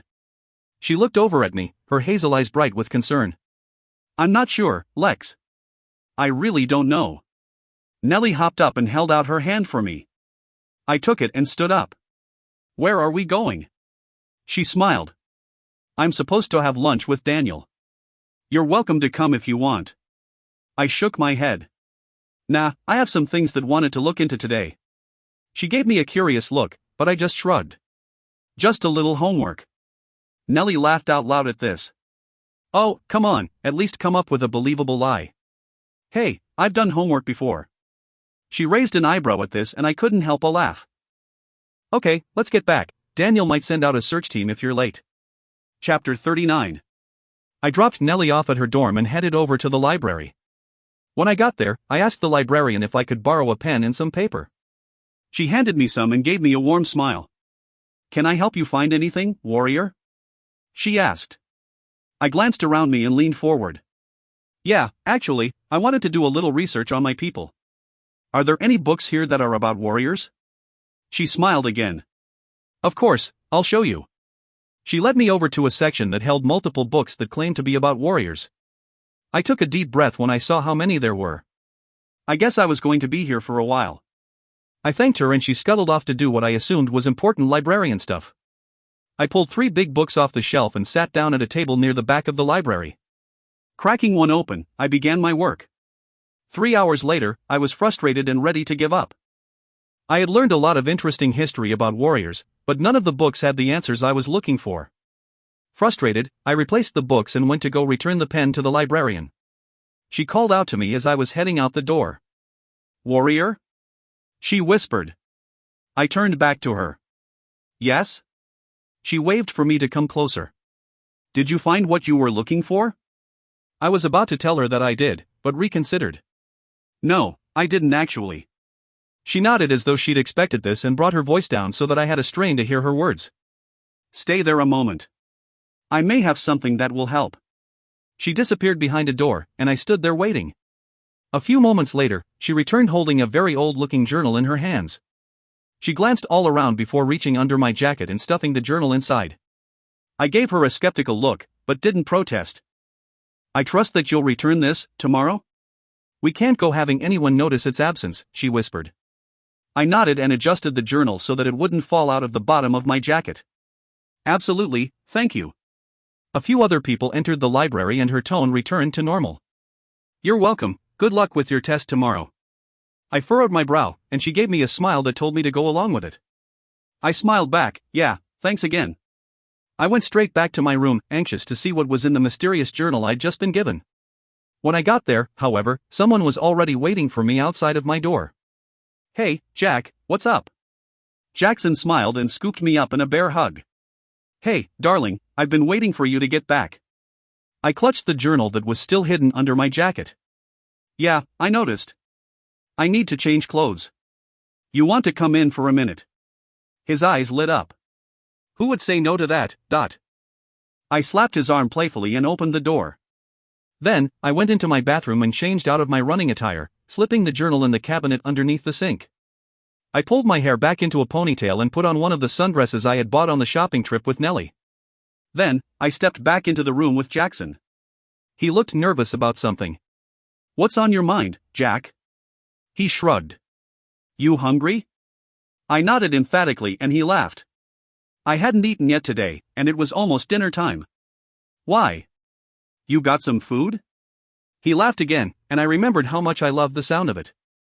"No. Actually, I came to see if you wanted to go get something to eat with me." I smiled at his apprehension. Jackson was one of the most confident guys I had ever known, and it was kind of charming to see him nervous. "Jackson," I said, feigning shock. "Are you asking me out on a date?" A smile lit up his green eyes. "That depends, are you saying yes?" I pretended to mull this over, and I saw his earlier nervousness return. "I am really hungry. Alexa, I would love to, Jack." His face lit up again and he gripped me in another hug. "Great, I think I saw a place you will like." "You ready?" My stomach grumbled as if in answer. We laughed and headed into the city. The place Jack took me to served Italian food, which is one of my favorites. It had a cute little patio area outside that had strings of lights hanging from posts. He requested a table for 2 and since it was pretty warm outside, we sat on the patio. It was kind of romantic. He pulled out my seat and I sat down. "What's the occasion?" I asked, once he took his seat across from me. He shrugged. "I just wanted to spend some time with you." I smiled. "You always know what to say." He ordered me spaghetti and meatballs, and I wondered at how he knew that was my favorite too. We talked and laughed and I settled into what seemed to be like the beginning of a great evening with my best friend. Then, he went and said something that made me almost choke on my noodles. "I want you to be my girlfriend," he blurted out. I took a desperate sip of my water to buy me time, clearing my throat, I said. "Wow. What brought that on?" "Stupid, I know. But I didn't really know what else to say." He looked down at his hands, and then back up at me. "I've always wanted you to be my girlfriend." He said this as if it should have been obvious, and really, it probably should have. When I remained shocked in silence, he said, "You don't have to answer now. You know how I feel about you. At least. I hope you do. I just want you to know that I'm serious. I want you to be mine." I stared at him for a long time. Stared into those beautiful green eyes and saw that he really was absolutely serious. I don't know why I had never seen it before. I guess I had always thought that he was just joking when he said affectionate things to me, but looking at him now, I knew I had been wrong. Then, a thought came to mind completely unwarranted. What about Caden? I wasn't in love with him or anything. I had told him to leave me alone, so why was he always invading my mind at the most inconvenient of times? I liked Jackson. I had always liked him, so what was wrong with being his girl? It might even be nice to have a boyfriend, though I wouldn't know because I had never had one. Human boys had never liked me in that way, they'd avoided me like everyone else in that world had. But Jack had always been there for me. Even before he knew that I was a warrior. He'd always tried to protect me. He'd always loved me. That realization seemed to hit me in the face like a ton of bricks. Jack loved me. He had loved me at a time when so few people cared if I lived or died. But Jackson cared. Jackson had always cared. I made my decision, pushing thoughts of Caden out of my head, and hoped I wasn't making a big mistake. Okay. A huge smile spread across his face and it warmed me. Okay? I nodded, my stomach feeling a little more tangled than I would have liked. Yeah, yes, I would like that. He blew out a relieved breath and I laughed. What? You know I like you. I've always liked you, I told him. He ran a hand through his thick hair. I know, I raised an eyebrow, and he continued, I didn't know, but never mind, it doesn't matter. What doesn't matter? I asked. He looked like he didn't want to say, but he told me anyway. Well, I was starting to think you had a thing for that Caden guy. I tried to put a look on my face that said that was ridiculous. That's ridiculous, I said. What would make you think that? I hoped I didn't sound like I was lying. Was the strange connection between Caden and me obvious to everyone? Apparently. He sighed, I don't know, but I'm glad you don't. I don't trust that guy. The way he stares at you, it's creepy. I had to snap my mouth shut so that I wouldn't say anything stupid. I wanted to tell him that he had no reason not to like Caden, that he was a good guy and he was definitely not creepy. I didn't say any of those things.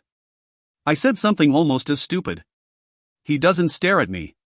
Jack rolled his eyes. Come on, Lexi. Yes, he does. Every guy who sees you stares at you. But the way he does it, well, it's just not right. I furrowed my brow. They stare at me because I have these stupid marks on my arm, because they haven't seen a warrior in over 100 years. Why do you think it's any weirder when he does it? That's not why they stare at you. I realize you don't know this, it's part of the reason I like you, but you are truly the most beautiful girl I've ever seen. And because he's too old to be looking at you that way, he replied. Again, I had to stop myself from saying something stupid. I didn't want to talk about Caden anymore. I don't want to talk about him anymore. I hoped that didn't sound too defensive. I remembered something else I'd wanted to ask him. How do you know that Victoria girl? He made a disgusted face. I don't. Not really, I just met her when we came here. She's a wolf, so she's in a couple of my classes. I think she likes me. Oh, you think? He smiled. Don't worry. She knows my heart belongs to you. I shifted in my seat as another question came to mind. Jack. Remember that night in the woods? The night we were attacked by the lamia? He nodded. How did you know where to find us? How did you know that something was wrong? He took a moment before answering. I was coming to check on you again. When I saw that you didn't come to school that day, I was worried. I wanted to make sure everything was okay. But, when I cut through the woods to get to your house, I caught your scent on the wind and followed it to where you were. You caught my scent? He tapped his nose. Wolf, remember? I laughed. It's still hard for me to get used to the fact that none of us are human. The conversation flowed easily after that, like it always did with Jack. He got me some dessert, which I devoured, and then paid the bill. It was a school night, so he walked me back to my dorm room so that I could get some rest before my class with Patterson first thing in the morning. I didn't want to be late again. I was still healing from some of the injuries he'd given me last time. He pulled me to a stop when we reached my building and lifted me off of my feet in one of his bear hugs. When he set me back down, I stood on my tiptoes and gave him a quick kiss on the lips. He smiled wide. What was that for? I shrugged. Dinner. And for always being there for me. He kissed my lips again, and this time it wasn't as quick. Then, a familiar sensation swept through me, and I went rigid with the realization of what it meant. Chapter 40. Jack pulled away from me. Sorry, I didn't mean to get carried away. I just shook my head. I was still too horrified to talk. His expression turned to one of worry. Hey, you okay? I nodded, finally regaining control over my vocals. Yeah, I'm fine. Just tired. Thank you for dinner. Will I see you tomorrow? That was a stupid question, but I couldn't seem to think straight. I was still too mortified to compose my words. He nodded, his face still a little concerned. Of course, get some sleep. I'll see you at lunch with the others. He kissed my forehead and told me good night, then headed off in the direction of his dorm. As soon as he was gone, I spun around in a slow circle, looking for the only person capable of making my stomach flip the way it just had. Sure enough, I spotted Caden about 20 feet away, leaning against a tree. It was already dark outside, and I wouldn't even have known it was him if I hadn't, known it was him. Part of me wanted to just run up to my room and hide under the covers, the other part wanted to go and throw myself at his feet and beg for forgiveness. Both of these impulses were completely crazy, seeing as how I had nothing to be embarrassed about. Jackson was my boyfriend, and I had no obligations to Caden. All we did was kiss, and that's what couples do, right? There was nothing wrong with what I'd done, and yet, I felt completely and utterly guilty. I decided to approach him, but thankfully, I didn't fall to the ground and beg forgiveness. Instead, I propped a hand on my hip. Hey, are you stalking me now or something? His face was impassive, but his eyes were full of disgust. He just stared at me, and my anger flared up a little. He had no reason to look at me like that. I'd done nothing wrong. Like always, I spoke my mind. Don't look at me like that. I've done nothing wrong. His face remained impassive, but his tone was clipped. Like what? I didn't say you did. I threw up my arms. If he wanted to play dumb, then I'd let him. Whatever, I said. Why were you standing out here waiting for me, then? A smirk came over his face. Who said I was waiting for you? My cheeks flooded with heat. How incredibly embarrassing. I didn't know that he was here for me. Maybe I should have just run up to my room, at least then I wouldn't feel like such an idiot. I started laughing. I was definitely embarrassed. Whatever. Good night, then. I spun around and had to force myself not to run. When I made it to my room, I shut off the light and buried my face in my pillow. Maybe Patterson's class tomorrow wouldn't be so bad after all. There's nothing like getting your ass kicked to knock some modesty into you. Chapter 41. I got up early the next morning. I hadn't slept very well because I couldn't get my mind off of Caden.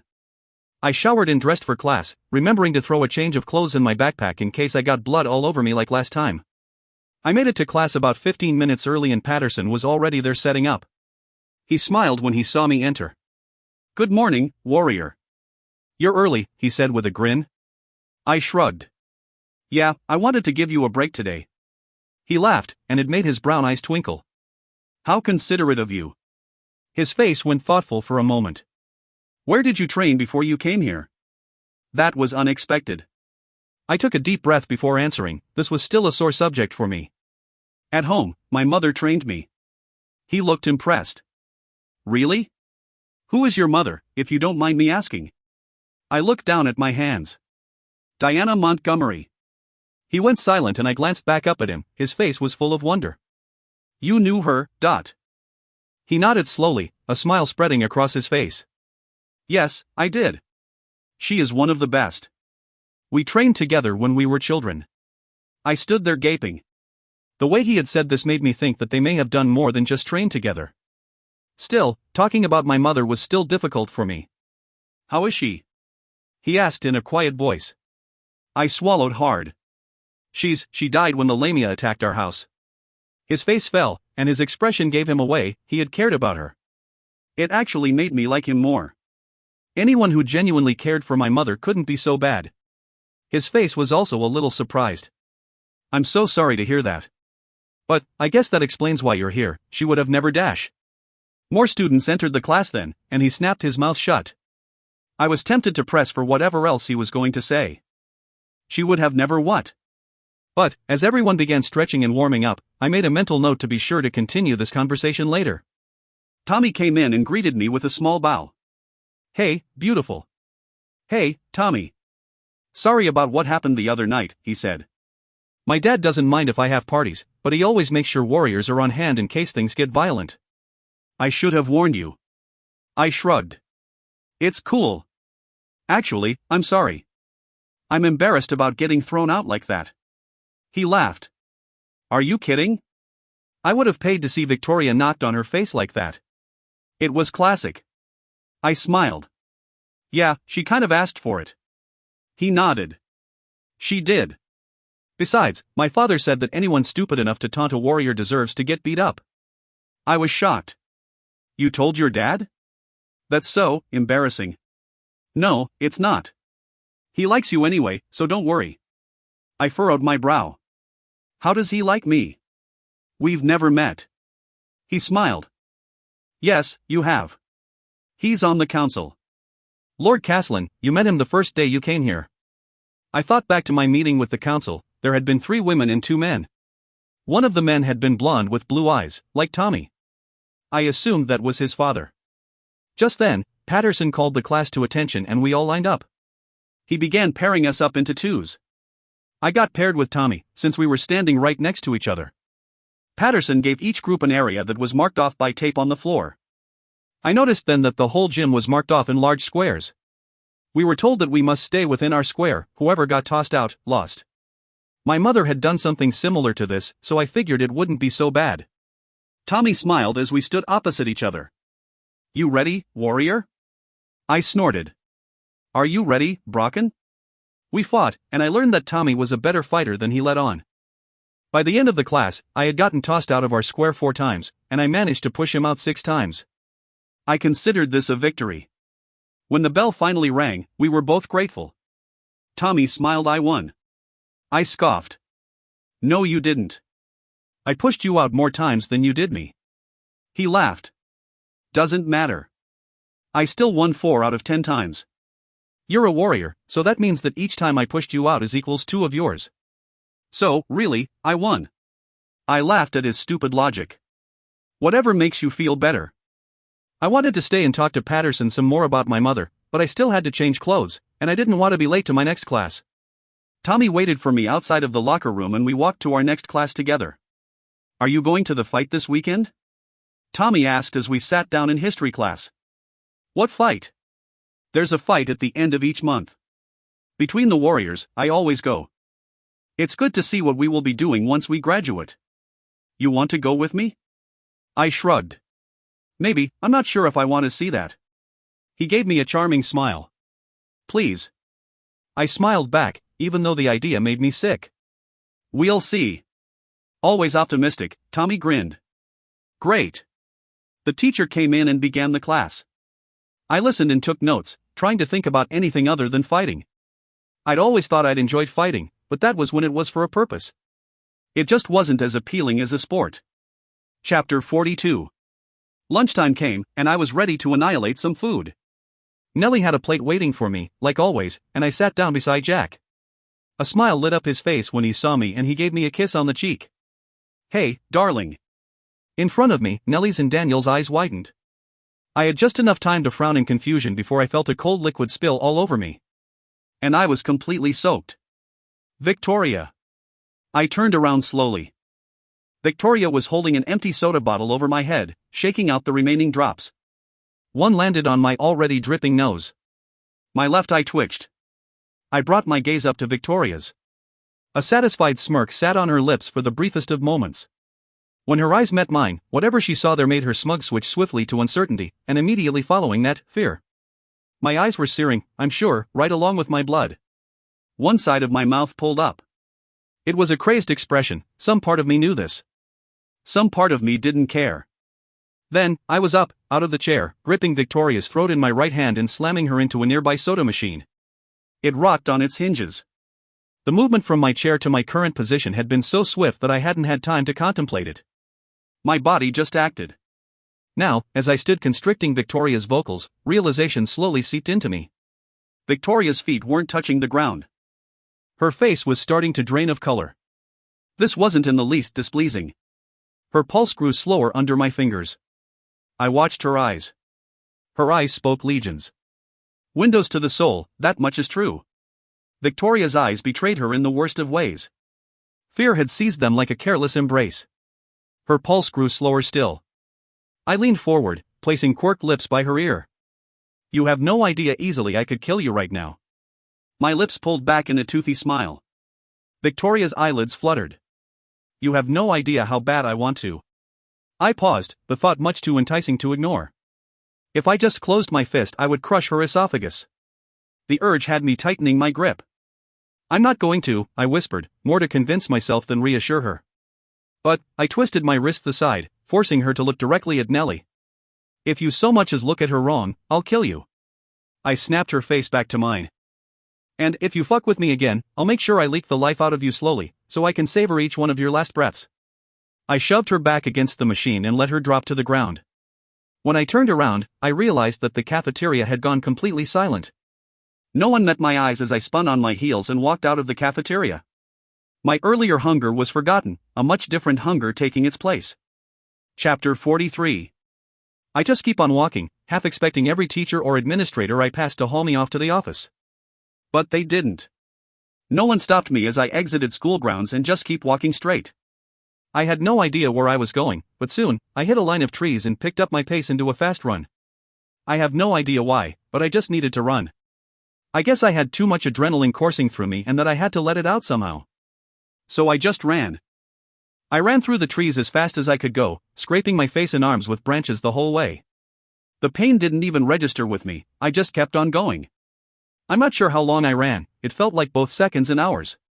It must have been a while though, because my clothes and hair had long since dried. I couldn't think anything except that I needed to run as fast and as far as I could. I ran until I came to a small lake. I must have been pretty deep in the forest because there were no sounds or signs of civilization anywhere. I had only stopped because I'd been about to start dry heaving. And now that I had, I just felt like collapsing.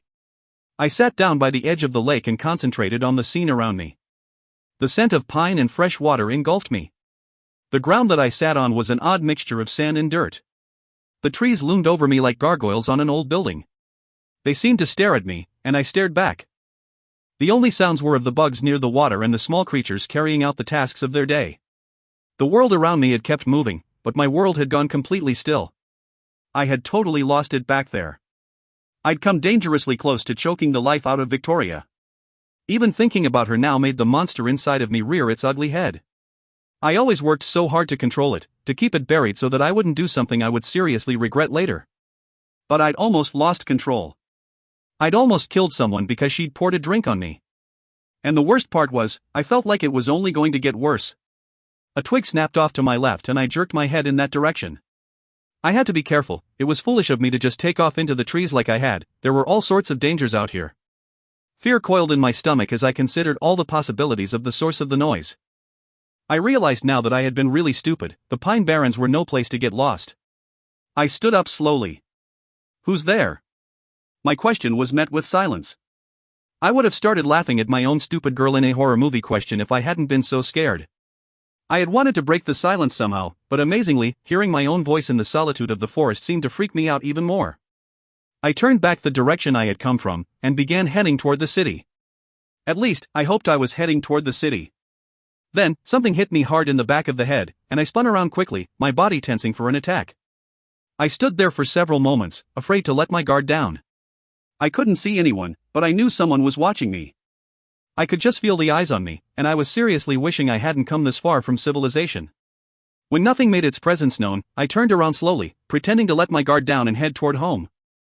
I closed my eyes and concentrated hard on my other senses.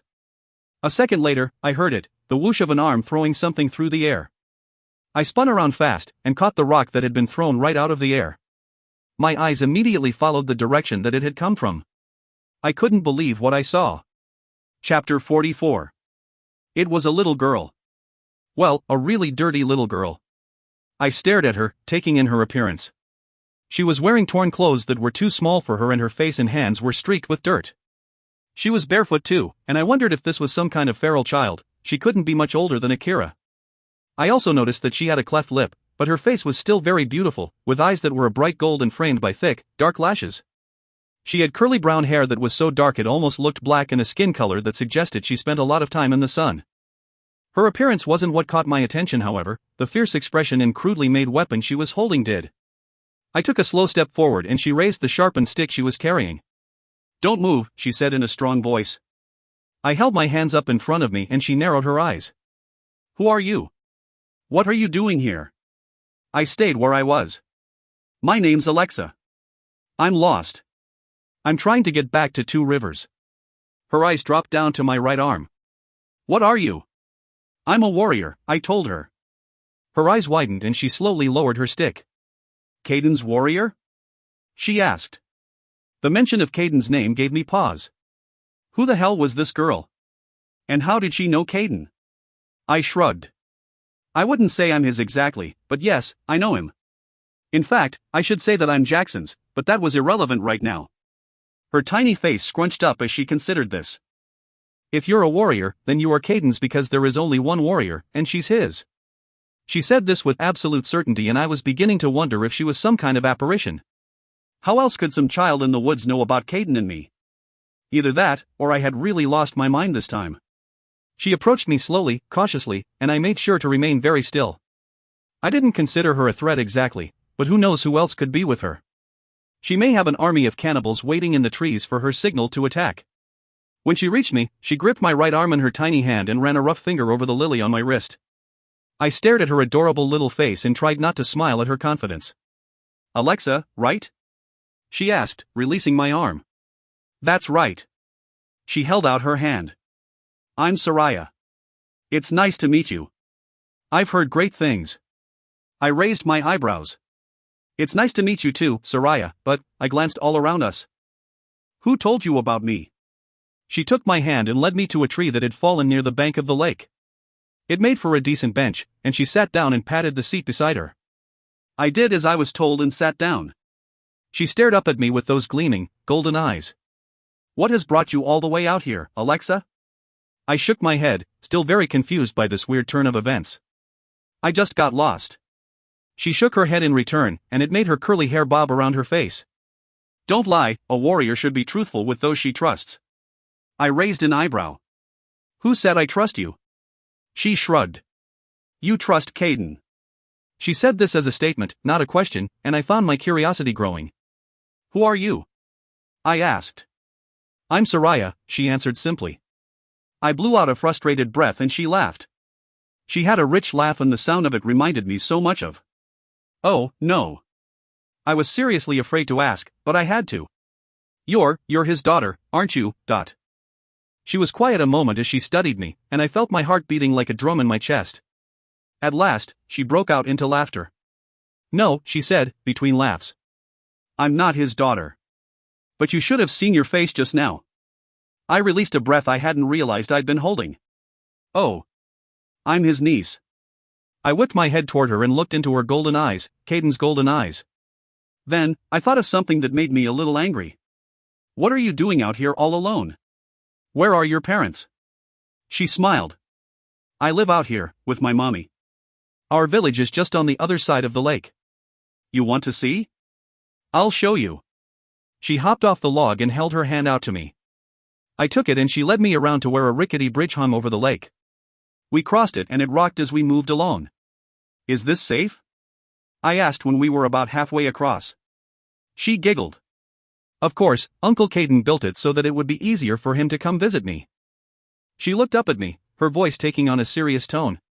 "But don't tell anyone, okay? He'll get in trouble if they find out." I furrowed my brow, but nodded. "I promise." This was getting stranger by the second. Once we were across the bridge, she led me down a dirt path that wound through the trees, and after about a mile, we stopped, standing on top of a large hill. "That's my village. You can see my house over there." "See?" she asked. I nodded slowly, not believing what I was seeing. The hill looked down on what was quite literally a village, and the house she had pointed out was little more than a hut. People in ragged clothing mulled around carrying buckets and baskets. The ground was just a dusty brown, hard-packed earth. All of the houses were huts and there seemed to be hundreds of them. They appeared to be made of mud and had handmade blankets covering the holes that I supposed served as windows. Some of the people were leading around goats and donkeys, and I could smell the feces of the animals even from on top of the hill. It looked like something you would see on the National Geographic Channel, in some third-world country. It was a sharp contrast to the luxury of the city that I had just run from. It must have still been within the walls though, because I would have noticed if we would have had to climb over it. Soraya sat down on the ground and pulled my hand for me to join her. I plopped down beside her, not taking my eyes off of the scene in front of me. I hadn't known places like this even existed in America. The more I studied the place in front of me, the more my disbelief grew. None of the people had shoes on, and from what I could see, most of them had some sort of disability.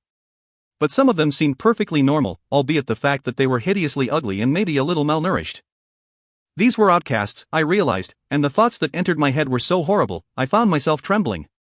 Something warm and rough touched my hand, and I looked down to see that Soraya had placed her hand over mine, which was still shaking. "It's not as bad as it looks," she said in a small voice. It was a complete opposite to the tone she'd used earlier in the forest. I just shook my head, and was surprised when I felt warm tears spill down my cheeks. "Who knows about this place?" She shrugged. "I don't know. I've never been outside of the village. Except for when I wander in the forest, but Mommy says I shouldn't do that, so most of the time I don't." Anger flared in me as I realized something. "But Caden does," I said. "You said he visits you." Her face lit up at the mention of her uncle. "Yeah, he brings me stuff, food, and clothes and toys." Her face fell a little. "But he can't come very often. He says it's dangerous." I was going to have a word with Caden when I got back. "What else does he say?" I asked. "He told me about you. He worries about you a lot."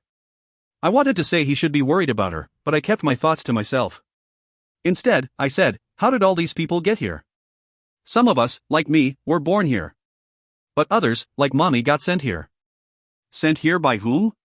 She shrugged again. "I don't know. I call them the evil ones, but Mommy won't speak of them. She says I'm too young right now to worry about it." I looked back down at all the people in the village, and compared them to those at Two Rivers. Now that I thought about it, no one there was really old or deformed or even overweight. I was beginning to think my outcast theory was dead on. Why are people sent here? Mommy says it's because they've outgrown their use or that they don't fit the mold, whatever that means. I wrapped my arms around her and she snuggled into my embrace. I couldn't help but feel sorry for this girl, she was so sweet and perfect and I just wanted to protect her. Thinking about the luxurious lifestyle back at Two Rivers made me sick. This wasn't right. It wasn't right at all. "Do you want to stay here, Soraya? You could come back with me." She shook her head. "No, I can't. They wouldn't allow it." She pointed to her lip and I felt fresh tears brim my eyes. "They wouldn't have me. I'm damaged." I took her shoulders and forced her to look at me. "No. You are not. You're perfect. One of the most perfect girls I've ever met in my life." My voice was fierce and full of passion. She gave a small smile. "He was right. You are amazing." "Caden said I'm amazing?"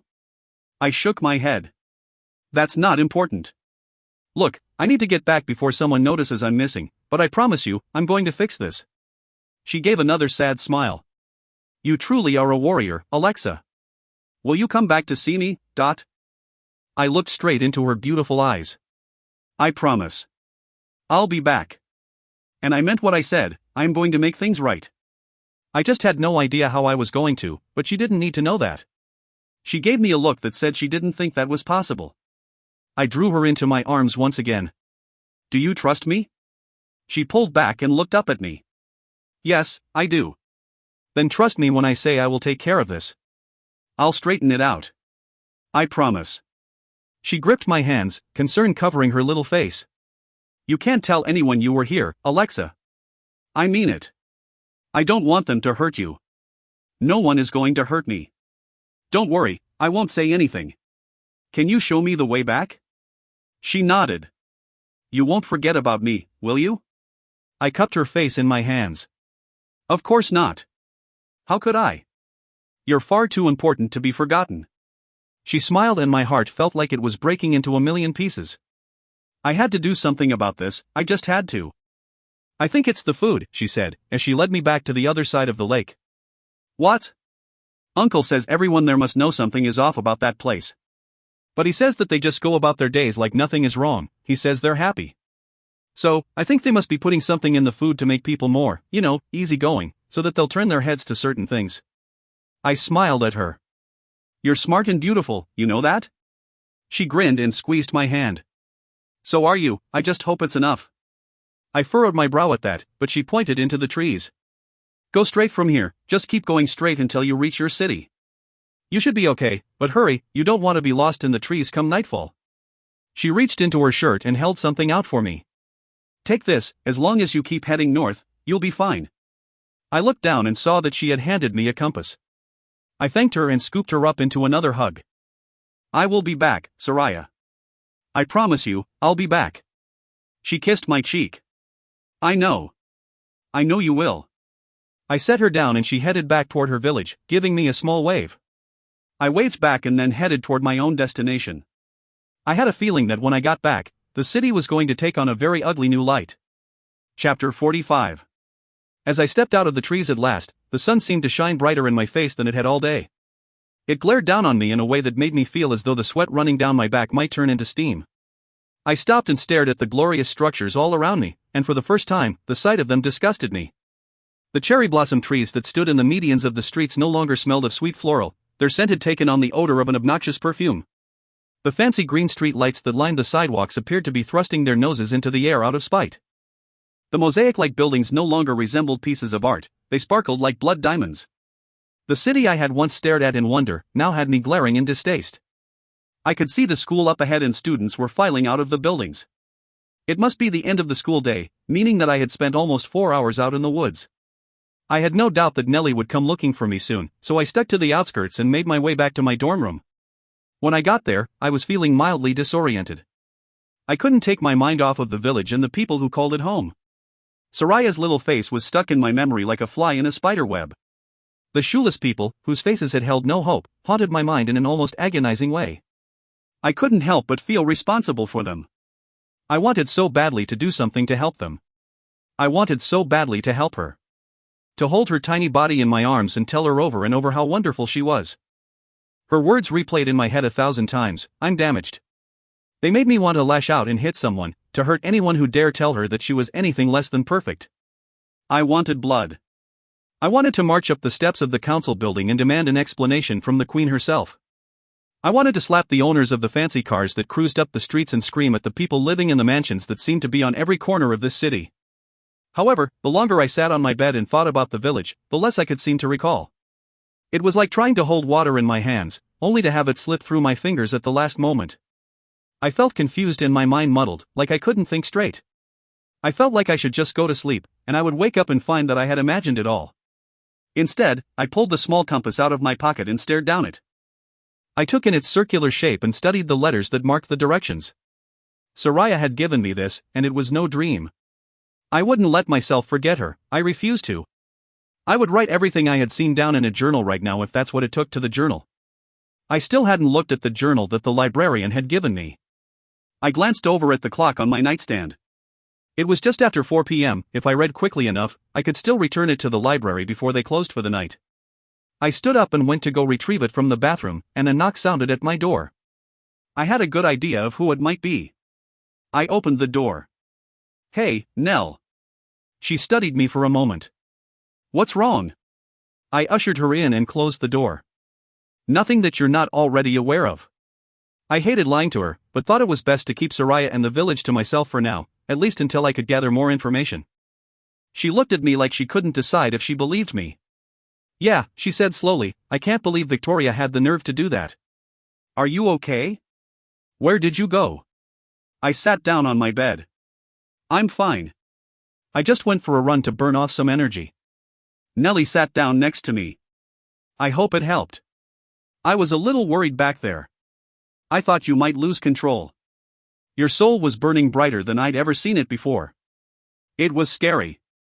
I think Victoria learned her lesson though. You searched me again? My tone was a little more accusing than I had intended. She cringed a little. I'm sorry, I didn't mean to. Really, I didn't even try to, it just happened. The rage was so intense that it sent me like a shock wave. It even hurt a little bit. I was afraid you were going to. I was afraid you might kill her. Her hazel eyes were filled with worry and what I thought was fear. I hoped it wasn't fear of me. I took a deep breath to calm myself. Nellie wasn't the one I was mad at.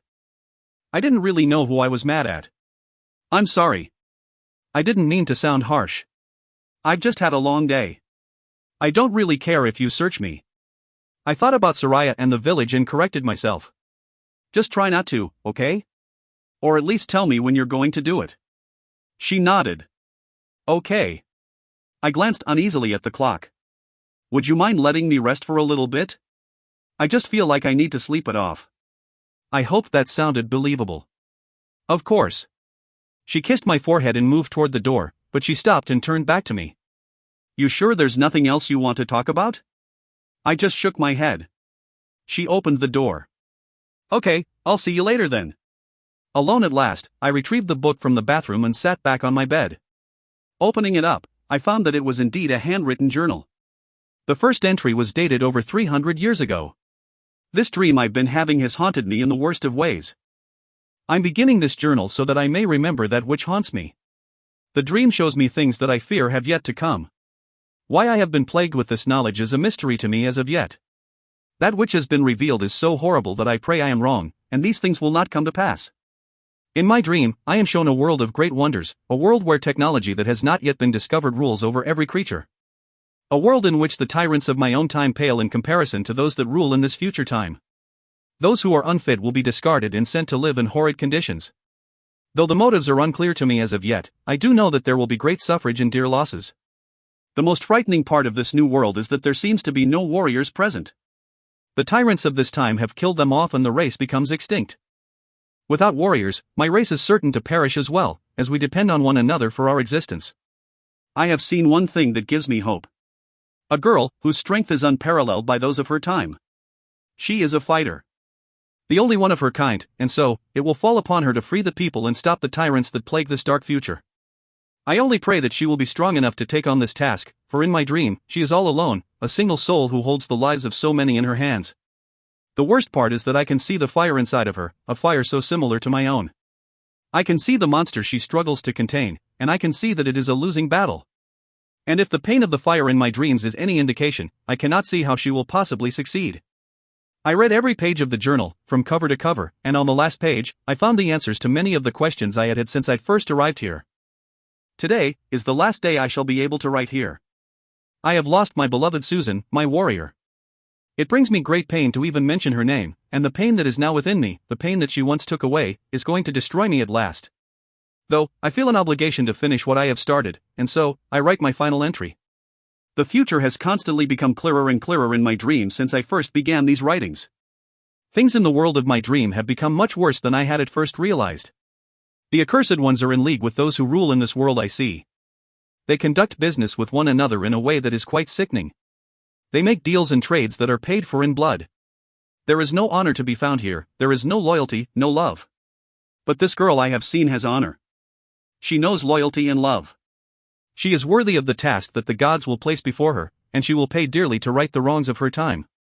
She will struggle greatly, but in the end, she will succeed. She will give all that she has to save those who need deliverance, but it will cost her everything. It will cost her her life. Just as the loss of my warrior will cost me mine. For we are not whole without the other, we cannot deal with the pain without the balance the other brings. So, I shall destroy myself, throw myself into the fire, before it has a chance to escape, and destroy everything in its path. Shutting the journal, I stood up off the bed and tucked it under my jacket. I had been reading for about 4 hours, lost in the tales of this unknown prophet. The library would still be open for another hour, and I needed to return the book as I had promised. As I walked toward the direction of the library, the darkness that had fallen seemed to envelope me in a way that was almost suffocating. I was trying really hard not to think about what I just learned. I was trying really hard not to believe it. There was no way that I was the girl that was mentioned. Absolutely no way. When I reached the library, I found it empty. I stood by the front desk and rang the little silver bell that sat on its surface. After about my third ring, the librarian I had met the other day came out of the door that stood behind the desk. She smiled when she saw me. "Warrior, I was worried you had forgotten." I handed her the journal and she slipped it in the desk drawer. Did you find the answers you were looking for? She asked. I released a heavy breath. I can't honestly say. I don't know what I found. Yes, I believe you do. I glanced around me and lowered my voice. You don't think it's me, do you? The girl mentioned in the journal? I mean, it can't be, right? Do you think it is? She asked. No. I don't. It can't be. And why not? I shrugged lamely. It just can't. Her face took on a disappointed look. Then, there is no hope for any of us. I turned around and left without another word. I refused to believe that just because some nutcase had a dream 300 years ago, I was supposed to be some kind of savior. I was just a kid. I hadn't even graduated high school yet. I was not that person. It wasn't true. It couldn't be. Maybe the journal was a fake, a cruel, not funny joke of some kind. Still, it raised a lot of questions I had no answers for. Besides, most of it made no sense. Like the parts about this other race that was dependent on warriors for their survival, and vice versa. I didn't have that dependence on anyone. At least, I didn't think I did. Also, the mentioning of the Lamias being in league with the people who ruled couldn't be true. Everyone I had met was deathly afraid of them. They'd built an enormous wall in a city that sat between two rivers to make sure that the accursed were kept away. But some of it had been dead on. Like the way he'd described the fire inside of himself, the pain, it so closely matched my own. And the part about the horrid conditions that the people who weren't fit lived in, that was extremely close to what I'd witnessed earlier today. But honestly, my brain was too overloaded with information to even make any more comparisons at the moment. And truth be told, I was scared too. Because as much as I kept telling myself that I didn't believe in prophecies, part of me wondered. I was seriously afraid to listen to that part, seriously afraid of what it meant if it was right, if the man's dreams had been right. Hadn't I just promised Soraya earlier today that I would make things right, just like the journal had said I would? Hadn't I vowed to fix things for her and the people of her village? Had I been fulfilling the prophecy without even knowing about it? That was a scary thought.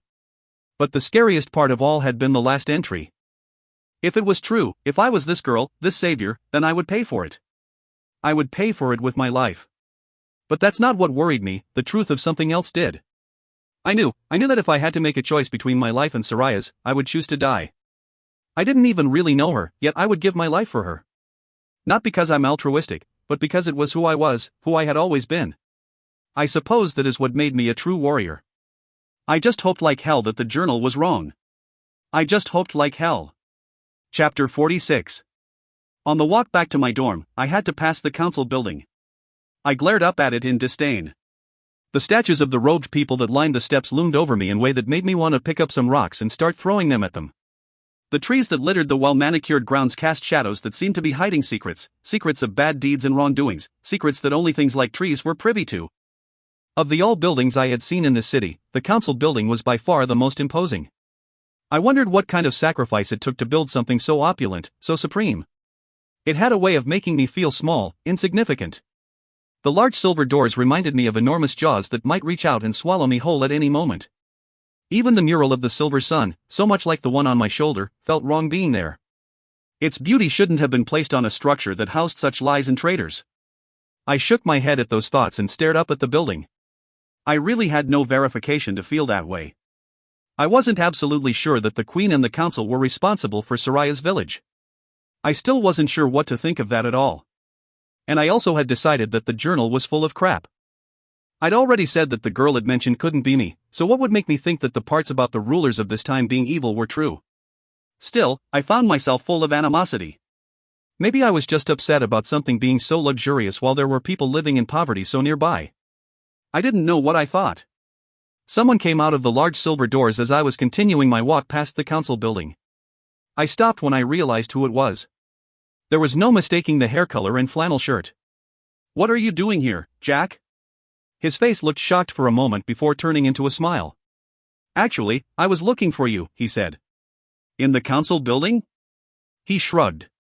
"Well, I went by your room, and you weren't there, so I checked Nellie's room and you weren't there either, so then I thought that maybe the Queen had called you in for another meeting or something." I hadn't told Jackson about that meeting. I narrowed my eyes a little. "Jack, I never told you about my meeting with the Queen." He didn't miss a beat. "I know. Nellie did. I would be verifying that with Nellie later. I paused for a moment, shocked that that was my first thought. Why was I acting suspicious? This was Jackson, he wouldn't lie to me, he was my best friend. He was my boyfriend. Oh, I said stupidly.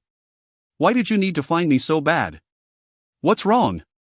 Because I wanted to give you this, he replied, handing me what he was holding. My hand flew up to my neck and I gasped as I saw what it was. Where did you find this? It was my mother's necklace. He smiled. I turned and went for a run earlier tonight, and I found it on the ground in the forest. I gave him a hug and a kiss on the cheek. I hadn't felt it, but it must have fallen off on my journey through the forest today. I was glad he'd found it, because I would have been really upset when I realized it was gone. Thank you, Jackson. He took my hand. You're quite welcome, darling. Come on, I'll walk you back. As we began heading back toward my dorm, I felt my mood lighten a little. Jackson always made me happy, and with so much mysterious drama going on in my life at the moment, I had almost forgotten that I had a boyfriend now. Jackson was my boyfriend, and even though I was still confused about my feelings for Caden, I liked being with Jack. His hand was warm in mine and I found myself enjoying the moment. Being with Jackson, holding his hand as we walked together under the stars was simple and easy and even a little beautiful. In a world where everything had become so complicated and dire, this was normal, this was peaceful. I looked over at him and he looked down at me and smiled. It made his green eyes twinkle and I was reminded of how handsome he was. It's not like I'd forgotten, everyone who saw Jackson thought he was good looking. I guess I just hadn't been paying attention lately with so much going on, but I was paying attention right now. I was paying a lot of attention. You're kind of hot, you know that? I said. One corner of his mouth pulled up in a crooked smile. You're just noticing this? I laughed and slapped his arm. Yeah, you must have gotten cuter somehow all of a sudden. He chuckled. Well, darling, I guess if I were you, it would be hard to consider anyone attractive when I got to see such beauty in the mirror in every morning. It's hard to compete with that. I giggled and pulled him closer so that I could rest my head on his arm as we walked. He was too tall for me to reach his shoulder. Do you ever run out of cheesy lines? His face went thoughtful as I looked up him. No, I don't think so. But they're not lines if they're true, and you like them anyway. I considered the fact that I was still smiling. Yeah, I do. You know, he continued. Your scent was pretty strong in the forest today, that's what led me to your necklace. I stiffened a little and my heart jumped, but I tried to play it cool. You don't say. Oh, yeah, real cool. He raised an eyebrow at that stupid line. I do say. Why were you so far out in the trees? It can be dangerous out there. I tried not to sound defensive. I was looking for Bigfoot, and I'm pretty confident I can take care of myself. He let the Bigfoot comment slide. I'm sure you can, but be careful, the wolves turn and run in those trees. I'm not sure what I'd do if you got hurt. I gave his hand a light squeeze. I will be. What's it like when you turn into your wolf form? Not the most subtle change of subject, but whatever, I was curious. He looked up and sighed. It's amazing. The most incredible thing I've ever experienced. My senses are so much sharper and I'm so much stronger and faster, I feel powerful. It also always makes me want to see you. Why is that, Dot? Because when I'm in my wolf form, the animal side of me is in the most control, he hesitated, then added, and wolves like to be with their mates all the time. I almost stopped in my tracks. They're what? He gave me a nervous smile. I guess I should have told you a long time ago. My wolf chose you as its mate, that's why I've always been so protective over you. If I remembered my facts correctly from my animal science class back in the human world, wolves mated for life. I swallowed hard. How similar are werewolves to real wolves? He tilted his head in a very wolf-like manner. Now that I thought about it, he did things like that all the time. Very. When we turn, we change into real wolves, not the half-man, half-beast you've seen in movies, and because that is always inside of us, the traits of our wolf carry over into our human form. I guess that explained a lot. If Jackson's wolf had chosen me as its mate, it made sense that he would get into so many fights over me in school before we came here, and how he was always concerned about me. It was both flattering and a little worrisome. I liked Jack. I might even love him. But I wasn't sure if I was ready for a lifetime commitment. He must have sensed my unease because he wrapped his arm around my shoulder. Don't freak out, darling, it's not a big deal. I'm not freaking out, I lied. He kissed my forehead. Yes, you are, which is why I never told you before. I can smell it on you, you're uncomfortable. Don't worry. I'm not going to try to force you into an eternal relationship. I just want you to know that I would do anything to keep you safe, that I'll always be here for you. You can smell my emotions? He chuckled and shook his head. That would be the part you comment on. But, no, not really your emotions. I just know you well enough to know what certain changes mean. Plus, your heartbeat picked up in pace. I gave a low whistle. Impressive. We had reached my dorm and I found myself not wanting Jackson to leave. He had a way of taking my mind off of things and making me just enjoy the moment. But I needed to get some rest, because tomorrow was a school day, and I had some extracurricular activities planned for after school. Jack pulled me to him for a hug, but instead, I reached my hand behind his neck and brought my face up to his. I didn't have much to compare it to, but it was a sweet kiss. His lips were soft and gentle, as if he were afraid of breaking me. My stomach was full of butterflies and my fingers trailed down his strong back as we stood in each other's grasp. He pulled away first, and I stuck my bottom lip out in protest. His eyes had lit up into that beautiful wolf gold, and I got the feeling he was struggling to control himself. But he took a deep breath, and then laughed at my expression. Careful, darling, my wolf isn't known for his self-control. I smiled wickedly. Neither is my warrior. He made a sound deep in his throat that resembled a low growl. Then, he kissed my lips once more and rested his cheek on top of my head. Good night, my love, he whispered. I wrapped my arms around him. Good night, Jack. He kissed my forehead and gave me a small smile before turning away. I went up to my room and threw myself across the bed. I was feeling good for the first time today, but at the same time, I was conflicted. Because, while I should have gone to sleep thinking about Jackson, I fell asleep thinking of Caden instead.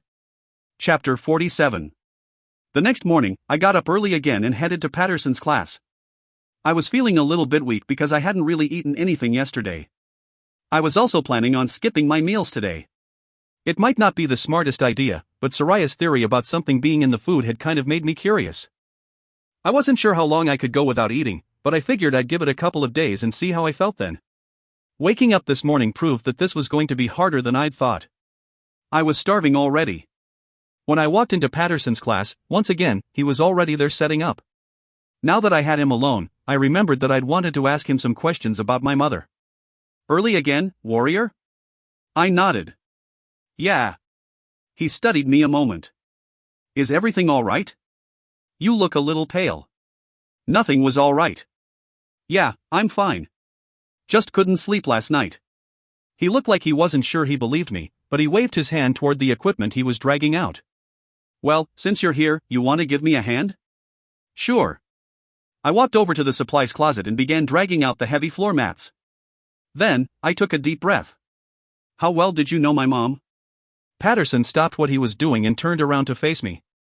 After a moment, he said, very well. I stared at him for a moment, trying to imagine him being involved with my mother.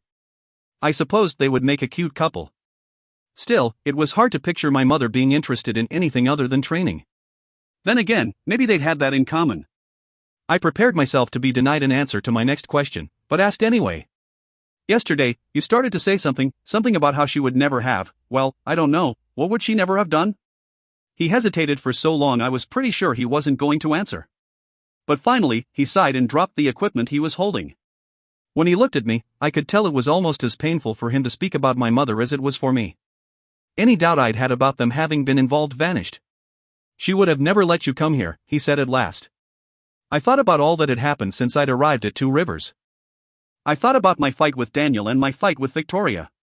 I thought about Caden and Soraya and the village. Things were obviously not right here, but really, nothing awful had happened to me yet. Despite that, I kind of had a feeling he was right. Why? Why wouldn't she want me here? I asked. He looked down at the floor. I'm sure she just wanted other things for you. To let you have an easier life than you can have here. He turned away then, and resumed setting up the equipment. I guessed that meant that he didn't want to talk about it anymore. So, like always, I said something stupid. You loved her, didn't you? I whispered. He had his back to me, but his large shoulders slumped and his head dropped down between them. He didn't turn to face me, and when he spoke, it was barely audible. Very much. I looked down at my feet, fighting unwelcome tears. I miss her so much. When he turned to look at me, his face was composed, but his eyes were haunted in a way that only the loss of a loved one could cause. He still loved her, had never stopped, and as inappropriate as it may have been, I wanted to ask him about their time together. I wanted to hear tales of my mother from someone who knew a side of her that I had never known. This also made me realize how much she must have sacrificed for me. I'd never thought about what she had left behind in order to keep me safe. I just wished I knew what she'd been keeping me safe from. We stared at each other for what seemed like an eternity. Neither of us said a word, but so much passed between. I felt like we understood each other perfectly in that moment. We both felt the loss of a woman we loved very much. It was both comforting and disorienting for me. I wasn't used to showing so much emotion in front of others, but at the same time, it was nice to know that someone else shared my grief. As students started entering the room, we returned to placing out the mats. But when Patterson began to call the class to attention, someone came through the door. It was Mark, the warrior I had met the other day when the Queen had asked to see me. I had a feeling he was coming to retrieve me again. This was confirmed as he went over and whispered something to Patterson, who looked at me and jerked his head so that I would approach. "Warrior," said Mark, with a small bow. "Queen Camilla has requested an audience." Patterson nodded to me and I followed Mark out the door. When we were out of the classroom, I walked alongside him. "It's nice to see you again, Mark." He smiled. "And you as well, Alexa. Do you know why she wants to see me?" I asked, even though I was pretty sure I knew why. "I wouldn't know." "Well, do you know if I'm in trouble?" He shrugged casually and gave a half smile. "Did you do something to be in trouble?" "Not that I can recall," I lied. I'd learned long ago not to admit to anything until I was sure of what I was being accused. "Then you should be fine." I studied him for a moment, wondering if he knew about the incident with Victoria, but his face gave away nothing. Then, he reached up to adjust his collar and a red satin bracelet on his wrist caught my attention. It was small, with a red cloth was wrapped around a silver chain, and it sparkled in the sunlight. It wasn't a delicate or a masculine piece of jewelry. It was just interesting. "That's pretty," I commented, pointing at his wrist. He looked down at his hand and snorted. "Yeah, I guess." My brow furrowed at his reaction. "What is it?" "A marker. We wear them when it is our turn in the arena." I thought back to when Tommy asked me to see the fight with him this weekend. He'd told me that at the end of every month, there was a fight between the warriors. My stomach clenched as the realization settled over me. I liked Mark. I didn't want him to get hurt over the sake of entertainment. "You're the one fighting this weekend," I said, more to myself than to him. He nodded. "We wear the bracelets so that people can observe the contestants. So that they can place their money on who they assume is the strongest fighter." My jaw dropped as I processed what he was saying. "People place bets on the fighters?" He glanced at me and nodded again. "Yes." Everything that went through my head to say to that involved multiple curse words, so I took a deep breath and tried to calm myself. "Of course there would be bets on the fights, why wouldn't there be?" "I'll be rooting for you then," I said, as we continued our walk. He smiled. "You're going to the fight?" "I wasn't going to, but if you're fighting, then yeah, I'm coming." He gave a curt nod. "Want to see how it's done, huh?" I laughed. "No, but someone has to cheer for you." He laughed and we ascended the stairs of the council building. Like always, I got nervous as we entered the enormous silver-trimmed foyer. Just like last time, he led me to the Queen's office and gave me a small smile. "Good luck." I hated when people had to say that to me. I thanked him and took a deep breath before opening the door. I wasn't excited about this meeting. The last time I'd been here, she'd given me the worst news of my life. That knowledge actually comforted me though. There wasn't much else that could hurt me as bad as learning of my mother's death. I entered the room and found the Queen sitting in the same chair as last time. She was drinking a cup of tea again, and was wearing a professional-looking gray skirt and jacket with a silver shirt underneath. I wondered if her attire always included silver. "Probably." "Young warrior," she said in greeting. I had to stop myself from rolling my eyes. "Your Majesty." She gestured to the couch. "Please, have a seat." I sat down and waited for her to speak. When I was met with silence, I remembered how she annoyingly always made me ask questions before giving answers. I bit my lip and clenched my fists. "You wanted to see me?" She studied me over her cup for a moment, and I felt my irritation grow. Why couldn't this woman ever just come on out and say what was on her mind? You'd think a queen would have better people skills. She was just skilled at pissing me off. Finally, she cleared her throat and said, "Is there anything you'd like to tell me?" I shifted a little, but managed to hold her gaze. I don't think so." Her sharp eyebrows shot up. I see. So, you didn't choke Victoria Tallis yesterday in the school cafeteria? I swallowed hard, but mostly I was just grateful that this wasn't about Soraya and the village. It had hit me upon walking in her office that she might be calling me in because she knew about my trip through the forest. I could handle being in trouble myself, but I would have never forgiven myself if I'd gotten Soraya in trouble. I nodded slowly, pretending to think about it. Oh, actually, yes, I did. No point in lying. She took another sip of tea. I see. God, that was annoying. I wanted to tell her that she didn't need glasses then. Instead, I asked, am I in trouble? She set her teacup down on the table beside her chair and folded her hands in her lap. Well, that depends. Would you mind telling me why you did so? I took my time in answering. Because she poured a drink on me didn't sound like a good answer, so I picked the only other one I had. She made me mad. Okay, that answer kind of sucked too, but it was true. Do you get angry often? She asked. I narrowed my eyes a little. I hate being patronized. Sometimes, but only when it's warranted, I replied stiffly. She pretended not to notice my tone. And you feel Victoria deserved to be choked in front of all of her peers? Yes. She deserved something, I said. She came looking for a fight. As I said this, I realized I was right. I still felt like a monster for what I'd done, but at the same time, I wasn't the one who initiated the confrontation. I just finished it. To my utter astonishment, the queen agreed with me. True, she should have known better than to make enemies with a warrior. I nodded. But, she continued, and I sighed, there's always a but, even a warrior should be careful of whom she chooses for enemies as well. I almost snorted, but caught myself. You think that Victoria could take me? I know that sounded egotistical, but, seriously? She gave me a look that seemed to suggest a little modesty. I raised my eyebrows and waited. I wasn't about to take lessons on being humble from a woman who sat with a silver spoon in her mouth. No, I don't think she could harm you physically, she said, her words clipped. But seeing as how Victoria is the daughter of Lady Tallis, she requires certain finesse. That gave me pause. Her mother is on the council? The queen nodded gravely. And you can imagine the outrage her mother was in yesterday when she found out her daughter was humiliated in front of the entire student population. I looked down at my hands, but she continued, she wanted to have you severely punished. I told her we would do no such thing. My head jerked up, and I'm sure my face looked utterly surprised. I didn't think it was the wisest thing, but I asked anyway. Why did you do that? She smiled then. Because, you are more important than a spoiled little brat like Victoria. You are the last son warrior left and should be treated as such, by everyone, even the daughter of a council member.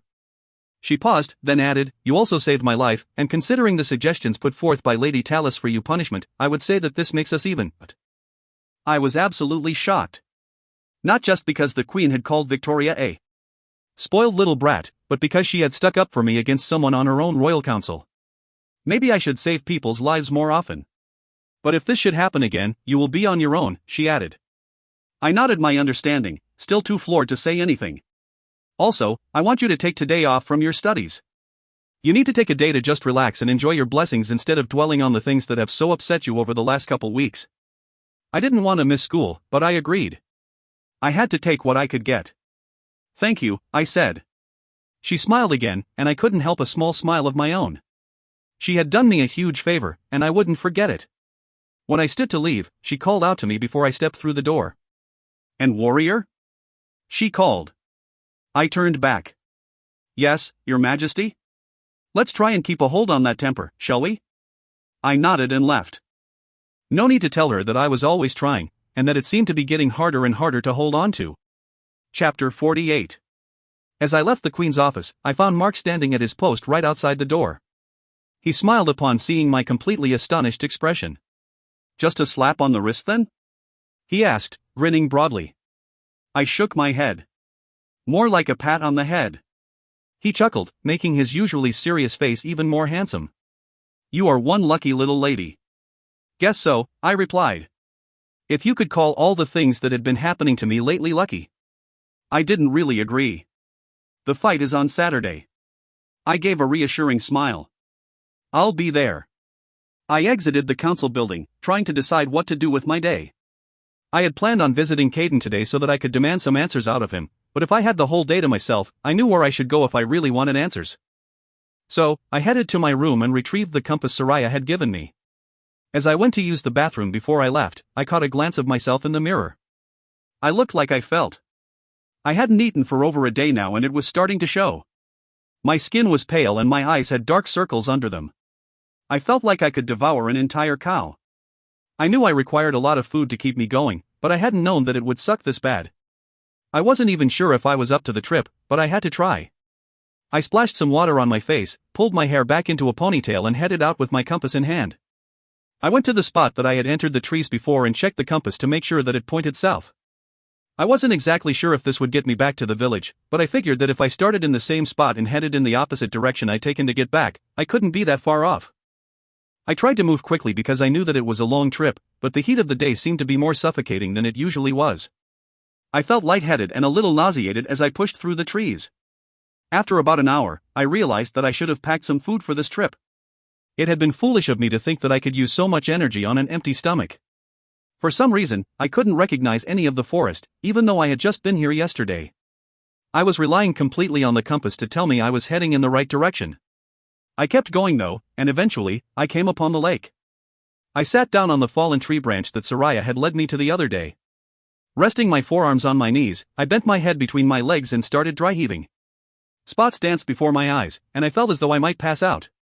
"Alexa? Are you okay?" said a sweet voice behind me. I turned my head to see Soraya standing there. She had on the same clothes as yesterday, but the dirt that had streaked her face had been washed away.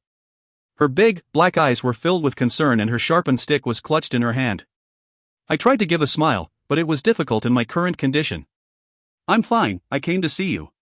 She smiled then, and I saw that it was a little crooked due to her cleft lip. She came over and wrapped her small arm around my waist, trying to lift me to my feet. "Let's get you to the village, you look awful."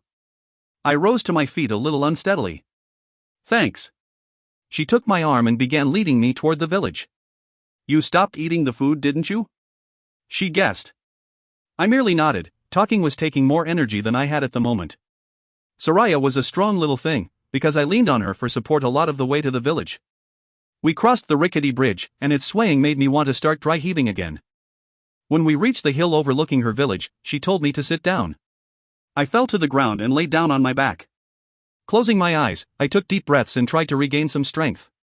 Soraya ran off down the hill, calling to me that she would be right back. A few minutes later, she returned with a woman. The woman bent down to examine me and I saw that she had dark brown hair and big light brown eyes. Her hair was curly like Soraya's and her stunning eyes also reminded me of the little girl. Her skin was tan from the sun and her hand was rough when she reached down and felt my forehead. "Can you walk?" she asked me. I pulled myself to a sitting position, then pushed to my hands and knees, and eventually made it to my feet. "Yes," I said. She eyed me warily. "I can have someone carry you if you'd like." I shook my head. I didn't want to be carried through the village like some injured duckling. I just hoped we weren't going very far. "I'll be fine," I told her.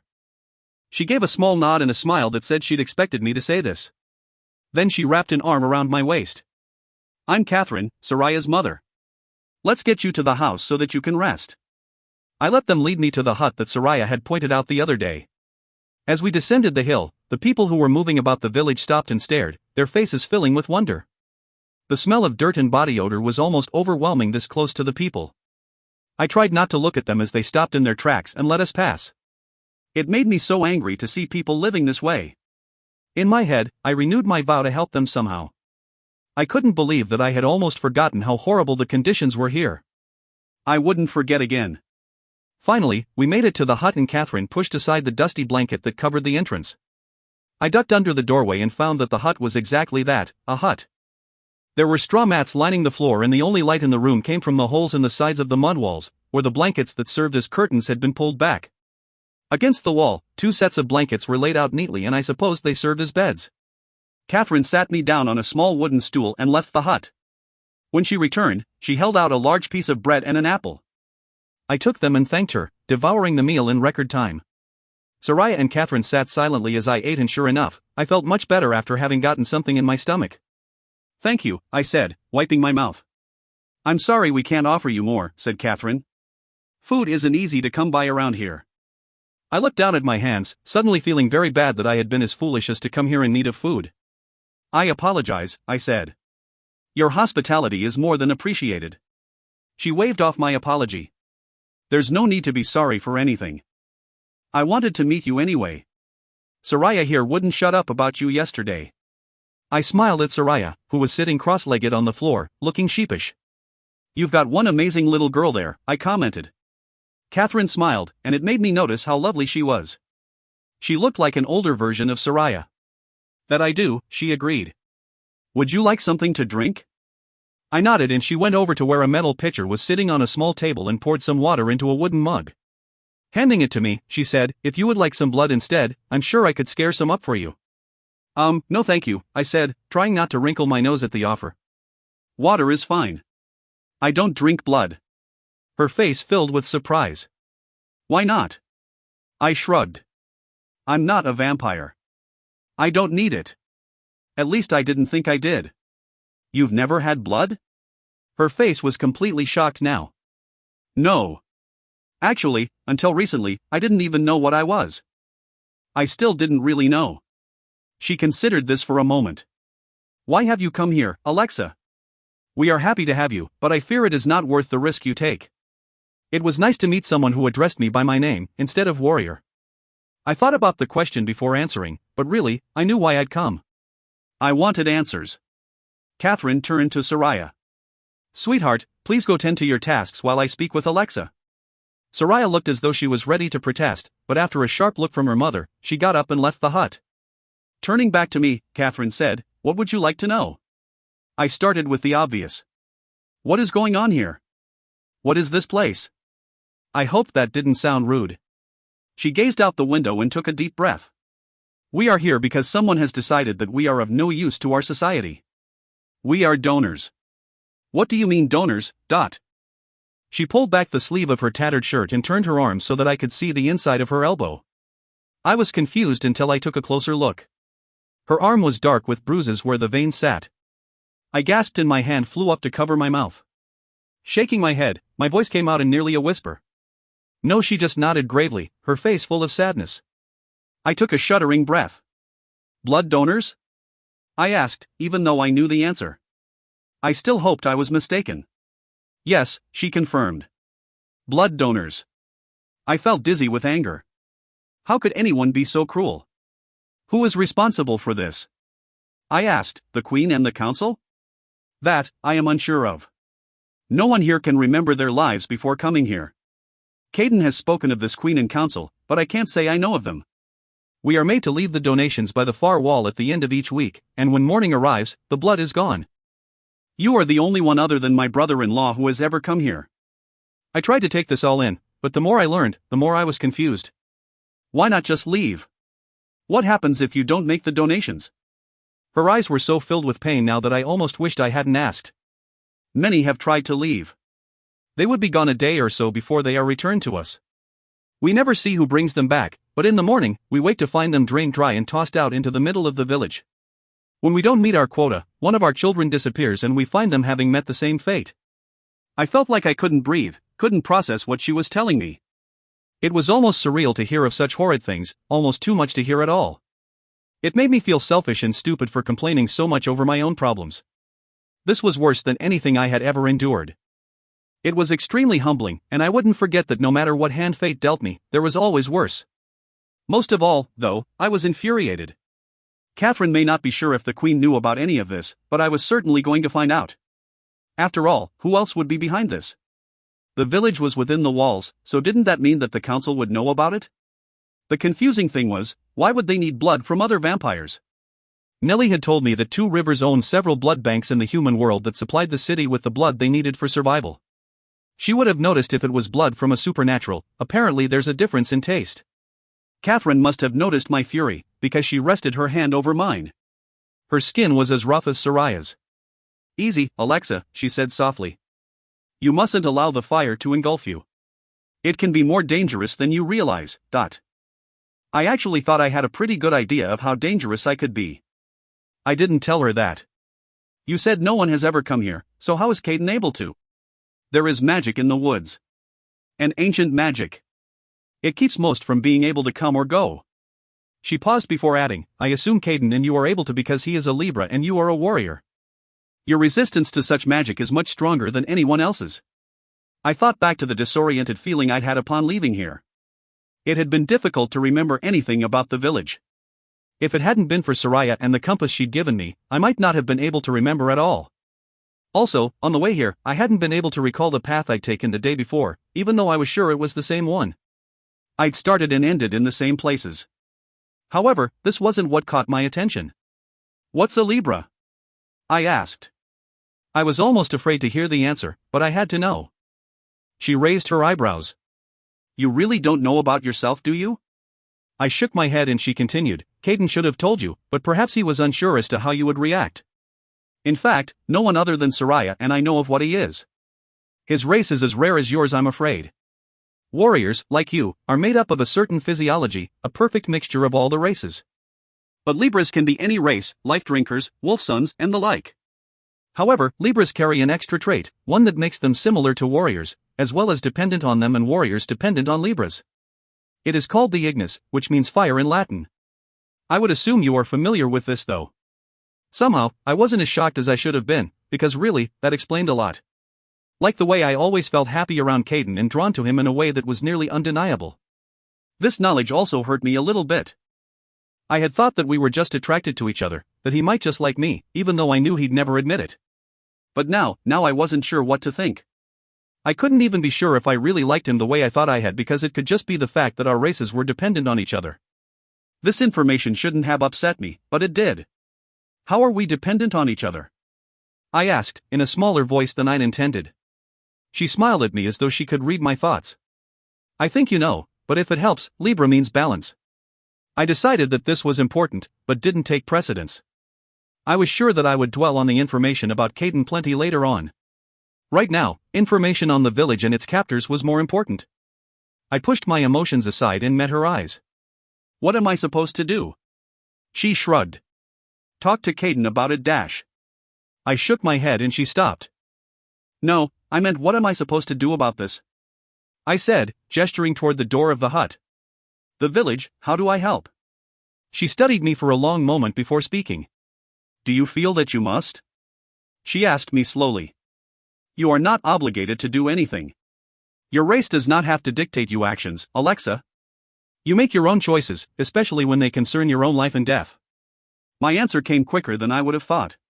It wasn't as though I just all of a sudden believed in the prophecy that the journal had spoken of, it was Soraya that popped into my mind. Maybe it was my protective nature, the way I had grown up putting Nellie's life before my own. Perhaps it was because I'd always had a soft spot for children.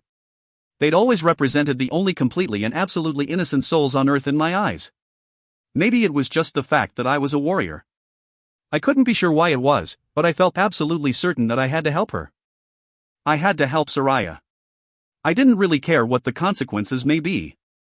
I had to try. I felt the truth of the words as I spoke them.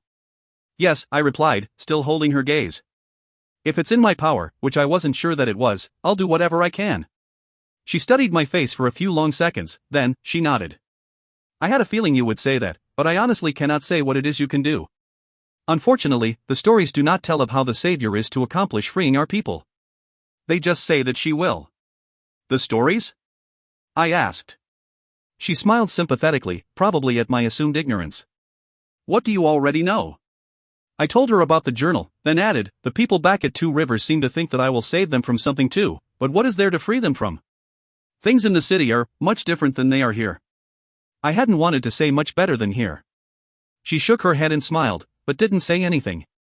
I raised my eyebrows and waited for a long time before she finally told me what she was thinking. Many people here would not agree, because really, we wouldn't know any better. But I have considered the possibility that maybe we are not the only ones enslaved. I think that maybe the prophecy goes beyond the village, beyond even the walls of Two Rivers. Perhaps it extends across the entirety of our races. But then, what do I know? How many of us live among the humans? I asked. And how many live in places like this, hidden cities behind walls in the middle of nowhere? How many of our kind did you meet when you lived among humans? She countered. You would know better than I the answer to that. I thought about this. Jackson was the only other one I'd met in my entire 17 years of life, before the night of the attack, that is. But then, I hadn't even known what he was, so maybe I'd met more of our kind than I'd even realized. When I looked up to see that she was waiting for an answer, I said, "Not many." "Not that I knew of anyway." Soraya popped her head in the door then, making both Catherine and I jump in surprise. "Mommy," she said, "the others want us to get back to work so that we finish before nightfall." Catherine nodded. "Okay, dear, just go on back out. We will be finished in a moment."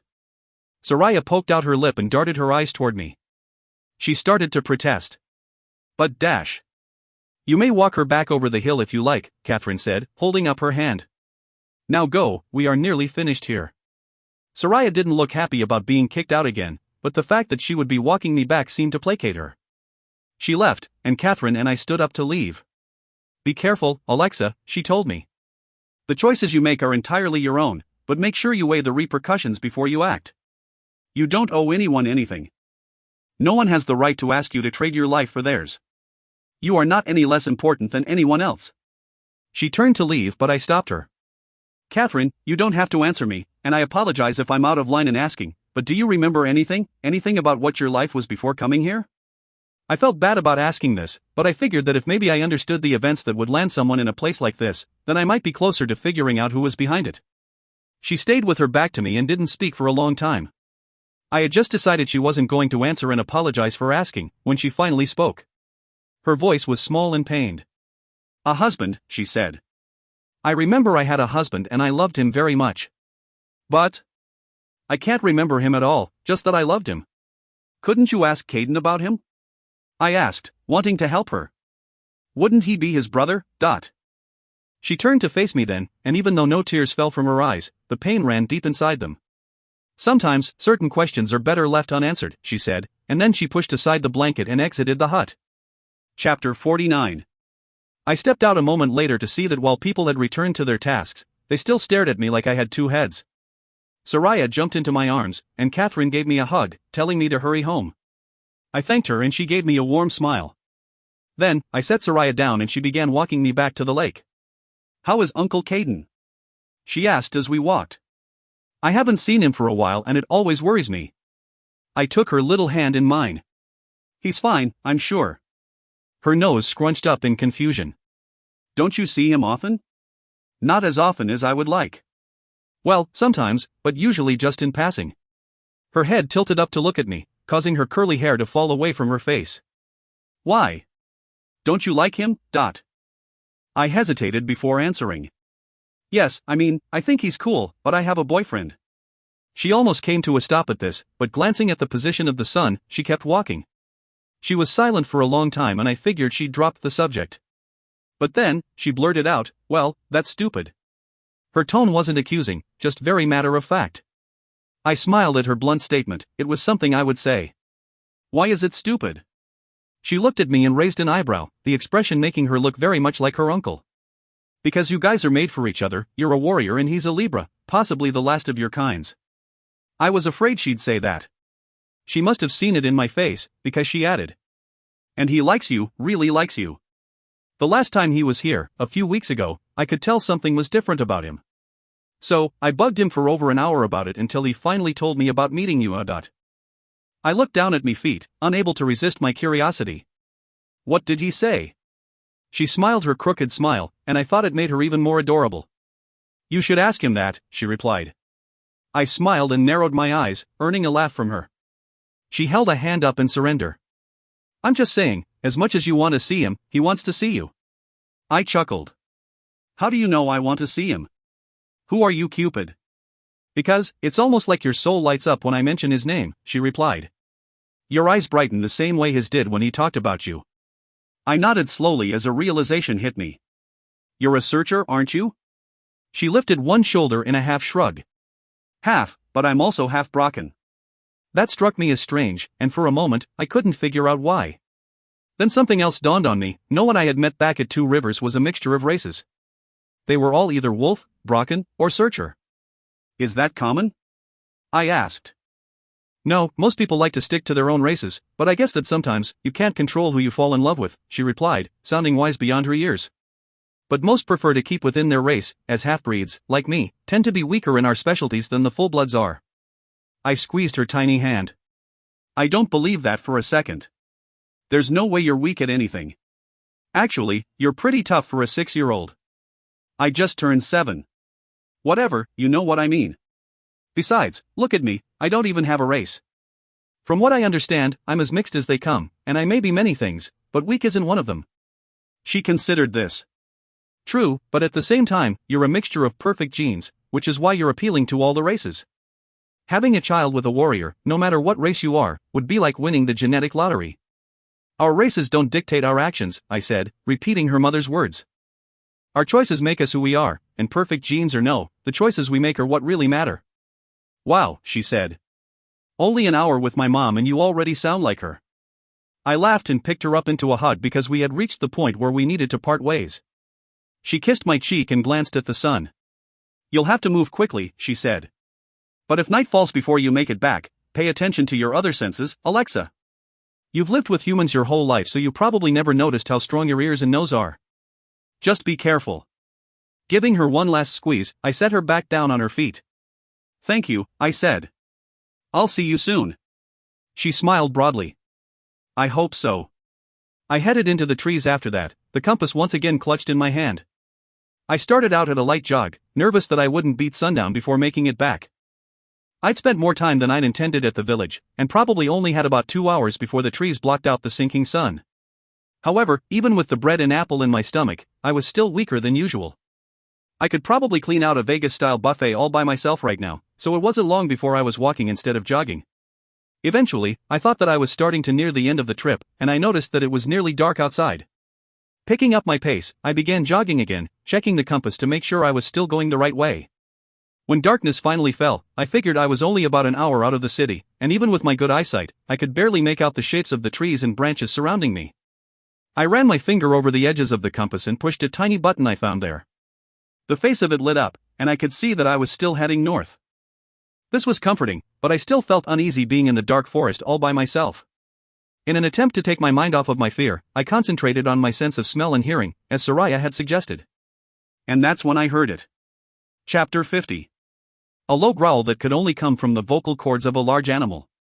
And I had a pretty good idea of what kind of animal it was. I wished suddenly that I had brought my gladius with me, but it looked like I would have to rely on my own body if the animal was to attack. I kept up my pace and sniffed the air, hoping to catch a whiff that might give away the creature's position. To my astonishment, I was able to pick out a scent in the midst of the strong pine smell. I thought that it was a vaguely familiar scent, though I couldn't recall how I knew it. I concentrated harder and sniffed the air again. I certainly was no pro, but I could tell that the animal was moving closer, and when I listened hard enough, I could tell that it was approaching fast. I stopped in my tracks and clenched my fists, tensing for the attack. My heartbeat hammered and a cold sweat creased my forehead.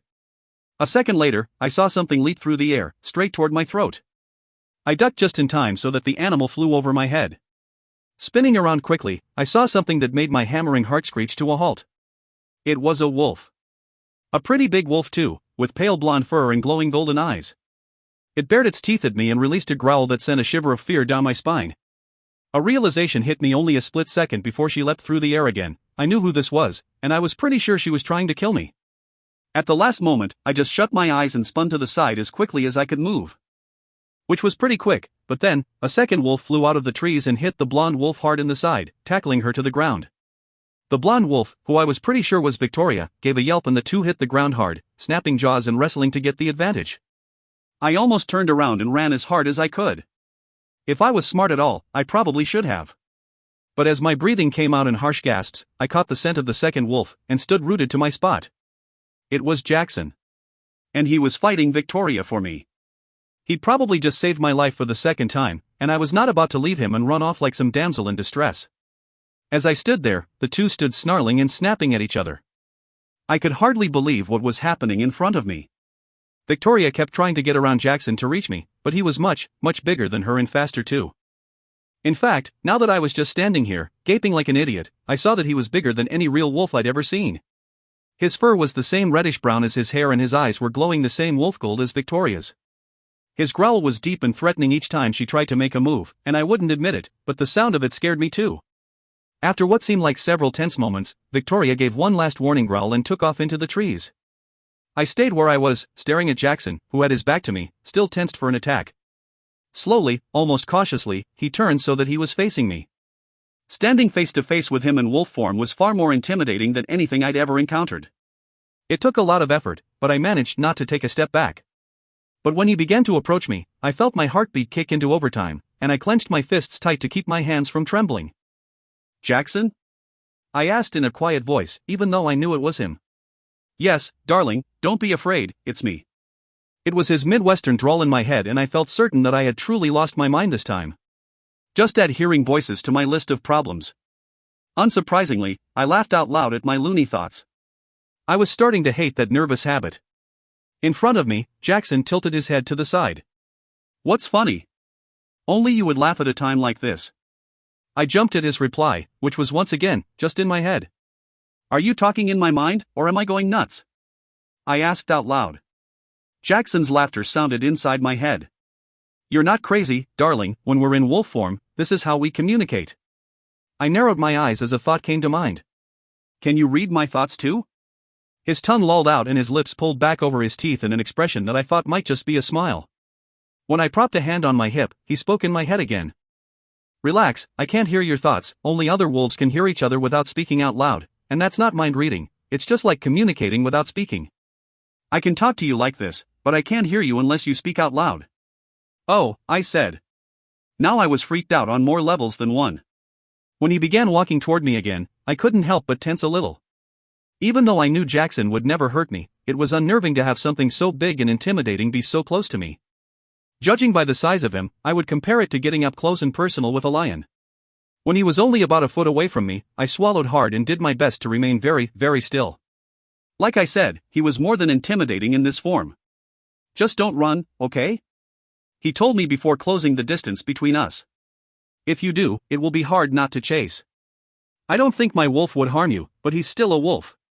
I crossed my arms and snorted. "I don't run. At least not usually," but then, this was not the usual. His chuckle filled my head again and he stepped forward and pushed his muzzle into my hair. Again, I felt my heart beat out of my chest. "But you want to. I can smell it." He nuzzled my neck, and surprisingly, goosebumps broke out over my skin. "Your scent is so much stronger like this." I heard him inhale deeply, and his warm, wet nose brushed across my collarbone. Amazingly, I felt my eyelids flutter at his touch. "It's absolutely intoxicating, darling." My hand seemed to reach up on its own and I ran my fingers through the fur on his neck. It was soft and thick, and I felt like I could fall into the warmth of it. I was seriously thrown off by this, but at the same time, it was exciting. Taking a deep breath, I inhaled the scent of him, letting Jackson fill my lungs. He pulled back a little and tilted his head again. It was actually really cute. His voice was utterly shocked when he spoke in my head. "Your eyes are glowing, Alexa."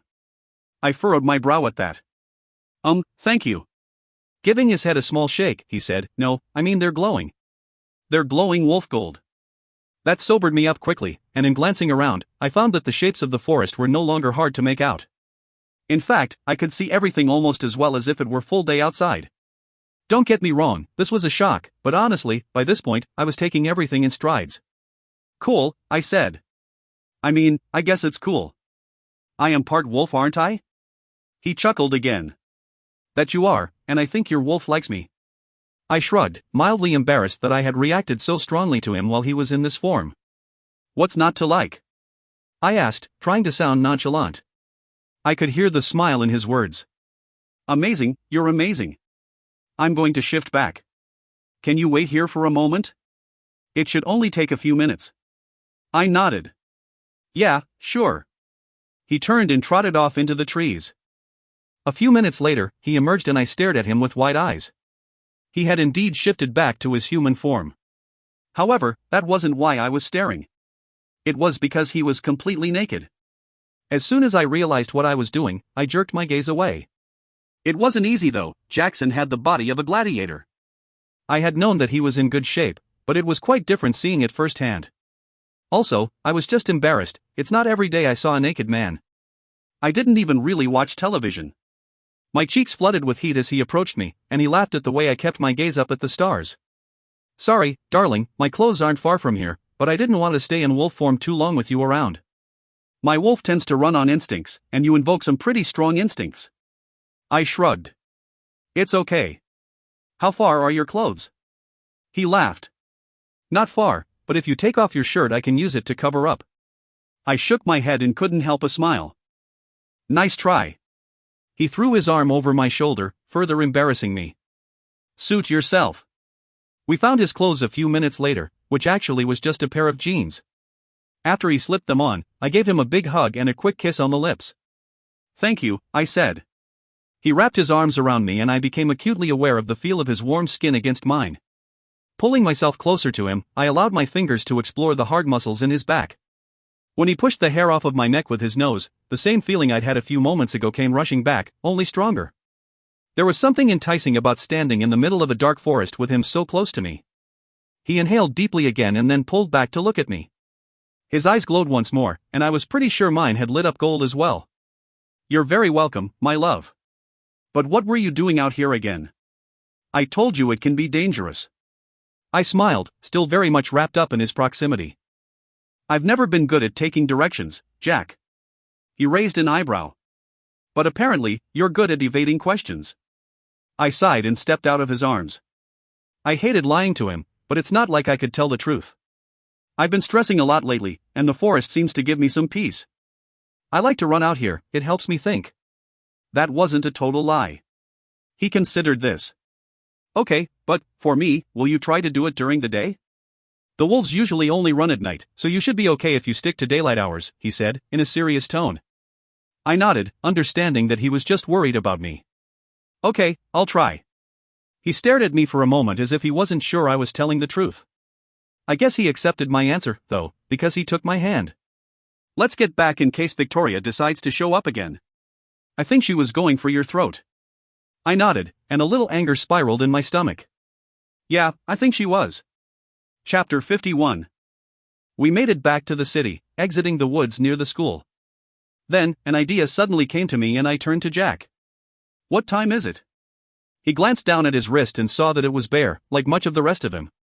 Not sure, but it's probably around 9. Why? I didn't know what to say so that I could get away from him. It's not that I didn't want to be around him, it's just that I wanted to do this on my own.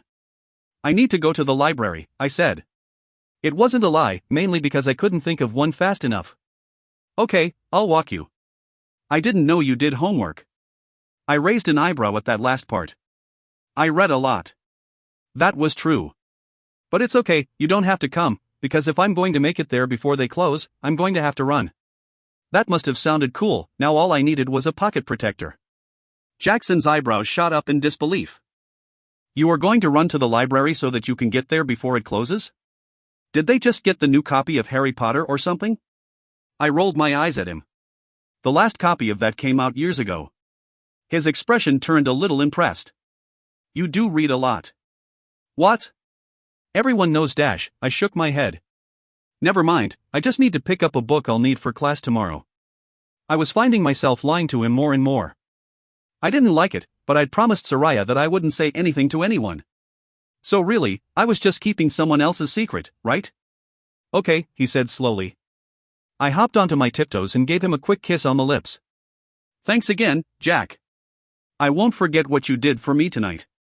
I'll see you at lunch tomorrow. I took off after that.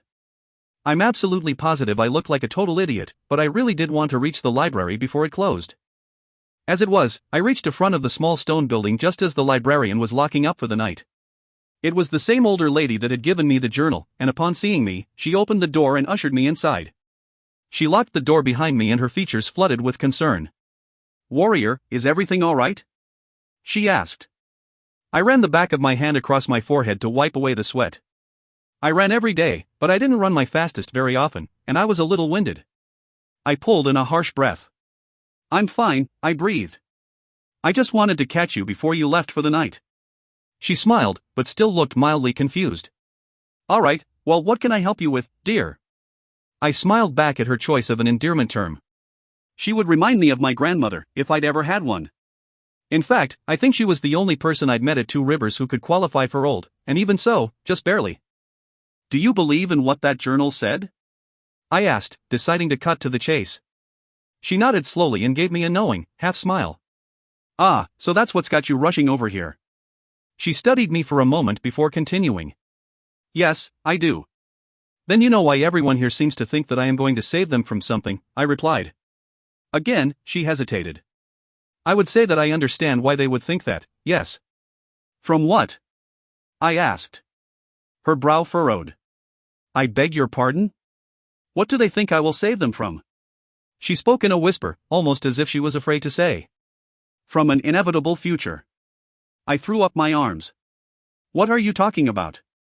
Why does everything have to be such a mystery around here? She glanced around uneasily. Please, warrior, I would ask that you lower your voice. This is a library after all. I turned around abruptly and went to leave, but she stopped me when my hand reached the door. Look around you, warrior, and listen to those instincts you try so hard to ignore. You can feel that something is off, she whispered, nearly inaudibly. Look at the people and places here and compare them to the world that you knew outside of these walls. I turned my head and pushed open the door. Yeah, thanks. I understand your anger, you are a warrior after all, but I can say no more. I do not wish to speed up what little time I have left. Grabbing a random book off a nearby shelf, she shoved it into my arms and gave me a slight push out the door. Good luck with your test tomorrow, warrior, she said in a normal voice. Thank you, I repeated, then I stepped back out into the night. Looks like I was going to have to get some answers on my own. Unfortunately, I had a feeling it wasn't going to be all that easy. Chapter 52. The next morning, I was in Patterson's class, talking to Tommy. We had just finished what Patterson called boot camp. It involved an exhausting amount of push-ups and jumping jacks. Though I was sure my hair was a mess, Tommy's was still neat and perfect. What happened to you yesterday after that warrior came to get you? He asked, once we caught our breath. I shrugged. I guess you could call it a one-day unofficial suspension. His face lit up with understanding. For the thing with Victoria? I nodded and searched for a change in subject. By the way, I decided I do want to go to the fight this weekend. That sly smile came over his handsome face. Really? What made you change your mind? I just thought it might be educational. He laughed at that. Do you realize that will be our first date? I shifted my feet. Actually, I'm with Jackson. He waved this off. Only until you fall in love with me. I raised an eyebrow at that assumption. Is that so? He looked at me like the answer was obvious. Why, yes, it is. Now go get changed and I'll walk you to history class, but. Yes, sir, I said sarcastically, giving a small salute. He smiled and headed off to the boys' locker room. I rolled my eyes and went to go wash up before my next class. I wasn't annoyed with Tommy, actually, he made me laugh. But I still found it strange that guys actually liked me. I'd always been told that I was beautiful, so it wasn't that my self-esteem was low, it was just that human guys had always stayed away from me. Humans altogether had always avoided me, but here, people didn't avoid me at all. They wanted to be around me, they liked me. It was easy to get used to, because out of everything that had been happening, a little friendship was one thing I could welcome with open arms. In history class, while the teacher was giving her lecture, I scribbled down a list of things I knew.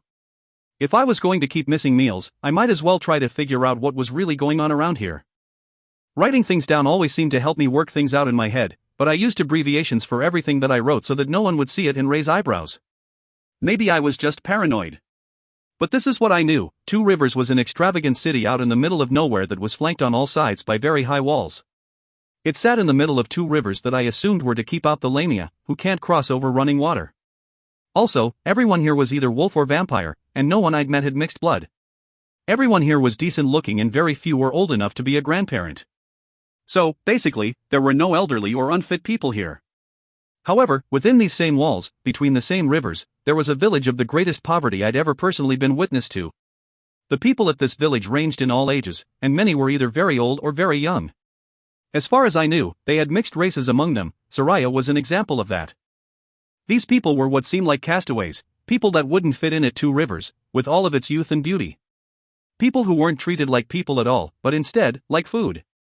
They were made to give blood to an unknown tyrant source, or face dire consequences. They were people who needed help. Help I wasn't sure I could give. But these two places, within the same walls, had similarities. They both seemed to believe that they were in need of rescue, despite their extreme differences. It was obvious that the village people needed saving, but was it possible that both peoples were slaves in different ways? Last but not least, they both thought that I was going to deliver this freedom. They all seemed to understand things that I didn't, and they all were afraid to speak about it. I needed to find out what was going on at Two Rivers first. I needed to find out if the people who were no longer useful were sent to live as blood slaves in poverty-stricken villages, and I needed to know why they would be milked for their blood when human blood supplied the city. But I needed to do this without drawing attention to myself, and that was the hard part. There were a few other things I needed to figure out too. And most of them involved Caden. I knew I should just go talk to him, but I hadn't had time yet. I wanted to do it before the weekend, which meant that I needed to do it tomorrow. But really, I didn't want to seek him out at all. I wasn't sure I wanted to know the answers to the questions I knew I had to ask. It made me feel cowardly, but I was afraid. Afraid to hear him confirm one of my greatest fears, that I held something inside of me that was similar to a ticking bomb, something that he alone could tame. It's not that I didn't like him, it's that I liked him too much. I felt so vulnerable around him, so dependent. But that wasn't the problem was that I also felt ecstatic around him. I felt like I should just wrap myself up in his arms and stay there forever, with him forever. And, now, I knew that whatever I thought he felt toward me was just a result of our genes. He only wanted to be around me to ease the fire inside of him, not because he just liked me. I was baffled at how sad that thought made me. But really, I just needed to talk to him about Soraya. It may have been misplaced, but I wanted an explanation. I wanted an explanation as to why his niece was living in such horrid conditions, while he was here living a plush life. I knew that wasn't entirely fair. Hell, I had known about the village for a couple of days now and hadn't come up with any ideas on how to help, so what should I have expected him to do? All I knew is that something had to be done, and he was my best hope as to figuring out what that something was. So whether I liked it or not, I was going to have to talk to him. And I needed to do it before my body completely gave out for lack of food. Classes were already becoming painfully difficult for me. "Do you know the answer, Miss Montgomery?" the teacher asked, snapping me out of my thoughts. I hadn't even heard the question. "I'm sorry, Mrs. Redman, the answer to what?" I asked. She smiled at me, teeth gleaming behind red lipstick. "Do you know why warrior Basil would lead a revolt against the people he had long protected?" I had read about this warrior on that day I'd spent in the library doing research on my people. Basil was an infamous warrior that had led the revolt of my race against the other races when they tried to enslave the warriors. He'd given his life in taking a stand against the king of his time, and he'd died for it. He'd been the first to die, actually. Because he felt that no one else could do it, I said. And one life is worth sacrifice when it's given for the lives of countless others. He did it for freedom, so that his people could live out of the reach of slavery. Mrs. Redman nodded slowly and her smile grew. "Very good, warrior, very good." Yeah, that was just great. Chapter 53. By lunchtime, I was unsurprisingly famished. I felt as though my feet were dragging cinder blocks and my muscles seemed to be reluctant against the command to walk. But I knew I was so close to figuring things out, because while my body was weak, my mind was clear and strong. If I could just keep fasting for a little longer, maybe I would find my answers. I just hoped I didn't die of starvation first. At the lunch table, Nellie shot me worried looks as I pushed my food around on the plate. I'd lied and told her that I'd eaten already, but like always, Nellie knew something was up. I was never one to skip meals. My pale skin and drooping eyes probably didn't help either. "You okay, darling?" Jackson whispered to me. "You look a little sick." I gave a weak smile. "I'm fine, just been having trouble sleeping." Concern filled his features. "Is there anything I can do?" I shook my head. "No, but thanks. I really am fine." I turned to the others, who were engulfed in conversation. "Do you guys want to go to the fight this weekend?" Tommy leaned back in his chair and gave a sly smile. "Yeah, Alexa and I are going." Jackson's eyes narrowed slightly and I was pretty sure that was Tommy's intention. I tried not to sigh in frustration. I didn't have the energy for this right now. Right on cue, Nellie came to the rescue. "Sure, we'll go." She looked at Daniel, who nodded, and then at Jackson, who nodded as well. "Great," said Nellie, "I was hoping to spend some time with you this weekend." I smiled. "Me too." After lunch, Jackson walked me through the courtyard as the others split to head to their next classes. I broke the silence first. "What's up, Jack?" I asked, though I had a feeling I knew what. He ran a hand through his hair and his green eyes looked down at his feet. "I don't want you to think that I'm the jealous boyfriend type or anything, but," I raised an eyebrow and gave a half smile, But, you kinda are? When he didn't respond, I placed my hand on his cheek. You have nothing to worry about. Tommy and I are just friends. A small smile came over his handsome face. Pulling me into a tight hug, he said. Sorry, I should have known that. It's just the wolf in me. We tend to be a little territorial. I laughed.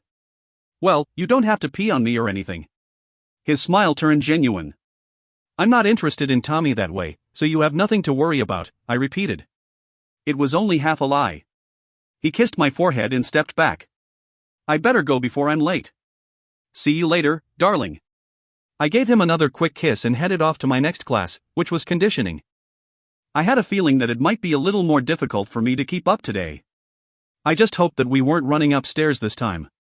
We ended up just doing a circuit of weightlifting exercises, and I struggled through with less than impressive efforts. The instructor even asked me if I needed to see the nurse, but I declined, using my lack of sleep excuse. He gave me a suspicious look and just told me to take it easy today. I didn't tell him that I was taking it easy. At the end of the day, I was cutting across school grounds to go get some sleep. I felt so drained and exhausted that I only wanted to go lay down in bed, even though it wasn't sleep I needed. I was starving, and it was really beginning to take its toll. I didn't even really want to smoke a cigarette, so I knew I was getting sick. As I passed around a building that I thought was home to the Wolf students, I spotted someone I wanted to have a word with. I forgot about my weak state as I approached Victoria, who was walking by herself, with her back to me. There were many ways to do what I was going to do next, but I decided to take the non-violent approach, as hard as that was for me. Just seeing her made the anger in me flare, and the heat of it warmed my stomach. Taking a deep, calming breath, I strolled up so that I was walking alongside her. She jumped at the sight of me, and a little fear passed behind her heavily made-up eyes. She recovered quickly though, her expression turning into a sneer. What do you want? She spat. Glancing all around her, she said, I see Jackson isn't here to come to your rescue. Lucky me. I got an overwhelming urge to grip her by the throat again, but I clenched my fists tight and tried to ignore it. I came to call a truce. Her pale blonde hair whipped to the side and her blue eyes snapped to me. Seeing that I was serious, she laughed. You're scared, aren't you? Well, you should be. If Jackson hadn't jumped in, I would have killed you. My nails bit into my palms hard enough to draw blood. Don't flatter yourself, I said, as calmly as I could manage. You could never beat me at anything. I'm not suggesting friendship. I'm saying you leave me alone, and I'll leave you alone. Laughter erupted from her yet again. You're as much a coward as that little sister of Dash. I slammed my fist into her face, cutting off her words mid-sentence. I just couldn't hold on to it anymore, I didn't want to. It felt wonderful to see her hit the ground and knowing that I had done that to her. I didn't even really feel bad, this girl had it coming. She tried to kill me, and now, she had the nerve to insult Nellie after I tried to make peace with her. I guess I hadn't really expected this to go smoothly, but I was going to get my message across to her one way or another. Luckily for her, my strength wasn't at its best, so the strike didn't knock her unconscious. I'm sure it hurt like hell though. Her nose was streaming blood as I went to stand over her. Her eyes lit up with fear and the sight of it along with the blood made me lick my lips involuntarily. A dreaded, welcome feeling came over me. I was once again a hungry predator, that other me pushing itself to the front of my being. I held her eyes and forced the murderous beast inside of me to back down. This wasn't who I was, it wasn't the reason I'd approached her. Swallowing hard, I spoke in a quiet voice. Consider this your last warning. Don't test me, Victoria. You have no idea what you're provoking. A look of pure hatred came over her bloody face, but I turned around and walked away. It was harder than it should have been, everything in me wanted to do something terrible and eliminate any future threats. But this was the third time I'd almost lost it and it confirmed my suspicion that I was indeed losing my battle for control. Also, I wasn't quite sure if I'd just made a very serious mistake by letting Victoria live, she'd already proven that she was playing for blood. My mother's lessons flooded back to me at this thought. Never underestimate your enemy. I hoped that my message had gotten through to Victoria. Instead, I think I only managed to piss her off. Chapter 54. I went to my room and promptly collapsed on my bed. I still planned on talking to Caden tomorrow, but tonight, I just needed to sleep. As usual, I didn't get what I wanted. At least it was the next best thing. Nellie came by to visit me. She knocked on the door about 2 minutes after I had fallen down on the bed. It was perfect timing, because any later and I would have already been asleep. As it was, I barely had the strength to tell her to just come in. She entered my room and her hazel eyes lit up with concern. Typical Nellie, always worried about me. She sat down beside me and pressed the back of her hand to my forehead. Are you sick? I shook my head. I don't get sick. She gave me a stern look. I know. That's why I'm worried. When she kept staring at me, waiting for an answer, I decided to tell her the truth. After all, I couldn't trust anyone if I couldn't trust Nellie. I may have missed one too many meals, that's all, I said, trying to sound nonchalant. Her brow furrowed in confusion, but then, a look came over her face that suggested she'd known this. I knew you were lying earlier when you said you'd already eaten. Why the heck would you stop eating, Alexa? I smiled a little at her unwavering refusal to use a curse word, and again, told the truth. I needed to think clearly. How will not eating help you think clearly? I made the decision quickly, and told her about my theories. I told her about everything except Soraya and the village, and only because I'd promised Soraya that I wouldn't say anything. But, I did tell her about Caden being a Libra. When I was finished, she sat silently, giving me a look that said she was seriously worried about me. Oh, come on, I said. Don't tell me you don't think that something strange is going on here. Her eyes searched mine for a moment before she spoke. Of course it's strange, Lex. It's a world we never knew anything about, with people much different from the humans we grew up with. It's supposed to be strange, but that doesn't mean it's bad. I shook my head stubbornly. What about the fact that everyone here is virtually perfect? I mean, seriously, have you met or even seen anyone who is old or ugly or handicapped or overweight? She seemed to consider this, but then she just smiled one of her pretty smiles. Well, no, but we age slower, we're not like humans. And people here like things to look good, so obviously they take good care of themselves. That doesn't mean that there's some kind of conspiracy going on. I balked. Fine, but what about the way everyone here seems to believe that I'm supposed to save them? They wouldn't need saving if there wasn't something bad happening. Her brow furrowed at that. Maybe they just think that because you're a warrior. Maybe they want you to exterminate all the Lamia in the world. Who knows? But you don't owe them anything, and some folks are just plain crazy. I stared at her for a long time, unable to believe that Nellie didn't trust me when I told her that something was definitely wrong here. Also, her arguments didn't really make that much sense, not for Nellie. She was one of the smartest people I knew, and she wouldn't usually argue for something when so much evidence pointed to the opposite. But mostly, I was upset that she didn't trust me enough to believe me. Nellie always trusted me. Then, a realization came to me. Nellie was still eating the food here, and if I was right, which I was starting to believe I was, she was under the influence of the same thing everyone else was, the same thing that had kept me from seeing things clearly before. I couldn't be mad at her for this, but it also meant that there was no point in trying to convince her. Look, she added, cutting into my thoughts. Can't you just try to be happy here? I know we've been through a lot and it's changed us both, but I'm happy, Jackson's happy too. The only one who isn't happy is you, Alexa. You seem to believe that you have to save the world from something, but really, you don't have to do anything except be a teenager. Who cares what some nutjob wrote down in his diary? You decide what you make of your life. I nodded and she smiled, assuming that I was agreeing with her. In actuality, I was confirming my thoughts that there was no way to convince her. Not as long as she was being influenced by whoever was behind this. I wasn't going to ask her to stop drinking the blood and eating the food just so that I could have a partner in my mission. Besides, if she was happy, I wanted her to stay that way, even if it meant her remaining ignorant to what was happening around her. Okay, I said. You're probably right. I think I'm just overreacting. She gave me a suspicious look. Is there something you're keeping from me, Lex? There was no point in lying, Nellie could always tell. So, I avoided the question instead. Just trust me, Nell. I need you to just trust me. I know what I'm doing. She blew out a heavy breath. Okay, but if you wait too much longer to eat, then I'm going to force feed you. I raised an eyebrow and smirked. Good luck. She rolled her eyes. I mean it, Alexa. You require a lot of calories to keep up with the energy you burn. She paused, her expression turning to one of hurt, and her next words came out in a whisper. I couldn't take it if I lost you too. Please, I know you are going to do whatever it is that you're planning no matter what I say, but be careful. I need you. Now more than ever. I pulled her into a hug and smoothed my hand through her hair. I'll always be here, Nell. You don't have to worry about that. I sat back down on the bed and rubbed my eyes. Just let me get some rest. I'm sure I'll feel better in the morning. She kissed my forehead and turned to leave, but stopped when she reached the door. "Alexa?" she said. "If Caden really does have the power to dim some of that flame in you, let him. I know how you feel about him, and I know it scares you, but remember what Akira said, you're no good to anyone if you refuse to let it out when it comes so close to destroying you." She opened the door.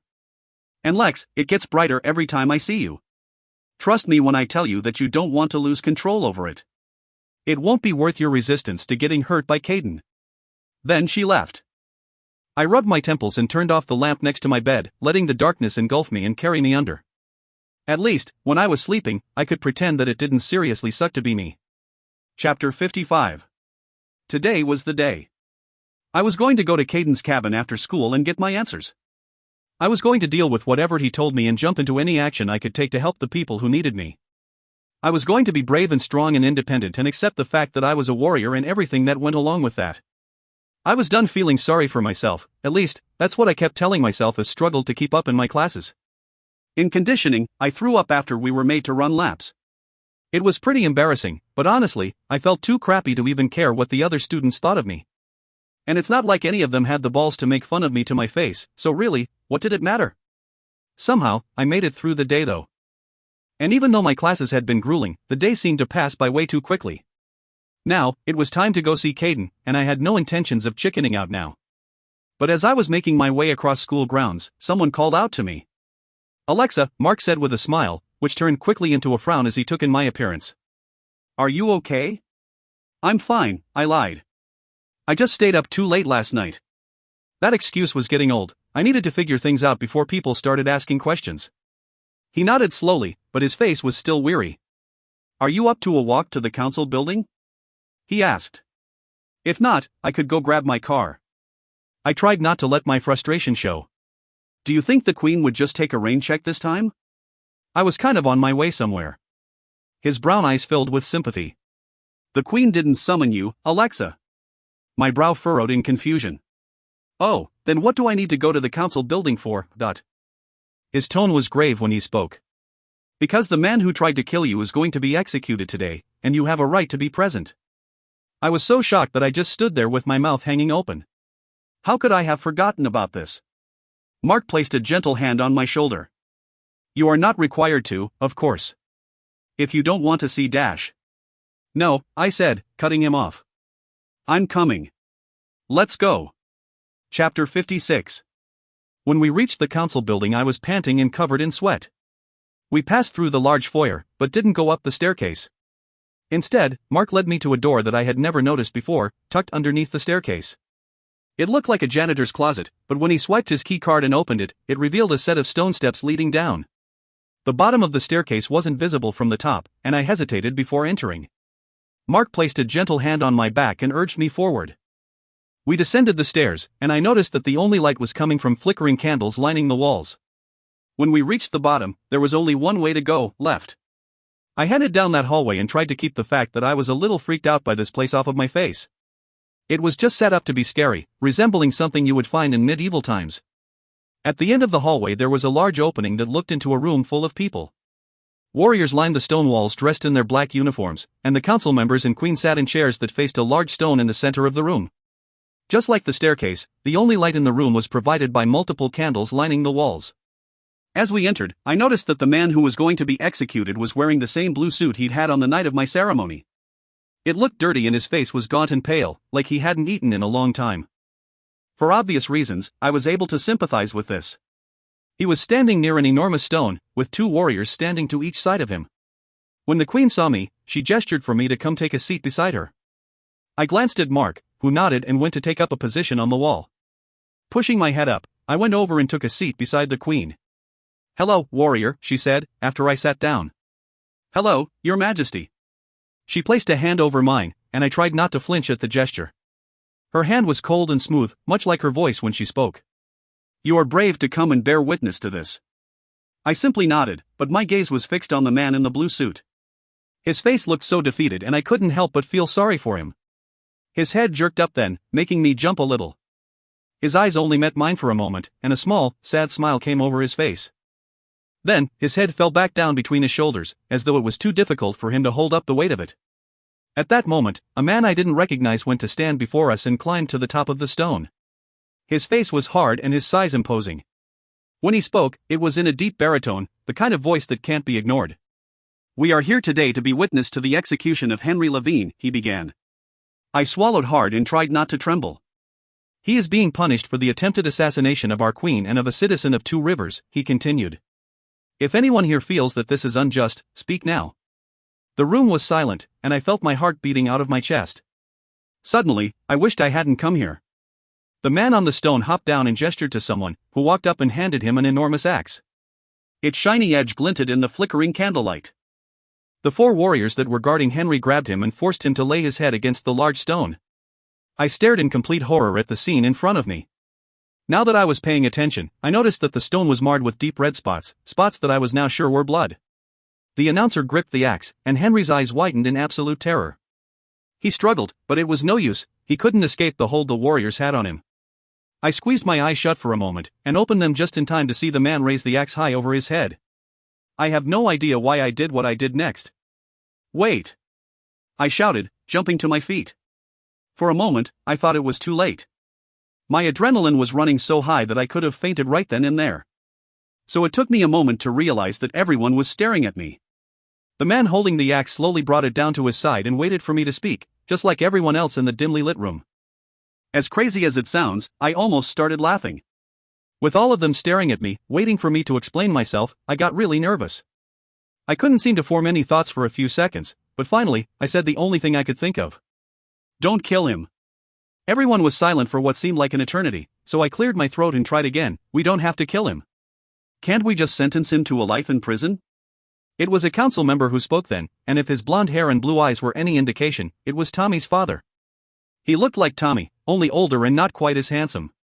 His voice was sharp and condescending when he spoke. "You are out of line, young lady," he spat. "His fate has already been decided." The Queen held up a hand to him. "Hold your tongue, Thomas. I would like to hear what Alexa has to say." She flipped her icy blue eyes to him. "And I will not have you forget that she is a sun warrior, the only one in existence, and she will be addressed as such." Thomas looked scandalized and shot me a look of disgust before putting his eyes on the ground. Turning her gaze back to me, the Queen nodded for me to continue. For a second, I just stood there in shock, but I took a deep breath and continued. "I apologize for interrupting, but as one of the targets of his crime, I would rather see him sentenced to a life in prison, not death." The Queen seemed to be considering this, but it was another council member who spoke. She had a muddy brown hair color and plain brown eyes. She looked just plain altogether, but I remembered her from that first meeting I'd had with the council when I'd arrived here. "Young warrior," she said amiably, "our laws insist that crimes be punished within the same nature as the crime was committed. An eye for an eye, you might say." I nodded slowly. "But no life was taken, so no life needs to be repaid." When everyone just sat silently, I repeated, "And since my life was one of the ones that were almost taken, I would prefer that it be repaid with imprisonment." Everyone's eyes switched to the Queen, who sat quietly, staring at me for a very long time. Finally, she gave a small nod and stood up. Turning to address the others, she said, "I agree with our warrior. Perhaps it would be wise of us to show a little mercy in our ways. Let the man live." She paused and looked back at me. "If that is what you really want, warrior." It was a question that left the fate of this man in my hands. I wasn't sure if I was making a very stupid decision, or just a very kind one. But, if it was my choice, I didn't want to see someone decapitated. It was too barbaric, and it hit way too close to home for me. Even if he had tried to kill me, I was still alive, and maybe he should be left to be as well. That didn't mean I didn't want him locked up. I was surprised at the strength in my voice. "Yes, Your Majesty, I would like to let him live." The Queen nodded. "Then it has been decided. Warriors, would you please see to it that Mr. Levine is transported to Dangyeon immediately? He will live out the remainder of his life there." Henry began screaming then, begging to be killed, and I stood staring in complete shock. He would rather die than go to prison? That was unexpected. But as the warriors carried him away, the room began to disperse, and it was all over. Thomas shot me a look of hatred as he walked by, and I decided I could just add him to my list of enemies. When everyone had gone except for the Queen and her personal warriors, she approached me and offered a small smile. "Your bravery continues to surprise me, warrior." "What is Dangyeon?" I asked. She sighed and placed a hand on my shoulder. "It is our prison. And it is not somewhere anyone ever wants to end up." I'm not sure what my face looked like, but she put an arm around my shoulder and began leading me out. Don't fret. That was a very kind thing you just did. I wasn't sure I agreed. Thanks. When we emerged back in the foyer of the council building, the Queen gave me a small nod and headed off to her office. Maybe it was my exhaustion, or the mental stress I'd been dealing with over the past few days. It could have been the fact that I was just tired of waiting, but I decided to ask a question that I hoped wouldn't land me in very serious trouble. Your Majesty? I said. She turned back to me and raised her eyebrows. I cleared my throat and continued, How old are you? Her sharp eyebrows rose even higher, and I was half expecting her to slap me in the face. Instead, she said, Why would you ask me that, Alexa? I tried not to shift under her gaze.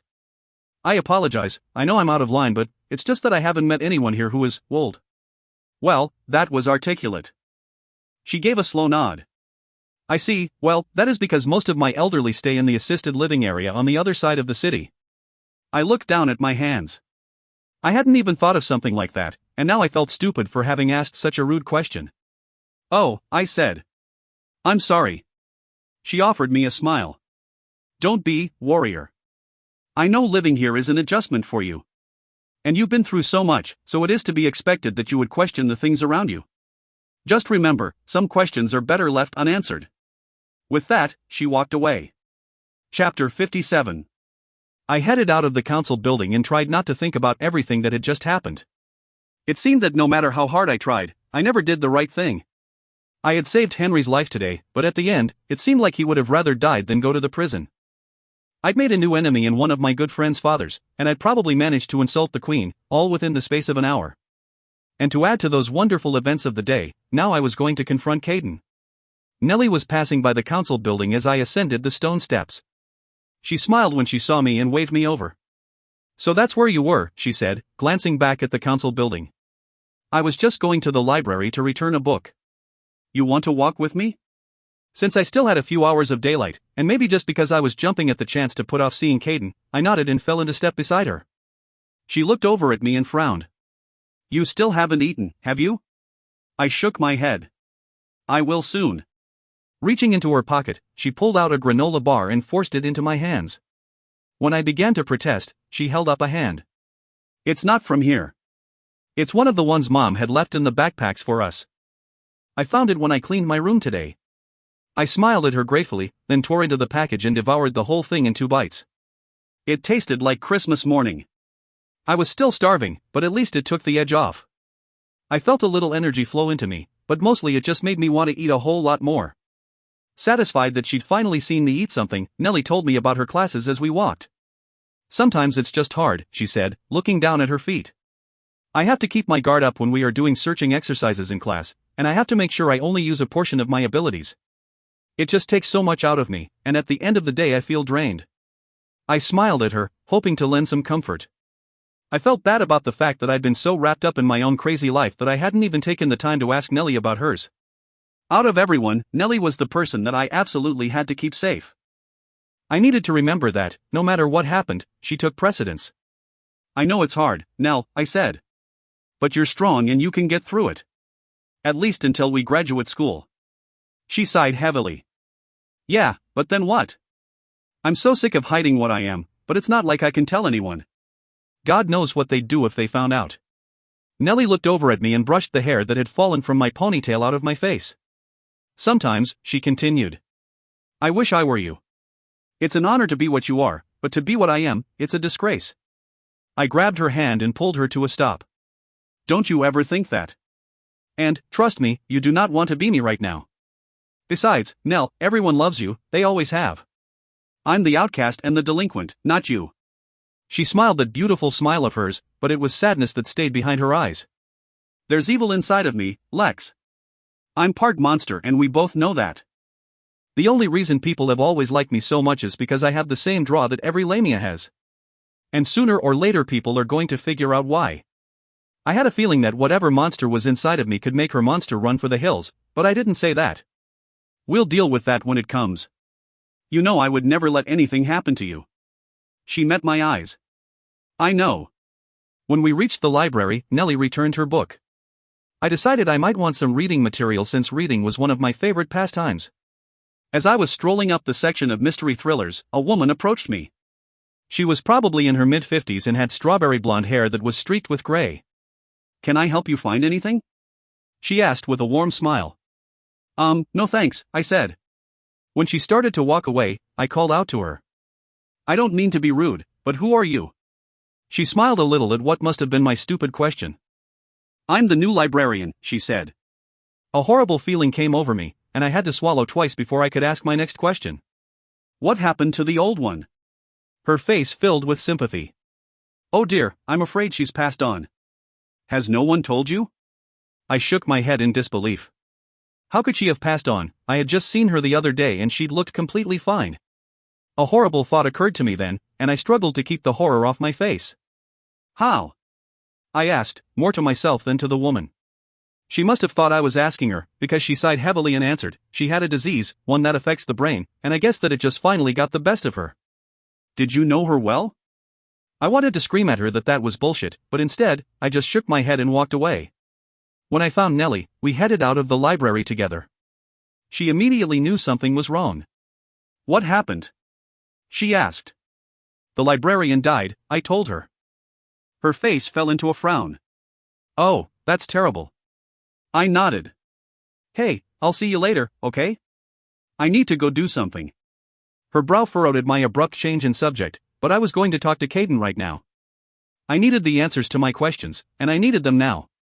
Nellie's eyes were bright with worry. "What are you going to do, Alexa?" "Nothing, don't worry. I'll be fine. I'm just going to see Caden." Her eyebrows shot up. "Oh, okay. Good, I guess." I kissed her cheek and sprinted off in the direction of Caden's cabin. But when I got there, he wasn't home, so I sat down on the front porch and waited. I was disappointed and also a little relieved that he wasn't here, but I had to do this. And if that meant that I needed to wait all night, then that's what I do. I ended up waiting through most of the night, and Caden never returned to his cabin. When the sun slowly started to peek over the horizon, I stood up and trudged back to my dorm room. I hadn't accomplished anything other than exhausting myself, and even though I knew the feeling was misplaced, I was angry at Caden. I knew I had no right to be, but that didn't stop me from wondering where he'd spent the entire night. I pushed those thoughts aside as I entered my room and plopped down on my bed.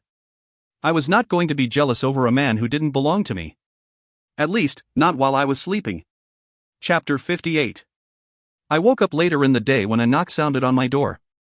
Pulling myself out of bed, I felt even more exhausted than before I'd gone to sleep, and this worried me. I made my way groggily to the door and threw it open. Nellie stood there, wearing a blue blouse and jeans, and looking just as pretty as ever. I rubbed my eyes and ushered her inside, then fell promptly back down on my bed. "What's up, Nell?" I asked with a yawn. She gave me a disapproving look. "Apparently, not you. Why are you sleeping? It's 5 in the afternoon." I shrugged. I was tired, and it's Saturday, so who cares? She gave a small sigh. "I knew you wouldn't be ready. The fight is tonight, it starts in an hour and the others are going to meet us in the courtyard in 30 minutes. Did you still want to go?" I shot up from the bed and gave her a kiss on the cheek. If it weren't for her, I would have slept right through Mark's fight tonight, and I'd promised him that I would be there. "Absolutely," I said. "Give me 29 minutes. She rolled her eyes and laughed, and I headed into the bathroom to shower. I took some time with my appearance, and Nellie offered to blow dry my hair when she saw I was struggling to get it straight. A glimpse in the mirror told me I still didn't look my best, undoubtedly due to the lack of food, but I looked good enough. I threw on some jeans and a white V-neck t-shirt and we headed out the door. "Did you get to see Caden last night?" Nellie asked, as we walked down to the courtyard. I shook my head. He wasn't there. We shut up then because we saw the boys waiting for us. Daniel spotted us first and jogged over to give Nellie a shy kiss on the cheek. I smiled at them, they made a cute couple, both of them so sweet and innocent. Jackson and Tommy came over then, and after a few witty exchanges, the 5 of us made our way to the council building, where the fight was being held. When we reached the building, we were directed around to what I assumed was a back entrance. About halfway around the side of the building, we came to a line of people that wrapped all the way around the corner and disappeared. My companions started to come to a stop, but Tommy just kept on walking right past the line. When he realized we weren't following, he turned back to us. "Come on." Nellie asked the obvious question. "Don't we have to wait in line?" Tommy smiled that easy smile of his. "You can if you want." I'm certainly not going to abduct. We all exchanged looks and followed Tommy around the rear of the building. The line of people kept going until we reached a red door that was manned by 2 warriors. I didn't know either of them, but they must have recognized Tommy because they stepped aside and greeted him. Tommy informed them that we were his guests, and the rest of us filed in the red door. Each of the warriors gave me a slight nod as I passed by, and I nodded in return. As soon as we were in the building, the roars of the crowd were almost deafening. Looking at the arena from this point of view was drastically different from the view I'd had last time. High stone walls were on either side of us and a plexiglass wall separated the spectators from the fighters. Tommy led us up a set of stone steps and I glanced around to see that almost every seat in the house was full. We continued climbing up and I still couldn't spot an empty seat in the house. But when we reached a part that held a sectioned-off area, similar to box seats at a baseball game, Tommy stopped and opened the door to the private room. A warrior was standing at the door and he nodded to Tommy as we entered. The room was set up with plush chairs that were right up against the railing and offered a perfect view of the arena below. The 3 walls and roof of the room did little to block out the noise of the crowd, but it was still considerably better than sitting on the stone bleachers. 2 large, flat-screen televisions hung on the side walls and they were showing a perfect picture of a man who I assumed must be the announcer.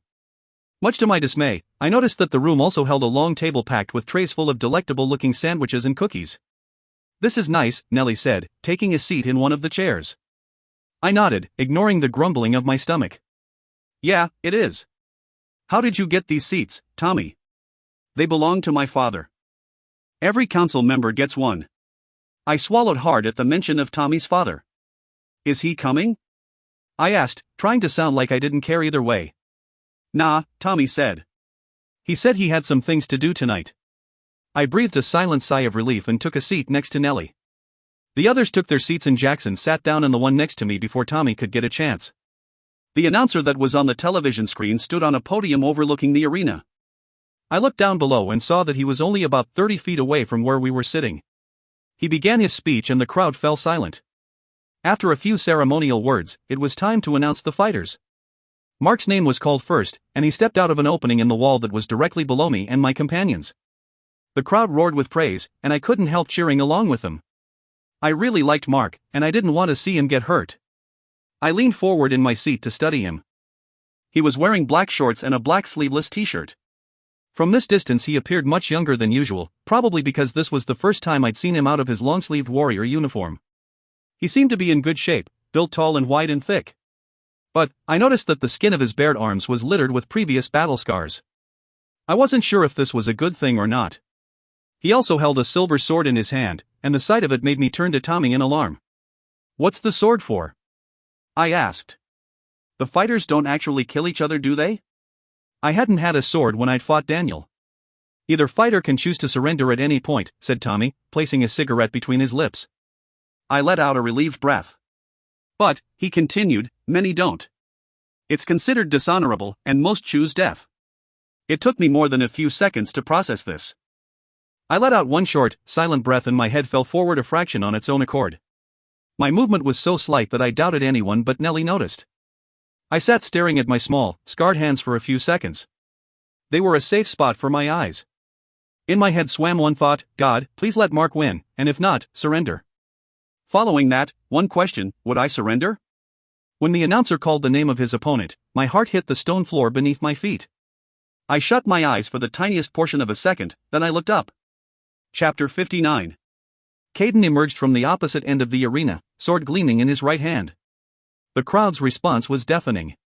From somewhere near my lungs, an anvil came smashing down and landed in my stomach. Next to me, Nellie's hand found mine. She gave one tight squeeze. My hand remained unmoved. So did my eyes. Caden. Why did it have to be Caden? I couldn't pull my eyes from him. I kept searching for some indication that it wasn't really him standing down there. I couldn't find any. And who was I kidding? There was no mistaking that man. Not for me. He looked every inch a Greek god. Tan skin smoothed over stone-carved muscles. He was shirtless, his hair pulled back into a tiny, sandy blonde ponytail. There was nothing about him that didn't seem dangerous and deadly. Staring down at the two men that night, I felt much younger than my 17 years. Just before the announcer gave the word, Caden's eyes drifted up and met mine. I squeezed Nellie's hand then, but remained otherwise still. It says something for her that she didn't even flinch. especially since I'm sure I had come close to crushing bones. The world showed no yield to my peculiar manner, however. Seconds later, the announcer's voice echoed in my ears, "Begin." The two started forward. I released Nellie's hand for fear that she may need a cast later if I didn't. I clutched my thighs instead, damp palms ironing the denim beneath them. Below me, Caden's sword sang its first note of a blocked strike. I squeezed my eyes shut, opened them. The rest of the fight I can only recall in bits and pieces. Perhaps that's all my mind could facilitate. I remember the clangs of metal on metal, and the crowd's reciprocated shouts following nanoseconds after. I can still see Caden's blade gliding through the air, with such grace it seemed divine. I remember thinking absently of Gavin, and feeling like an asshole for the cruel nickname I'd given him. I couldn't help but think of myself, as well, of how one day my own body would be riddled with such scars. Mostly, though, I remember the blood. It flew in scarlet ribbons and sprays, painting everything within its reach. The shiny blades the men held were now dripping in streaming rivers of it. I noticed with equal parts relief and despair that Caden's sword was redder than Mark's. If I'd been able to move, I would have been peering through my fingers as my hands shielded my face. I wanted this to be over. At the same time, no outcome appeared pleasing. My wish was granted. Caden delivered one final blow that sent Mark crashing to the ground like the Twin Towers. Caden's blade rose high, high over Mark's neck. It came halfway down with the speed and threat of an oncoming train. Then it stopped. I sat confused for just a moment before I realized that he was waiting for Mark to surrender. The way his chest heaved told me this was more than a struggle. He was fighting for his own self-control. I could almost sympathize from my helpless position. The tiny moment lasted for an eternity. Caden's sword rose once more. The crowd boomed in response. My gut clenched. I pressed my eyelids together. I could no longer watch. The crowd's cheers and screams switched to boos and disapproving shouts. My eyes flew open just in time for me to see Mark's pointer and middle finger raised in surrender. Caden's blade fell soundlessly to the dirt. It took a moment, but I could breathe again. The crowd's disappointment rang through the arena. Anger stewed wet and hot in my stomach. What was wrong with these people? How could they think that something so brutal was entertainment? How could they yell out in disapproval when a good man was down there lying bloodied and broken on the ground? If these vampires and wolves thought themselves better than the humans, then they had another thing coming. They were just as bad, maybe even worse. When two men went to carry Mark out of the arena, alarm filled me. My anger flooded away and was replaced with a big dose of fear. Mark hadn't gotten back up. He might never get back up again. I shot to my feet, making my companions jump in surprise. I think I heard Nellie call out to me as I pushed past the warrior standing at the door of our room and raced down the steps of the arena. I couldn't be sure though, because all I could think about was making sure that Mark was okay. When I made out of the building, the line of people that had been there before was gone. The two warriors that had greeted me upon entering stood there, and I raced up to them. Where are they taking him? I asked them, between hitching breaths. The two warriors exchanged glances. Who? They asked, almost simultaneously. I pushed my hair out of my face and released a frustrated breath. The warrior who just lost in the arena. The two men exchanged another look, and I had to resist the urge to slam them both against the wall and shake the information out of them. After a moment, one of them said, "Probably the infirmary, if he wasn't hurt too bad." I clenched my fists tight so that I wouldn't do something stupid. Where would they take him if he was hurt bad? I asked, between clenched teeth. The same warrior answered. The hospital, he paused before adding, if he's not there, then he didn't survive. I was about to ask where the hospital was when I heard the wail of an ambulance. I sprinted toward the sound just in time to see it turn around a corner. Using every bit of energy and speed I had in me, I barreled after it. I moved faster than I had ever moved before, and used my ears to keep track of the ambulance. After about 20 blocks, I reached the front of what I assumed was the hospital building. Ignoring the fact that I was seriously dizzy after my run, I climbed the steps, entered the lobby. I had lost sight of the ambulance after a few blocks, and I only hoped that Mark was already here and being cared for. The nurse at the front desk looked alarmed when I approached her, but she gave me the information I needed. After a few clicks on her computer, she confirmed that Mark was here, but that I couldn't see him just yet because he was in surgery.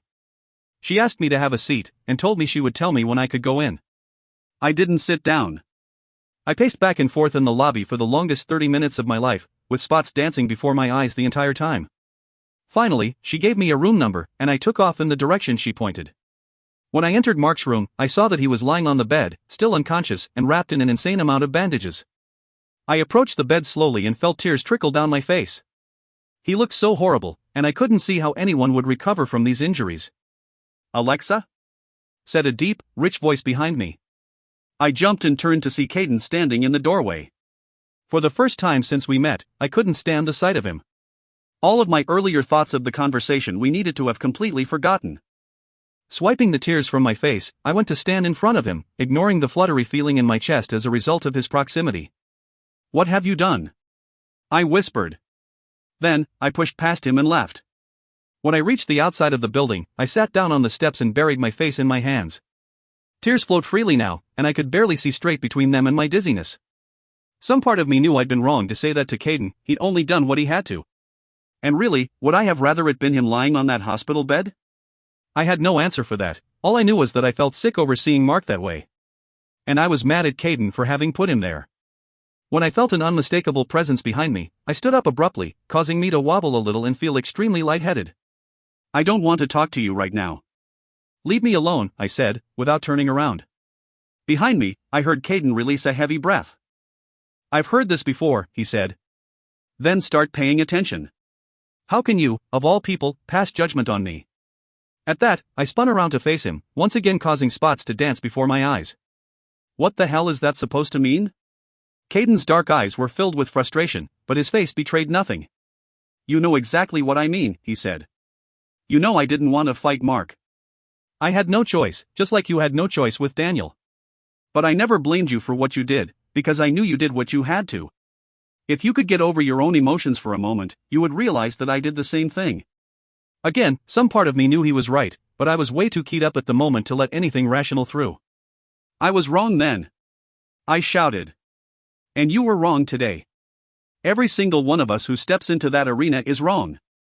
No one can force us to fight, we make our own choices, and we choose wrong." I knew I must sound hysterical, but I couldn't seem to stop myself. I was just so very angry, and I needed to let it out somehow. Caden wasn't even the one I was mad at, not really, but he just happened to be the lucky one to be around me while I had a mental breakdown. I still was unsure as to whom I was mad at, but I was starting to think it was everyone. I hated these people, all of them, and their stupid, crazy, fucked up ways. But most of all, I think I hated myself for allowing them to drag me into this loony lifestyle. The shouting must have taken the last of my energy, though, because I felt my knees buckle beneath me, and I blacked out before I could hear Caden's response. Chapter 60. I felt like I was floating. Like I was floating through the air on a cloud, only the cloud wasn't fluffy, like you'd expect a cloud to be. No, what I was floating on was smooth and warm, gentle and strong at the same time. In my weak state, it took me a moment to realize that I wasn't floating at all. I was being carried. And if the tingling in my chest was any indication, I was being carried by Caden. I tried to lift my head a few times, but was unable. I wanted to tell him to put me down, that I didn't need to be carried like an infant, even though I definitely did. But at the same time, I just wanted to stay in his arms like this forever. I wanted to have him hold me, and to lose myself in his touch. I felt elated, even though my muscles wouldn't respond to any of my commands. With him carrying me so close, holding me tightly to his chest, I felt so wonderful, I wondered if I'd died and gone to heaven. I think I dipped in and out of consciousness, because I caught glimpses of things as I went wherever Caden was taking me. I saw flashes of buildings and streetlights, which then changed to trees and bright stars overhead. When the scene changed yet again, and I saw a fireplace and large bookshelf, I knew where I was. Strangely enough, it felt like coming home, even though it was his home we were in, not mine. When he laid me down gently on the couch, I almost whimpered at the loss of his touch. It was literally like having part of my soul ripped away from me, like losing the grip on a ledge I was holding onto. That was what it was like, falling. Falling back into a fire, whose heat I was so familiar with, after having been in a warm, comfortable place, a place that only Caden could ever take me. He returned a moment later, and I felt the couch dip with his weight as he sat down beside me.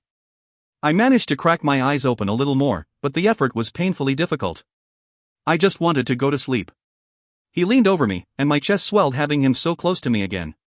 When he brushed my hair out of my face, the rough, but gentle tips of his fingers made goosebumps rise on my skin.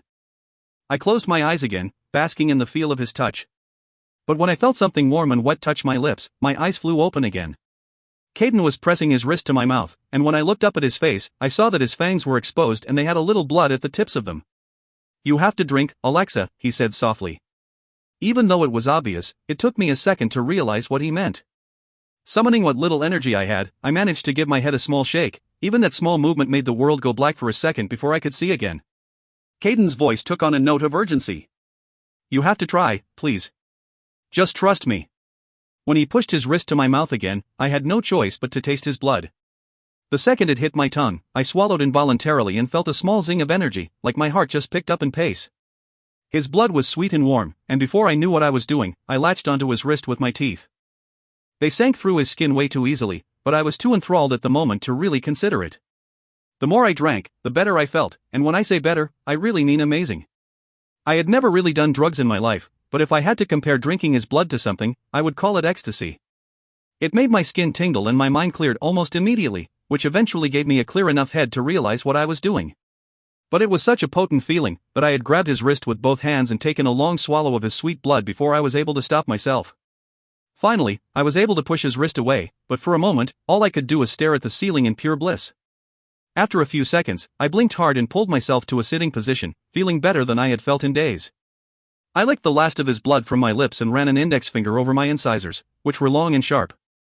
Oh, Lord, I said, more to myself than to him. I didn't want to look up into Caden's eyes, especially since I could feel them watching me. But he reached up and lifted my chin, forcing me to look at him. You've never had blood before? He asked, studying what must have been my high-looking face. I was still very much feeling the effects of his blood. I shook my head. They don't exactly serve it at McDonald's. He looked down at my lips then, causing me to run my tongue over them self-consciously. I can't believe you were able to stop it all then, he said. I stared at him for a moment, then told the truth. I didn't want to. He was still staring at my lips, and I shifted a little under his gaze. How are you feeling? I blew out a slow breath and laughed a little at my euphoric state. Like I could rule the world, I said, with what I'm sure was a goofy smile. To my astonishment, he pulled me onto his lap and held me tightly to his chest. The feeling he always gave me combined with his blood now flowing through my body made me want to purr with absolute contentment. But when his hand brushed my knee, I felt the fabric of my jeans stick to my leg and looked down to see that it was stained with blood. He pushed my pant leg up and I saw that there was blood on my knee, but no injury. Did the blood heal it? I asked. He just nodded and continued staring down at my knee. How did that happen? His eyes stayed locked on my leg, and when he spoke, his voice was distracted. Your knee hit the ground before I was able to catch you. When he bit his bottom lip, still staring at the blood on my knee, I pulled myself up so that I was sitting on top of him. He looked surprised, and a little apprehensive, but to my amazement, he didn't make me move. I wasn't entirely sure what I was doing, maybe it was because of the high I was still feeling, but I pushed my hair off of my shoulder and tilted my head to the side. His eyes jerked up and landed on my neck, where I could feel my pulse racing. When he looked into my eyes I could see the struggle behind his golden ones. He wanted to drink from me, and we both knew it. No, he said, almost like the word was painful for him. I looked down at his mouth to see that his fangs were still very much exposed and he was breathing quite heavily. Why not? You're still weak, he gritted out. I gave a half smile, then reached up behind his neck and pulled his head down so that his lips were just a half-inch from my neck. I'm a lot stronger than I look, I whispered in his ear. His body stiffened, and for a moment, I was sure he was going to push me off of him. But when I felt a sharp pain in my neck, I knew that I was wrong.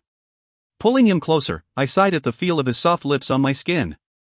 After the initial bite, there was no more pain. Actually, if I thought that drinking his blood was euphoric, I clearly had no idea what that meant. This was ecstasy. His arms circled my waist and pulled me to him with a less than gentle embrace. My eyelids fluttered as I stared up at the ceiling and let Caden drink from me. It was unlike anything I had ever experienced, more wonderful than anything I could have ever imagined. Much too soon, he pulled back and ran his tongue over his lips, which were covered with my blood.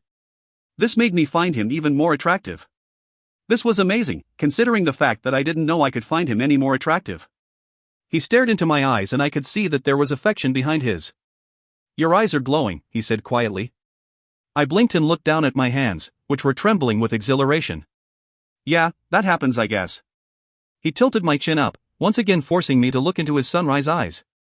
It's beautiful, he said, absolutely beautiful. I smiled at his compliment and went to move so that I was sitting beside him. But he kept his arms tight around me and laid me down on the couch, with his body pressed close to mine. Never in my life had I felt so safe. With Caden's powerful arms wrapped around me possessively, his soft lips and short beard nuzzling my neck, I felt like I could weep tears of joy. I belonged in his arms. It was like they were created to hold me. Like I was created to be his.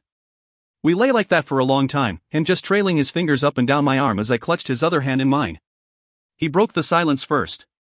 "What were you doing?" he whispered into my hair. "Trying to starve yourself?"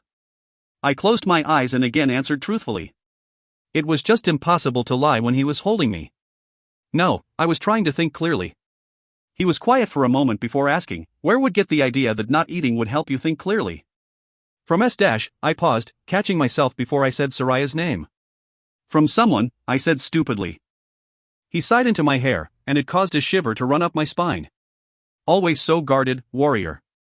I remembered then that I had some very serious things that I wanted to talk to him about.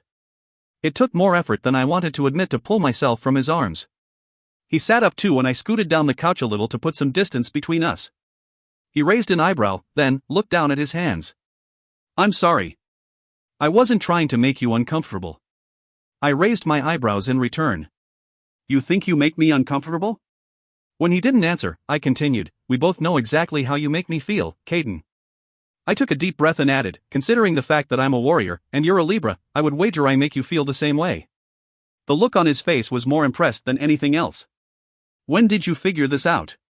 I shrugged, trying to act nonchalant. "Someone told me." He looked confused for a moment, before understanding flashed behind his eyes. I knew he already knew the answer to his next question, but he asked anyway. "Who told you, Alexa?" I tilted my head a little and asked a question of my own. "Who knows what you are?"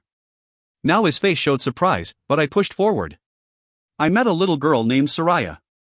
He stood up so abruptly that I almost flinched and began pacing the room. "When did you see her?" "I went for a run and I wasn't paying attention to how far I was going. Then, she threw rocks at my head and threatened me with a stick." He shook his head and one side of his mouth pulled up in a half smile. "That's Soraya all right. She showed me the village." He stopped his pacing, and then, he was standing in front of me before I even had a chance to blink. "Did anyone see you?" It was intimidating, having him stand over me like that, but I looked up and met his eyes. "Not the first time." He stared at me for a moment before sitting down next to me. He released a slow breath and rubbed his face with his hands. "You went back." It wasn't a question, so I didn't answer. When he just sat there, I said, "Of course I went back. Those people need help, Caden." "You think I don't know that?" "Well, then you won't mind answering some questions so that I can figure out how to do that." His face was unreadable again, but there was pain behind his eyes. "There's nothing to be done," he said. I threw up my hands. "The hell there isn't. There has to be someone behind this, and I'm going to find out who that is, so you can save me some trouble if you want. But with or without your help, I will get to the bottom of it." He stayed silent, so I scooted down the couch and took his hand in mine. "Please, Caden," I said. "I know you want to help Soraya, so do I, even if it is impossible, we have to try." He still didn't respond, so I added, "You know she's worth it." I'm not sure if it was those words, or the fact that I was touching him, but finally, he gave a small sigh and answered. "If I knew what to do," he said quietly, "I would have already done it." "But, what do you want to know?" I considered my questions, and asked, "Does the queen know about the village?" "I'm sure she does, her rule extends everywhere within the walls, so she is bound to know what is going on there." I figured this much, so I asked, "Did she put them there?" He pushed his hair out of his face, and said, "Someone in power did. But, you have to understand, Alexa, that the queen is not the ultimate ruler of our world. She is high up in the chain, but there are people even she has to answer to." That wasn't something I had thought of. "Who?" He looked at me then, and his voice was fierce when he spoke. "People you do not want to question." When I just stared at him, he continued, "There is a king whose will everyone must obey. He is considered a sort of savior of our races because after the warriors were extinguished, he built the cities our people live in, like 2 rivers, and he stopped the reign of the Lamia, who were killing us off in devastating numbers. Everything that goes on is a result of his bidding." I considered this for a moment. "But people here are afraid." "I know they are. I've seen it. Why wouldn't they revolt if they know that people are being sent to live as blood donors in places like the village?" He laughed, but there was no humor in it. "Because they do not know that is what awaits them after they've outgrown their use. They know that something is wrong, but they don't know the severity of the situation. There is magic that keeps them from being able to travel to the village, and there is something that influences their thoughts and moods. He raised an eyebrow and smirked. But I would assume you knew this, since you almost died in your refusal to eat the food. I nodded slowly. So how do you know all of this? He hesitated then, and his golden eyes were filled with so much pain I almost told him to forget about it. But this was too important, and I needed answers if I was going to try and help Soraya, which I was. Please, I said softly. Tell me what happened, Caden. He was silent for so long that I was pretty sure he wasn't going to answer. But then, he pulled me to him, and wrapped his arms around me, taking the comfort that only I could give him. My brother died in the arena, he said. And about a day after, his pregnant wife just disappeared. I asked everyone about her, but no one even seemed to recall him having a family. I searched the entire city for her and I almost drove myself mad obsessing over her disappearance.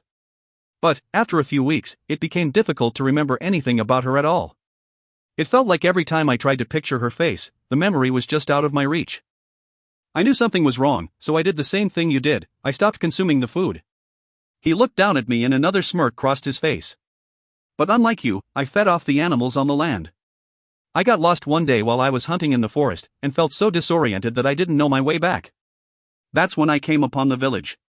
I laid my head against his chest and tried to mentally pull the pain from him, like Akira had done with me. I didn't know what I was doing though, so I don't know if it helped. I'm so sorry, I said. He ran his fingers through my hair, and I closed my eyes and tried not to shiver at his touch. It's not your fault, he said. Then, he tilted my head up so that I was looking in his eyes. And it's not your responsibility to do anything either, Alexa. I know you may feel obligated because of what you are, but that doesn't mean you are required to risk your life. And if you go questioning the ways of the king, that's exactly what you'll be doing. I was sick of hearing that. If no one expected me to do anything, then they wouldn't be giving me stuff for free and treating me like I was the only one who could help them. Maybe, just maybe, I was. I turned my head so that I was looking down at my hands. I've already made my decision. Before he could argue again, I asked, what do they need the blood for? Caden sighed. That, I don't know. Our kind owns multiple blood banks around the world that supply our cities with human blood, so I don't know why they would need it. I had already figured that out too, so I moved on. Where can I find this king? He gripped my hands then, and sat back so that he could look at me. You can't. I pulled back a little. Yes. I can. He shook his head and blew out a frustrated breath. He moves from place to place, Alexa. And even if you could find him, these people are not ones to see reason. I crossed my arms. I'll make them. And when you can't? My answer came before I had a chance to really consider what I was saying. Then, I'll kill them. I'll kill them all. Chapter 61. My response didn't surprise him. It didn't surprise me either. I knew what I was capable of doing. I suppose I'd known a long time ago. Killing just seemed to come easier to me than it would to a normal person. My reaction to Victoria proved it. I was a killer, it was in my blood. All I had to do was make sure that I directed it to those who were worthy, and only kill when absolutely necessary. If getting this king to make things right with his people required death, then, to save Soraya and others like her, I would be the one to deliver it. If I didn't die in my efforts, and I was beginning to think that that may be the case. Caden took my hand again. Whatever you decide to do, I will help you. He paused, and added, you're important to me, . I looked up into his golden eyes, and almost didn't have the nerve to ask a question I wasn't sure I wanted to know the answer to. Why? I asked, almost in a whisper. Because of what we are? He stared my face for a long time, just studying me. Then, he ran a hand through his hair and sighed. That may be part of it, yes. I worried a loose thread on my jeans, not wanting to meet his eyes. And the other part? He spoke his next words slowly. The other part doesn't matter right now. What does matter is that we need each other, we need to be around each other as much as possible. I just stayed silent, not really wanting to think about what he was saying.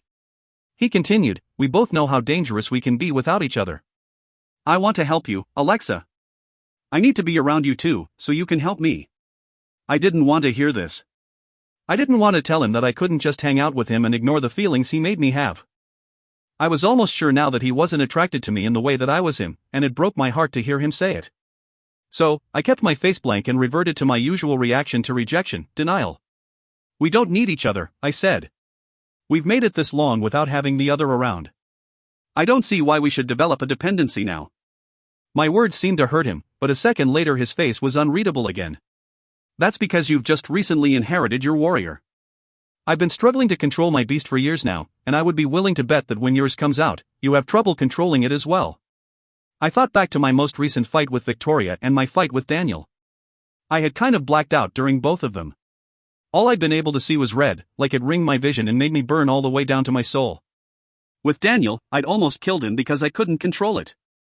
With Victoria, the very sight of her blood had made me want to stop her heart from beating.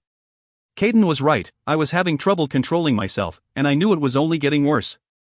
Caden got up and left the room, returning a few minutes later with blankets and a pillow. He laid them out on the couch and laid me back so that I was resting on them. After he pulled the blankets over me, he leaned down and ran his rough fingers down my cheek. "Rest now, warrior," he said, with that soft Scottish accent. "You can save the world tomorrow." Then, he kissed my forehead and left me to my own thoughts. Chapter 62. The next morning, Caden was walking me back to my dorm room. We didn't say a word to each other the entire way. When we got to my building, I noticed that there was a warrior standing on the steps. I didn't know why, but I got the feeling that he was waiting for me. It made my chest ache that it wasn't Mark. Sure enough, when Caden and I approached the building, the warrior came down the steps to greet us. He turned to Caden with a smile. "Wallace. Didn't expect to find you here." Caden just shrugged and they shook hands, then the warrior turned to me. "Warrior, your presence has been requested at the council building." Caden asked the question that was on the tip of my tongue. "What for?" The warrior raised an eyebrow at Caden. "Well, actually, both of you have been requested. I was going to retrieve you next, but seeing as how you were together, you saved me a trip." Caden and I exchanged looks. Why would the queen request both of us? I wasn't sure, but all the possibilities that ran through my head were not good ones. I asked the warrior if it was alright if I went up to my room and changed clothes first. I didn't want to go to the queen looking like I'd just been mauled by a bear. He told me to hurry and I ran up to my room and pulled on some fresh jeans and a gray t-shirt. As I reached into my dresser drawer to retrieve my brush, my hand brushed something smooth and cool. Pulling my hand back out, I saw that it was my gladius, the sword my mother had given me. I'm not sure why, but I tucked it into the back of my jeans and pulled my shirt down to conceal it. After running the brush through my hair and brushing my teeth, I headed back down to meet the others. We walked in silence to the council building. Well, I walked in silence. Caden and the warrior who came to get us knew each other, and they talked along the way. The guy's name was Sam and he seemed to be friendly enough, but my stomach was too tied up with nerves to attempt chit-chat. Caden was trying to play it casual, but I could tell just by looking at him that he was as nervous as I was. We had no idea what we were walking into.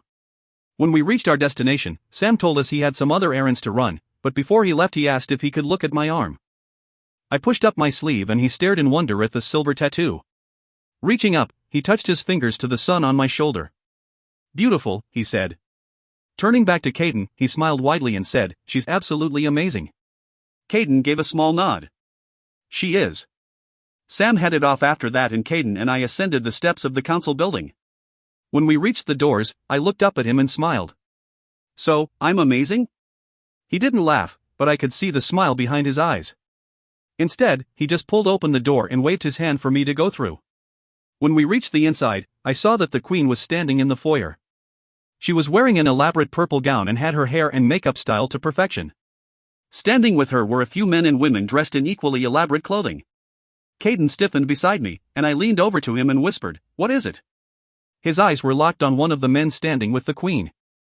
The man had on a perfectly tailored black suit and diamonds and rubies and sapphires seemed to drip from every place on him that could hold jewelry. Caden's lips barely moved as he spoke. "That's the king." My eyes snapped back to the man, and I decided that he didn't look so scary to me. In fact, he was just kind of old. With gray hair and a short gray beard, he looked like someone's rich grandfather. I wasn't fooled, though. I don't look dangerous either, so looks can be very deceiving. The king's eyes met mine, and I found that it was surprisingly difficult to hold his gaze. There was something silently intimidating about him, and I knew then that this was indeed a very dangerous man. He whispered something to the queen and she spun around to face Caden and me. "Warriors," she said. "Please, join us." Caden and I approached the group of royals, and I was suddenly really glad that I changed clothes before coming here. I still wished that I'd chosen something a little nicer to wear though. These people had a look about them that just made me feel insignificant. When we reached them, the queen placed a hand on my shoulder and introduced us. I wasn't sure why, but I got the impression that she was just as uncomfortable as I was. "This is Caden Wallace," she said to the king. "The man whose victory you witnessed last night in the arena." Caden gave a small bow and the king nodded in return. "And this," the queen continued, "is Alexa Montgomery, the sun warrior you've heard about." Everyone's eyes fell on me and I knew that they were waiting for me to bow. It was harder for me to do so than it should have been. I didn't want to bow to this man. I wanted to slam him against the wall and make him give me an explanation. But I'm defiant, not insane. So, I clenched my teeth and lowered my head a little in what probably looked like a low nod. The king raised an eyebrow and stepped forward. Holding out his hand, he said, "Warrior, it is a pleasure to meet you. I am King William." I shook his hand. "It's nice to meet you too," I lied. He held his grip on my hand for a moment and I felt an unmistakable tingling go up my arm. I didn't jerk my hand away, though the impulse was certainly there. Instead, I threw up my walls. I wasn't sure if I was doing it right, but I just focused hard on building a wall between him and me. A second later, the tingling stopped. He didn't release my hand immediately, and I saw small lines of concentration cross his face before he finally broke contact. I took a quiet, deep breath that had taken more energy out of me than I'd realized. No one else seemed to notice what had just happened, except for Caden. I could tell he wanted to tell me to watch it, but he couldn't do that with these people around. The king smiled, but it didn't reach his eyes. "Where have you been all this time, warrior?" I shrugged. "Living among the humans, dot." The queen added, "She did not know of what she was until recently, your majesty." Hearing the queen address the king with the same title that everyone else used for her made me realize that I needed to tread very carefully. This was a king of kings indeed. If other royalty was made to grovel, I could only imagine what was expected of a lowly citizen like me. The king gave one slow nod and turned back to me. "Are you trained?" I wanted to say that I knew how to use the toilet if that was what he was asking, but the queen responded for me. "Absolutely," she said. Alexa passed her entrance exam with flying colors. The king seemed to be considering this, but I couldn't tell by his face if he was impressed or just disappointed. "Finally," he said, "I would like to see a demonstration then." The queen smiled and shot me a sympathetic look. "Very well, I'll have someone go retrieve a student from the Brocken school to dash." The king held up his hand, cutting her off. "There is no need. We have a warrior right here who can assist in the demonstration. She is a warrior and his skills are impressive. I will see them fight each other." Caden and I stood in shocked silence as the royals discussed us as though we weren't even there. The king's assumption that I would just follow his will made me incredibly angry, and if it weren't for Caden standing right next to me, I might have attacked him right then and there. But really, what choice did I have right now? Glancing around, I saw that the king was not alone. 5 warriors were standing nearby, and I had no doubt what they would do if I were to attack the king. I'd probably be dead before I was able to get my hands on him.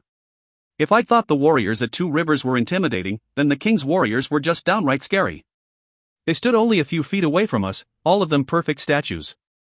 They pretended not to hear what was being said, but I knew they were focused intently on the king. Their uniforms were slightly different as well. They had on all black with what I assumed to be the king's crest on their right shoulder, instead of a sun. To add to that, they were all enormous, reminding me yet again of how small I really was in comparison to others. While I was studying the king's guards, the queen was trying to convince him that a demonstration was not necessary. After one look from the king, she conceded, saying, "Allow us to prepare the arena, then, so that you may have a proper showing." The king waved a heavily jeweled hand in dismissal. "Nonsense, nothing needs to be prepared for me. Let us go to the arena now. I am taking leave tonight." Chapter 63. God must hate me. Either that, or I was the unluckiest girl in the world. Okay, that may have been a little dramatic, but really, this just sucked. As we made our way to the arena, I snuck a glance at Caden, who was staring straight ahead. It was kind of surreal, walking to a fight with a man I might be willing to give my life for. Now that I was going to have to fight him, it was impossible to deny the feelings I had for him. I didn't want to do this at all. Caden meant too much to me. As much as I claimed that I didn't need him, I knew now for sure that was nothing but a lie. Even if he didn't love me, I felt like I loved him. Or, at least, I cared about him enough to want to protect him, never hurt him. And for me, that was enough. I wouldn't fight Nellie no matter what they threatened me with, so I wasn't going to fight Caden. Not now, not ever. I just couldn't do it. We reached the arena and I clenched my fists tight to keep them from trembling. It was deafeningly quiet, a sharp contrast to the noise that filled it the 2 times I had been here. The stone bleachers and walls seemed to stand like a beast, waiting for victims to fall into its clutches. Or maybe I was just really nervous. The royals took up positions right next to the plexiglass wall, leaving Caden and me standing out in the middle of the arena. Some part of me was surprised that they would want to be this close to a fight, but a glance at the warriors standing near them told me that they had no reason to fear for their safety. The king nodded his head and I cleared my throat, about to tell him that I was not going to be fighting. But then, I saw a flash of movement out of the corner of my eye, and my body spun out of the way on pure instinct. I stood in stupefied shock for a moment before I had to spin out of the way of another one of Caden's attacks. I didn't even have time to think, I just reacted. Fighting with Caden was like fighting with my mother. He was obviously more skilled than I was, and I couldn't seem to muster the anger I needed to win. This didn't stop my body from reacting when I caught a blow to my shoulder. I spun around yet again and threw my elbow into his back with excessive force. He stumbled, but recovered quickly, catching me with yet another blow, this time to the head. It was like being hit by a dump truck, the sheer force of it nearly making me black out. I hit the ground hard and immediately flipped to my belly and hopped to my feet. "Stop," said the king, causing both Caden and me to freeze in our tracks. "Do the warriors not fight with swords?" he asked. 2 of the king's men retrieved swords from bins near the side of the arena and tossed them at our feet. Caden retrieved his first, and I took an involuntary step back. This could not be happening. When he started to advance, I felt a cool sensation run up my back, and reached back and retrieved my gladius from underneath my shirt. I tightened my grip on it and the blade shot out from the end of it, with the silver gleaming in the bright lights of the arena. Caden met my eyes then, and I could see the remorse behind his. He didn't want to fight me, but he was going to. It took me a second, but I resigned to this fact and, finally, let my body do what it did best, fight. Our swords clanged every time metal hit metal, but it became obvious that Caden was far more skilled with his weapon than I was with mine. And soon, I was on the defensive, blocking strikes more than delivering them. I had just blocked a slash of his sword, our weapons locked in a test of greater strength, when he swung around and delivered a blow I still can't remember clearly. I just had a split second before I saw Caden's elbow connect with my face and send me straight to the ground. I lost consciousness for what only could be a few seconds, because when I opened my eyes again, with my face throbbing and covered with blood, I saw that Caden was standing over me, with his blade pressed firmly against my throat. I only had time to tilt my head to the side, and see the smirk on the king's face, before I passed out. Chapter 64. The last time I had blacked out, I'd woken up in Caden's arms. This time, I woke up in the infirmary. For a moment, I couldn't remember how I'd gotten here, but then, it all came rushing back to me. The king's taunting grin, and the coldness of Caden's sword as he'd held it snugly to my throat. A whole range of emotions ran through me, ones that I was completely unfamiliar with. For one thing, I had lost. And fights were one thing that I wasn't used to being bested in, at least, not when it really counted. This was the second time Caden had beaten me, and as petty as it may have been, I was ashamed by this fact. But mostly, I was just so hurt. I was hurt by the fact that he had been so willing to fight against me when I was going to refuse and accept whatever consequences came to me. He'd attack me, giving me no choice but to defend myself. I can't say that anyone had ever hurt me so badly in my life. And I don't mean physical pain, though I was feeling plenty of that too, I mean emotional pain. And to my astonishment, the aching in my stomach I felt over his betrayal was much worse than the throbbing in my head. When I reached up and touched my face, I found that my right eye was almost swollen shut. Actually, the whole right side of my face was swollen. The skin pulsed with heat under my fingertips and I dropped my hand. Soft hands caught it before it hit the bed. I flinched with surprise. I knew the touch, though. Nellie. I couldn't really see her, but I could tell she'd been crying by the sound of her voice. "Oh, thank God," she said with a sniffle. "Alexa, I'm here, I'm here." She just kept on saying that as she brushed the hair out of my face, causing me to wince a little in pain. I turned my head and felt a sharp pain shoot across my neck, but Nellie was visible now. "Why are you crying?" I asked, in a much weaker voice than I would have liked. Nellie smiled a little, swiping tears off her cheeks. "That's a stupid question, Alexa." I tried to smile at her, but the movement of my face caused me more pain. "Come on," I said. It would take a little more than an elbow to the face to finish me off. Her hazel eyes lit up with anger. "Is that what happened to you?" That gave me pause. I don't know why, but I guess I just expected her to know how I'd gotten here. Then, it occurred to me that no one would have told her. I asked anyway. "No one told you?" She shook her head sharply, and I realized then that it was so rare to see Nellie as mad as she was right now. The look she had in her eyes reminded me of, well, me. It was like I could see the monster waiting behind them, the monster that so desperately wanted its revenge, its blood. It scared me to see Nellie like that, more than my own darkness had ever scared me. No, she said. No one told me. I just got a knock on my door with someone telling me that you were in the infirmary, so I rushed here. When I got here, I saw that you were unconscious on the bed with your face all swollen up, and no one would tell me what had happened. I tried to act like it was no big deal. Well, it was an elbow to the face. She didn't even crack a smile, her eyes were still so filled with that anger. Whose elbow? She asked. When I didn't answer, I felt a flash of ice charge through my arm where she held my hand. Before I could realize what she was doing, she released me and her hand flew up to her mouth. She gasped, no, he wouldn't. I raised an eyebrow. That was fast. You're amazing. She knew I was just trying to change the subject, but it really was amazing that she just searched me and pulled out a single piece of information in about the blink of an eye. When she just stared at me, I sighed. Apparently, he would. She looked like she just couldn't believe it. Why, I told her. I told her about the king and his insistence on a demonstration. I told her about how I'd drunk blood from Caden the night before. I told her everything except for Soraya and the village, of course. When I finished, she sat back and stayed silent for a long time. Finally, she took my hand and whispered, I'm so sorry, Lex. That's horrible. I laughed a little, because it was either that or crying, and I was not going to cry right now. It would probably hurt my face. Yeah, I said, it kinda sucks. Her mouth quirked up, but the anger still lurked behind her eyes. Super sucks, she corrected. I pulled up just the left side of my mouth, the unbroken side, in a half smile. It probably looked more like a grimace. I opened my mouth as if to retort, then shut it. I didn't trust my words to come out steadily. I didn't trust the unbidden wetness in my eyes not to flow over. I knew speaking would demolish those dams. Instead, I released a shuddering breath and dropped my head between my shoulders, shaking it back and forth.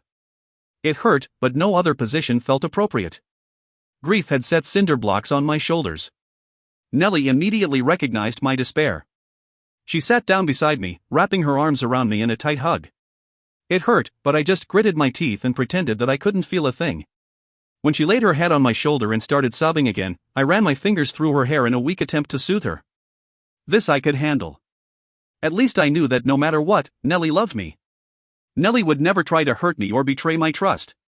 Nellie was one person I could count on to bleed, every time I was cut. Chapter 65. You sure you don't want me to stay with you tonight? Nellie asked as we climbed the steps to my dorm building. I'm fine, Nell, really. I can handle a little black eye. Hell, Mom gave me more than I can count. She smiled a little at the mention of our mother. Yeah, but when she didn't continue, I looked up to see that she was staring straight behind me, her face a stone mask. Anger radiated from her eyes like solar flares. Spinning around, I felt the fluttery feeling in my chest a split second before I saw that Caden was walking up to us. I tilted my face to Nellie, who was now standing beside me with her arms crossed over her chest. I'll see you in the morning, okay, Nell? She shot me a look that said she would do no such thing, but when I asked her again with my eyes, she sighed and strolled up so that she was standing right in front of Caden. He was so much bigger than her that she had to tilt her head all the way back to look him in the eyes. It was almost comedic, because Nellie is even shorter than I am, and I'm only 5 feet 5 inches. I couldn't see her face, but Nellie's voice was fierce when she spoke. If you ever hurt her again, she said, I'll kill you myself. Caden just nodded solemnly. To further my shock, Nellie nudged him hard with her shoulder, causing her to move more than him, and stomped off in the direction of her dorm. I smiled at her gesture and switched my eyes back to Caden, who was staring down at his feet. I propped a hand on my hip. Got something you want to say, buddy? He nodded slowly and finally looked up and met my eyes. The pain in his gold ones almost made me want to comfort him. Until I remembered that he was a traitor. Yes, he said. I'm sorry. I laughed out loud because I couldn't help it. Oh, okay, I replied. No problem then. Alexa, I did it to help you. I laughed again. He was unbelievable and gestured to my mangled face. Well, thank you very much. He ran a hand through his hair. I'm sorry. I hope you know I would never hurt you. When I started to laugh again, he said, if the king saw you win, he would see you as an even bigger threat. I couldn't let you be on his radar any more than you already are. Trust me, Alexa. I did what was best. Something in me snapped, and as irrational as it sounded, I wanted to throw myself into his arms for comfort. But that was not about to happen. People who beat the crap out of me didn't get to be my friends. You keep saying that, I said in a quiet voice. But, you know what? I don't think I can trust anyone, Caden. Especially not you. With that, I turned and went inside the building. Caden didn't follow. When I opened my door, I threw myself across the bed and laid there in the dark. Slowly, tears started to fall down my face, but I swiped them away and took a deep breath. Those would be the last tears I would shed over that man. I'd just push the pain deep down inside me and ignore it. At least it would be in good company. Chapter 66. I woke up to see that it was still dark outside. My bangs were plastered to my forehead with sweat, and I was breathing heavily. A glance at the clock on my dresser said that it was just past 3 in the morning. I didn't remember having a dream, so what had woken me up? That's when I felt it. The pull it was so insistent that it reached me in my sleep. I swung my legs off the bed and hopped up to my feet. It felt like I had a tether wrapped around my soul, and I had no choice but to go wherever it pulled me. I did manage to snag my gladius off my dresser on the way out. Its pull was a polar opposite to the one I felt dragged me out of bed. My mind even felt a little muddled, but I stepped out into the dark hall of my dorm building and made my way outside. The whole time I kept asking myself what the hell I was doing, but my body seemed to be moving on its own accord. My feet seemed to walk without instruction from me. I was dressed at least, in the same clothes I'd fallen asleep in, and that meant I had shoes on my feet. I was grateful for this when I was tugged into a line of trees and was made to walk through the forest for what seemed like several minutes. I had no idea where I was going, I just went. It was kind of like being the passenger in a car, with no control over where my body took me. When the trees ended, I was staring right up at the top of the very high, south end wall. My hands reached up then, and grabbed the rough stone, pulling me up and up so that I was scaling it. It wasn't easy, and the stone bit into my hands when I gripped the surface, but my body just kept insisting that I climb to the top of it. When I made it to the top, I jumped down on the other side, sending pain shooting through my legs. I looked up to see that I stood on the bank of the large river. I also stood across the river from Melania.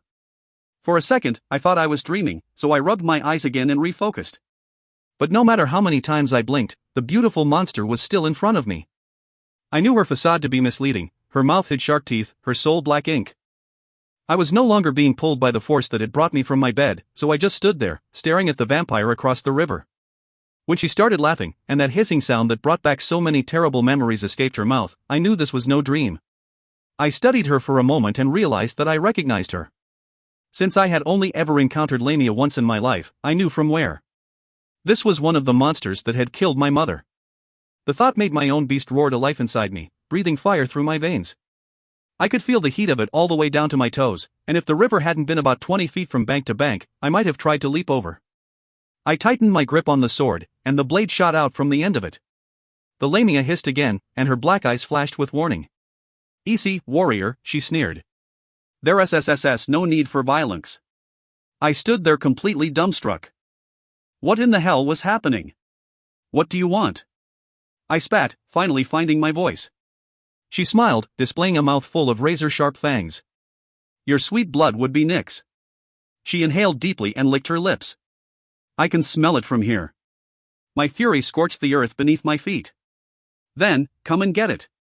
She clucked her tongue and flashed another terrifying smile. "Clever little warrior, you know that I can't." I considered trying to throw my sword at her, but the thought of losing it in the river stopped me. The sword was the only gift I had left from my mother. Then, I thought about trying to swim across the river, which was stupid for obvious reasons. So, I ended up just standing there. When I decided that this was pointless, I turned and went to climb back over the wall. The Lamia hissed again behind my back. "I called you here for a reason, warrior," she said. I spun back around to face her. "You have no control over me. You didn't call anything." I knew that was a lie, but I was just really pissed off now. I had to get away before I did something reckless. She laughed again, and the sound was like nails on a chalkboard to my ears. "You have our blood in your veins. Of course I can summon you." She tilted her head a little and smiled again. "So doest that sister of yours." I wanted to scream in rage, or better yet, send my blade through this bitch's neck. Taking a deep breath, I said, "Tell me why you came here, or I'm leaving." The Lamia shrugged, and the normal gesture looked very odd on her. Her black eyes stayed locked on me as she spoke. I came to deliver a message. I clenched my fists and spoke through gritted teeth. What message? She smiled again and I got the strong urge to knock her fangs right out of her head. If I could only reach her. A deal has been broken, she hissed. So, I've come to break our end of the deal, I just stood there waiting. The whole hissing thing was getting more than annoying. I was beginning to think that no matter what message she had for me, it wasn't worth hearing another word out of her mouth. Finally, she told me what she had come to tell me. But it was not a message that I had ever expected to hear. It was not something that I had even thought was possible. With one more flash of her fangs, she said, "Your mother liveth, warrior." Chapter 67. You're lying. The Lamia rolled her black eyes. I have no reason to lie to you. Do what you will with what I've told you. She turned to leave, but I called out to her. Where is she? Her head whipped around, and a slow, jagged smile spread over her face. What do I get in return for that information? I almost growled in frustration. I had nothing to give her that she would want, and I wasn't even entirely sure I believed her. But was I willing to bet my mother's life on that? No. Glancing around, I picked up a large rock, then, I used my sword to cut my palm open. Blood welled up on my hand and across the river, the Lamia hissed loudly. I rubbed my palm all over the rock, covering it in my blood. You want this? I asked, holding up the rock. Yes, she hissed, with her eyes locked on the rock in my hand. Then tell me where my mother is. This made her laugh again. The monster raged inside me. Clever little warrior, she said. Give me the rock and I'll tell you. I rolled my eyes and pretended like I was going to toss the rock in the river. She hissed again and spoke quickly. She SSSS in Dangian. My breath caught in my throat. Why would she be there? She hadn't committed any crime. And if she was in the prison, that meant that the Lamia were not behind what had happened to her. The anger that I always kept so close to me threatened to take over at that moment. But I took a deep breath and tried to regain control over myself. Thanks, I said. Then, I tossed the rock into the river. Across the river, the Lamia screeched that ear-splitting noise, but I just climbed up the wall and swung my legs over the other side. Right before I hopped down on the other side of the wall, I heard the Lamia call out to me. Good luck with reaching your mother, warrior. As soon as you step over this river, I'll kill you, and I'll drink every last drop of your sweet blood. I jumped down and rolled my eyes again at her threat, even though she could no longer see me. Making my way back to my dorm room, I mumbled to myself, yeah, well, you'll have to get in line. Chapter 68. I put everything I owned in my backpack, which wasn't very much, and headed out. It was still early, with the sun just barely peeking over the horizon. I had a few stops to make before I left and I wanted to be out of here before the rest of the city woke up.